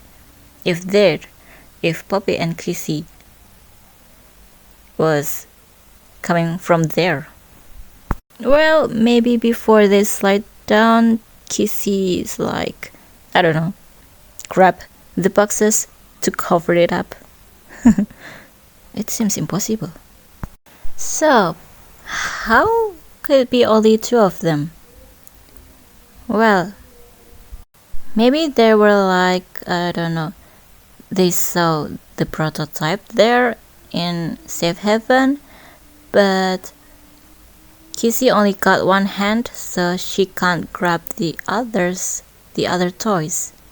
So she can only protect Poppy from the prototype, and then she's yeeting. Whee! She's running away so fast, and then she's hiding here. Wait, but the thing is, it seems impossible, yeah. Okay, so maybe they're running away so fast while the prototype killing each one of them, or maybe they heard, Kissy and Poppy heard something like beep beep beep beep beep. Well, Kissy can't grab the other toys because her hand is only one. Her normal hand is only one. The other is sick. The other is hurt. So she can't grab the other toys. So she can only grab Poppy and only can save Poppy. And then they slide down, and then they got confused. What? There's and why Safe Haven got exploded? Explodes? Okay. They're trying to contact Ollie, and then da. And after the player went down, did you notice that after Poppy said you, did you notice that Kissy is also blaming the player? She's like, She's like making that bombastic side eyes. Oh, and by the way, how did Poppy know that Doi died? Probably because Ollie got a chance to tell her. Maybe something like this. Hey, your loyal ally killed one of your bestie. And how do you feel? Or something like that. And then Ollie disappears after the player slid down, and then Or maybe Poppy got like an ability to know that there's someone dying in this place. Wait, but if she does, it means that she should have known that Haki is not dead. Well, it means that the thing that the player see is probably what Poppy can see as well. It means that she can through the player eyes. And I'm still confused about the eye on poppy flower, on top of poppy flower, an eye, you know. Can she, if the player wear that kind of outfit at this time, at the right time, for now, can Poppy see through that eye from that costume? Because that costume has Poppy eyes, like the blue color eye. I don't know, there have some kind of suspicious eyes in this factory. Yeah, Poppy looks like I mean Kissy looks like she's questioning the player too. So Poppy asking, do you even understand what happened? What happened, Poppy? Is it about Joey's situation that she's blaming the player, that the player doesn't understand Joey? Maybe this is the context, or maybe this is the context for the question for the prototype makes it like a trap for the player to kill Joey, and the player did that. It means that the player got into the prototype's trap, and she's angry about that. That's why she's asking, do you even understand what happened? Well, I don't know. Maybe yes.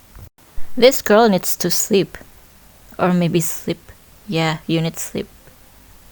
The way she's trying to get on from Kissy. That was adorable. Well, if she could see through the player eyes or something, she could have seen that the player did plant the explosive. It means that she got told by the prototype, I mean Ollie. By the way, the developer made the grab bag disappear so that in these cool moments, like very cool moment, the player won't play with the grab bag. It will ruin the mood. And by the way, it's kinda shocking that this time Poppy said that, why did you kill Joey? Because she was usually like this. Because she's usually like, good, you killed mommy. Like, good, I know you can do this. Good, you killed Catnap. Or good, you killed Huggy Wuggy. But this time, I love that we got surprised that she's saying something like, why did you kill Joey? It means that Joey is different from the 3 past monsters. Love it. Man, when the prototype said, shelf ventilation block B6, man, I got goosebumps, so cool. And it's like the stalker feeling, you know. But if the prototype only knew where there are, it means that, so who blocked those boxes in front of the ventilation, the opening of the ventilation? Yeah, probably Kissy grabbed it somehow to hide the ventilation. I have no idea. But Kissy's kinda cute when she's like, when the prototype said like, stay where you are, you're not going to run, or something like that. She's kinda cute and sad at the same time. I'm sad, I mean. But she's adorable. She's always adorable. Poor baby's trembling. You must look at Bobby's face. She's like, what? her eyes, and then her head is backwards. Wait, no. How do I say it? She's like, what? I'm sorry. She's always asking, who is this? Excuse you, Poppy? Wait a minute. Does she know how the prototype's talking? Does she know that the prototype loves combining voices? Does she? Wait. What did I say? She's flabbergasted. I think that is the correct word, right? She's flabbergasted. She's so cute. See, again, you're not going to run, you're not going to fight. Wait a minute. Well, it's kind of different. The doctor and Liz Pierce is saying something like fight or don't fight or something like that. Well, she doesn't have a choice in here. She must not fight. She must not run again. But why is shaded game though? Why is he saying like this is a shaded game? Or charade? I guess Poppy should have known that, but she's like in denial. That's why the prototype is like an obvious question with an obvious answer. I wonder why Poppy is like very naive about Ollie. Is she smart enough to know that a kid should have not a kid voice anymore when it's been like 10 years later? Wait a minute. Does she know that it's like it's not 1995 anymore and it's like 10 years later? Does she know that? Probably she knew that. So, Poppy, who is Ollie to you? Your brother, your sibling, twin brother, uncle? Or what? Your boyfriend? Your best friend? Your husband? Your grandpa? Okay, it's not rhyming anymore. She looks like she's very sad about Ollie. After he's saying, I'm right here, Poppy, for you, I'll always be here. I wonder if I'm right here, Poppy, for you, I'll always be here is like an important, iconic, important lines for these two besties.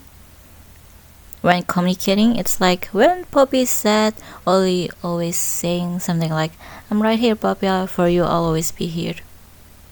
So, this game is based on her name. It means that people around her are important, especially Kissy, Ollie, the player, her father, right?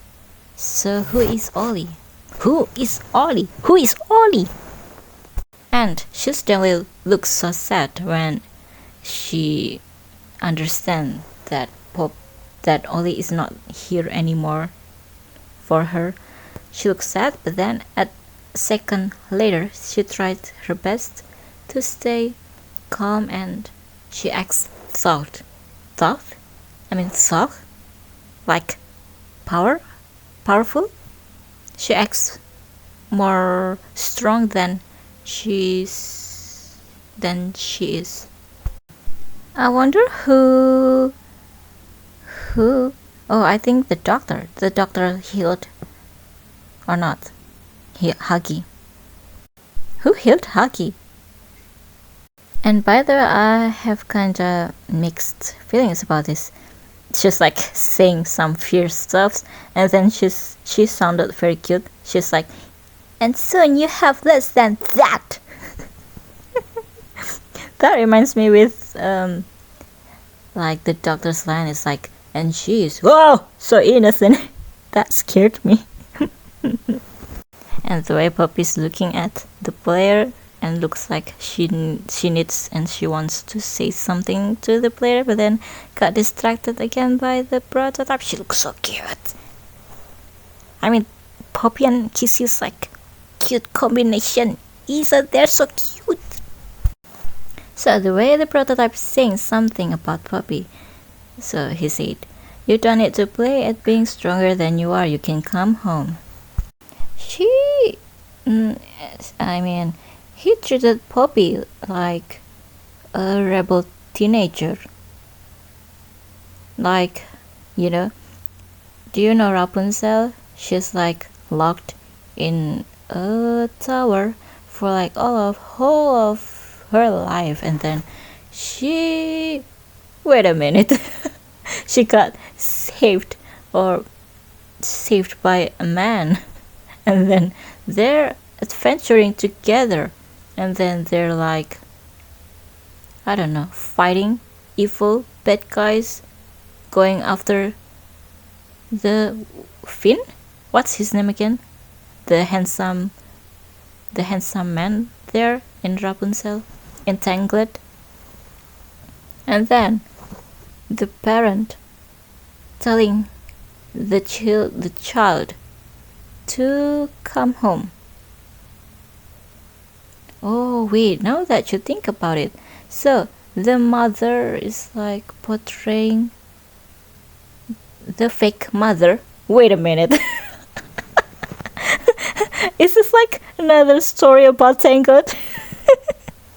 So the fake mother, the mother Gothrel or something, is like making the what's his name, Finn, the man, like a bad guy, and telling the kid Rapunzel that this outside world is such a dangerous place for her, so that she must stay in tower. And the fake father, probably this prototype is like a fake father, telling Poppy to come home to the case so that she won't go through this dangerous adventure with some random employee. Some random man. I don't know. What is this? A Tangled for Poppy Playtime version or something? Oh. If I'm somewhat right, what am I? Smart? I think I'm delusional, yeah. Okay, fine, I'm sorry. And this is one of the many things that Poppy said that sounded suspicious. How much do you know? Does it mean that the prototype is not her father? Or maybe about her feelings, like she's trying her best to hide that she's a strong leader for the other toys, but the prototype knew that she's only acting. She's not. She does not know how this world works. Just like what they show to other toys. Okay, wait. I'll read the text next. Everything. The prototype said everything. It means that. Oh, wait a minute. The mother Gothrel thing said that mother knows the best. It's like the prototype saying everything. I know everything about you. The prototype is mother Gothrel. Gotham. So the prototype said there was an Ollie a very long time ago. It means that. What? What? So, a very long time ago. What does it mean? It means that if he's still alive, he's an adult. The player, are you Ollie?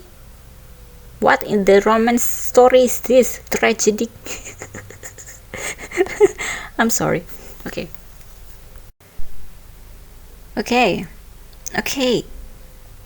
So maybe he died at the residence. Okay. But then what? Just that? Ollie just died behind the scene like that? Just like that? Was he even the one who died? The young boy who died at Elliot Ludwig's residence? That young boy must be important. to Poppy, at least, right? And that's why he got chosen to be, I don't know, the dead body at that place. So, the prototype said the collaborators that the few have left. It means that her friends are only QC and the player only left them, right? So, are they gonna get killed? Defined, they will be dealt. Right, okay. Do you find that? Will the prototype finally kill the player? Is he ready now? I mean, is the experiment, the secret, the time and thing is ready now? Look how Kissy so concerned about the prototype wanting to put Poppy to that special place and that she won't ever want to leave. She looks so concerned. See, I don't think any other places are like... See, I don't think there is another opening except that slide when the player slides into that ventilation. So the prototype said that Poppy is missing the point, kept missing the point. What's this thing about? Is it about the disagreement about the hour of joy, or the experimentation about time and revival or something like that? And by the way, if I were the prototype, I would hide. Well, if I were the prototype and I want to make their friendship or something like that, their teamwork won't work again, I will not explain to the player Kissy and Poppy that the player has been extracting those explosive, but the prototype took it. I will not explain it to them if I were the prototype. He's actually so kind that he tell Poppy and Kissy about that, and after that both Kissy and Poppy look at the player. They look like, oh, so you did your job. Okay, that's nice. Man, the way the prototype said, I'm disappointed. It definitely sounds like, I don't know, a family member that disappointed in you and thinking that they're gonna be like in agreement at some kind of problem. And she said, the prototype said, it's always been about you and me, Poppy. Well, I know that this is about Poppy because I know the game is with her name. But who is the prototype? It's either like, well, if there's Huggy Wuggy, there's Kissy Missy, and there's Poppy, there's something like, I don't know, her counterpart? Or is this about father and daughter thing? What we are? What? What you are? What are you? I'm thinking like maybe the prototype was an alien or something, and then, you know, if he got like new bodies and combine those bodies to him, he gonna get like their personality, their memories, their voices. He can combine them into himself. But then as the time passed by, he's like, he forgot himself. That's why he's so obsessed about Poppy. Whatever. Okay, I'm sorry. What are they? What is Poppy and the prototype? It's either father, daughter, husband, or husband, wife, boyfriend, girlfriend, sibling, like brother, sister, grandpa, grandma. What are you guys? I'm crashing out. The thing is, the prototype can like make full sentences with using all his voice, but he chose to combine words, sentences from some different people. Why would he do that? So that he could sound cool and intimidating? Or maybe he got much data from Ollie because he was loved talking. That's not a truth that can be burnt away, and then not when it can mean so much more. What? It's just like marriage thing? What? Or maybe she was a part of the prototype and then they got like separated, and then okay, maybe they were like one entity, one monster or one alien, and then they took out of the prototype that is Poppy, and then they became different people. I'm getting crazier, am I? Not. Well, we knew that Poppy is on denial about the prototype's identity. It's like she knew he's somewhat like her father, but at the same time she doesn't want to accept that. And the prototype said that is the truth that cannot be burnt away. Maybe it's about her denial. She's trying to escape the fact that their family, father-daughter,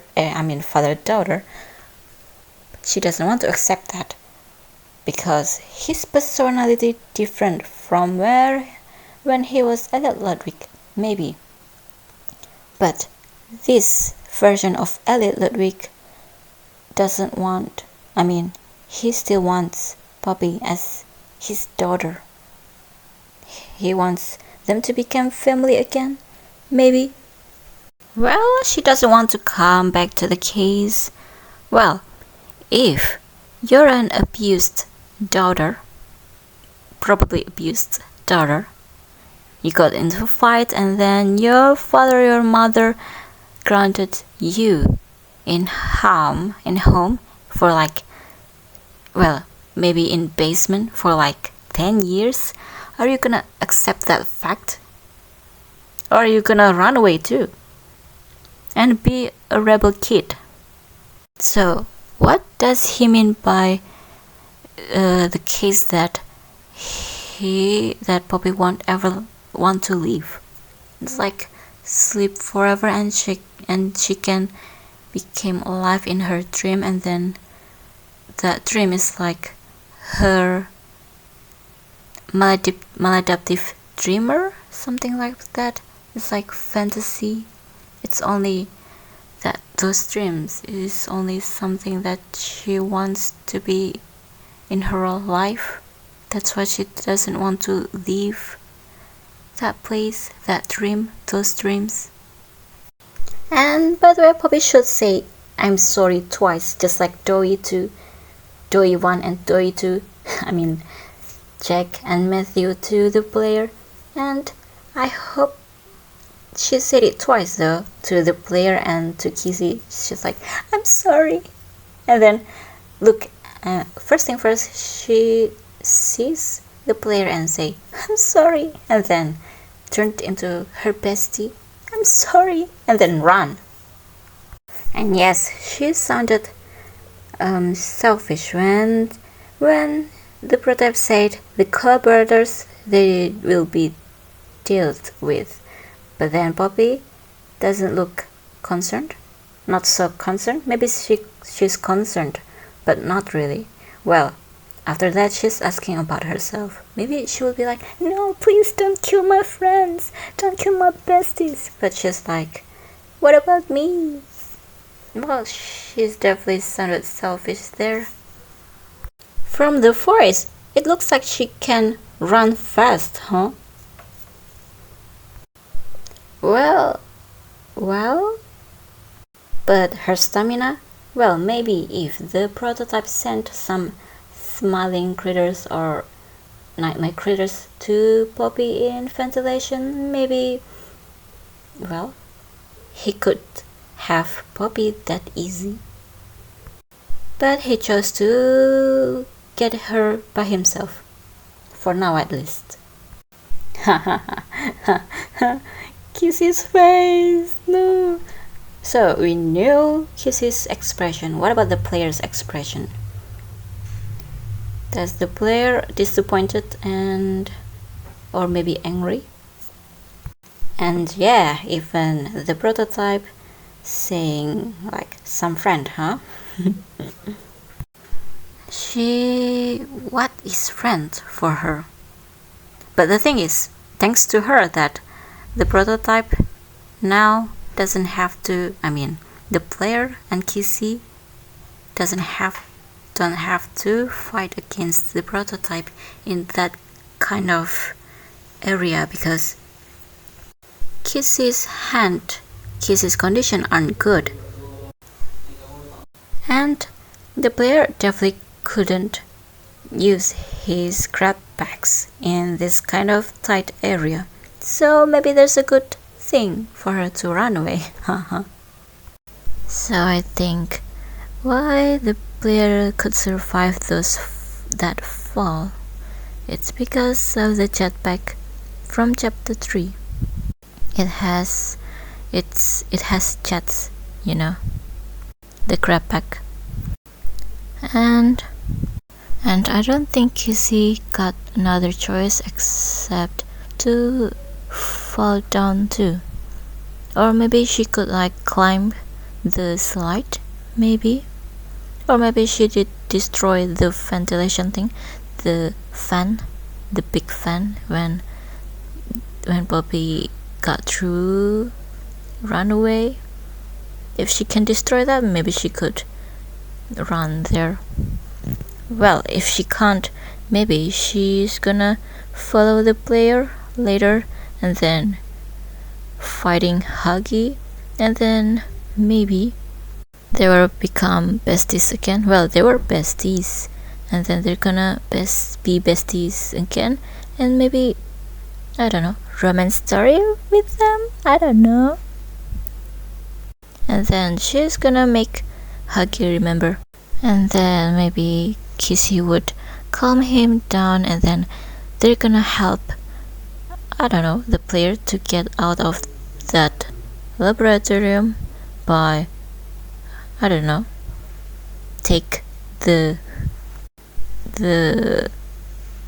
door, the metal door somehow with their, I don't know, 2 hands, if they combine together, because now they have only 1 hand, each of them. And by the way, after the player lost Poppy, the new objective is 3 question marks.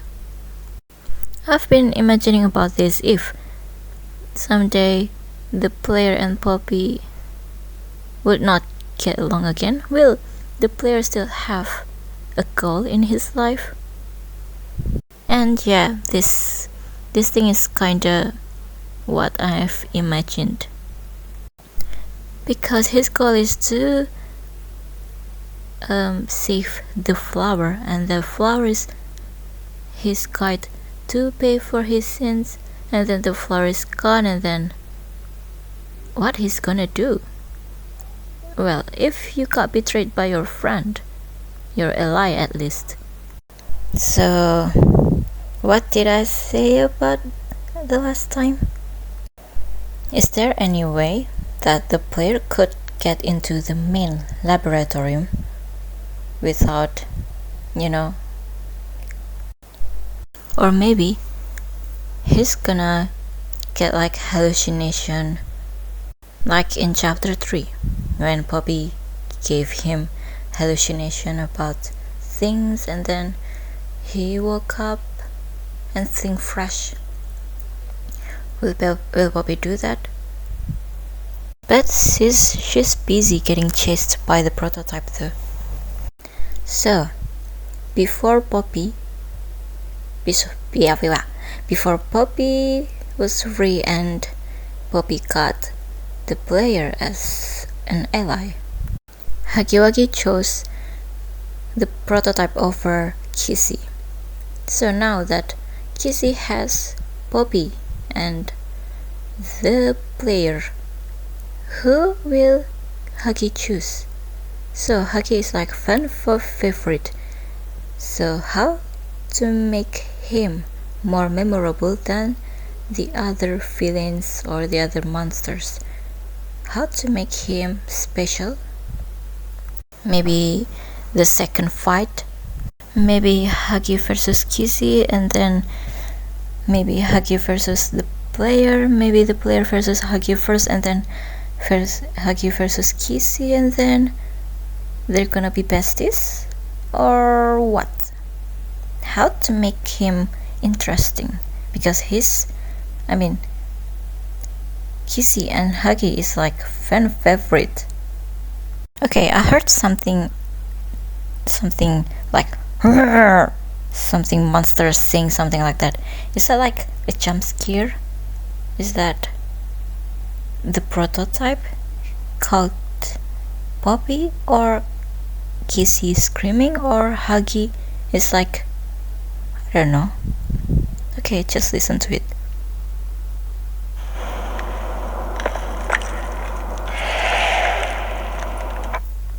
What was that? Okay, who got the other Omni hand? And this door opened by itself without the doctor control it. Is there some kind of like a system like face recognition, or like when you're gonna come into a supermarket, when you like press your crown and then sesame, the door opened by itself? Why this door opened though? This place is supposed to be like a secret, and there's no way this door is supposed to be opened by itself unless it's a trap for the player. By who? I don't know. That door looks inviting the player. So the player is not as like lost without Poppy as a guide. So the player is somewhat, I don't know. So the player trying to finish his job or their mission without communication with his teammates. So the door can only open with Omni hand.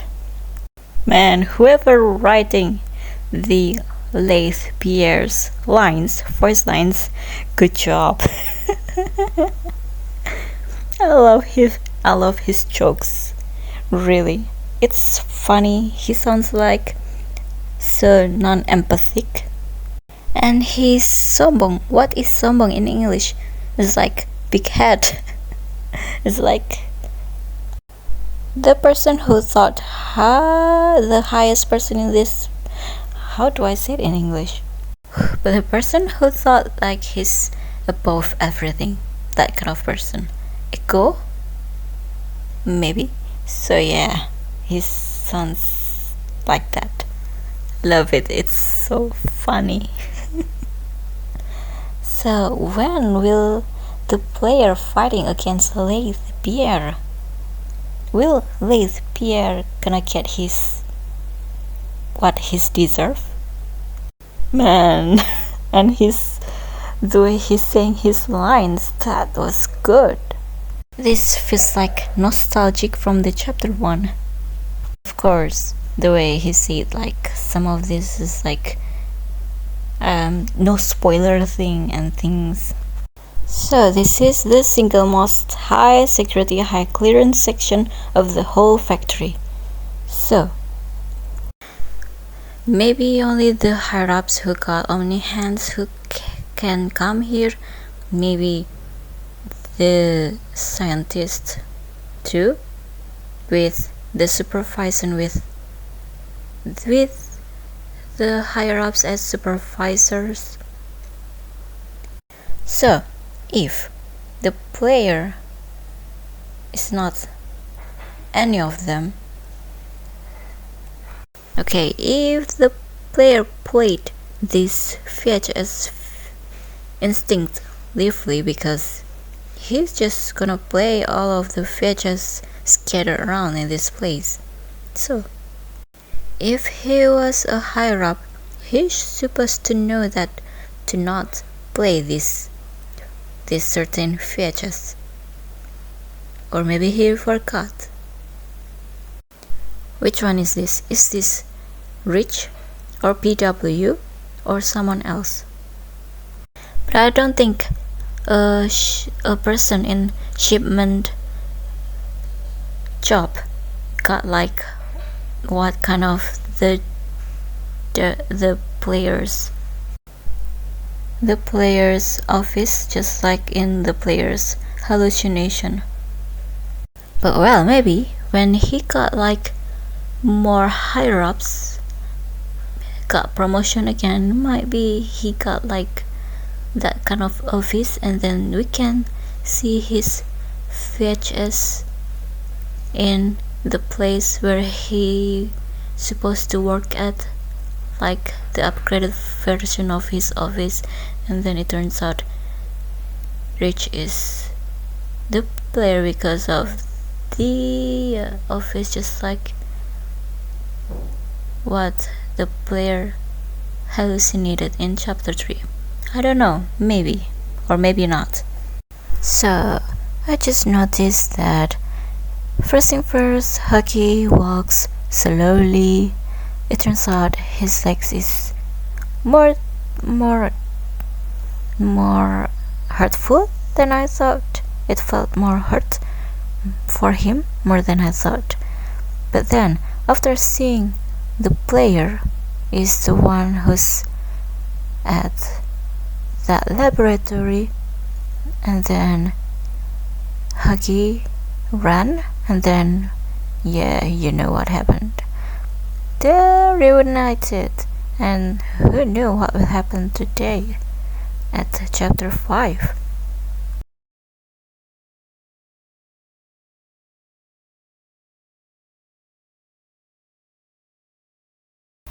So I love yapping, huh?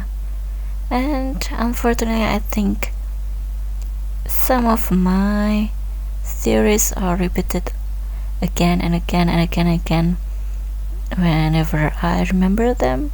So yeah, whoops, they're repetitive. Well, at least I can say the things out of my brain, so my brain won't full again of this game, won't get overthinking again, and my brain is much lighter now. Yeah, goodbye for now. You can, if you want to see my weird out of the box or delusional theories about this game, you can check out my playlist, Boy Playtime Print Dump series. Thank you.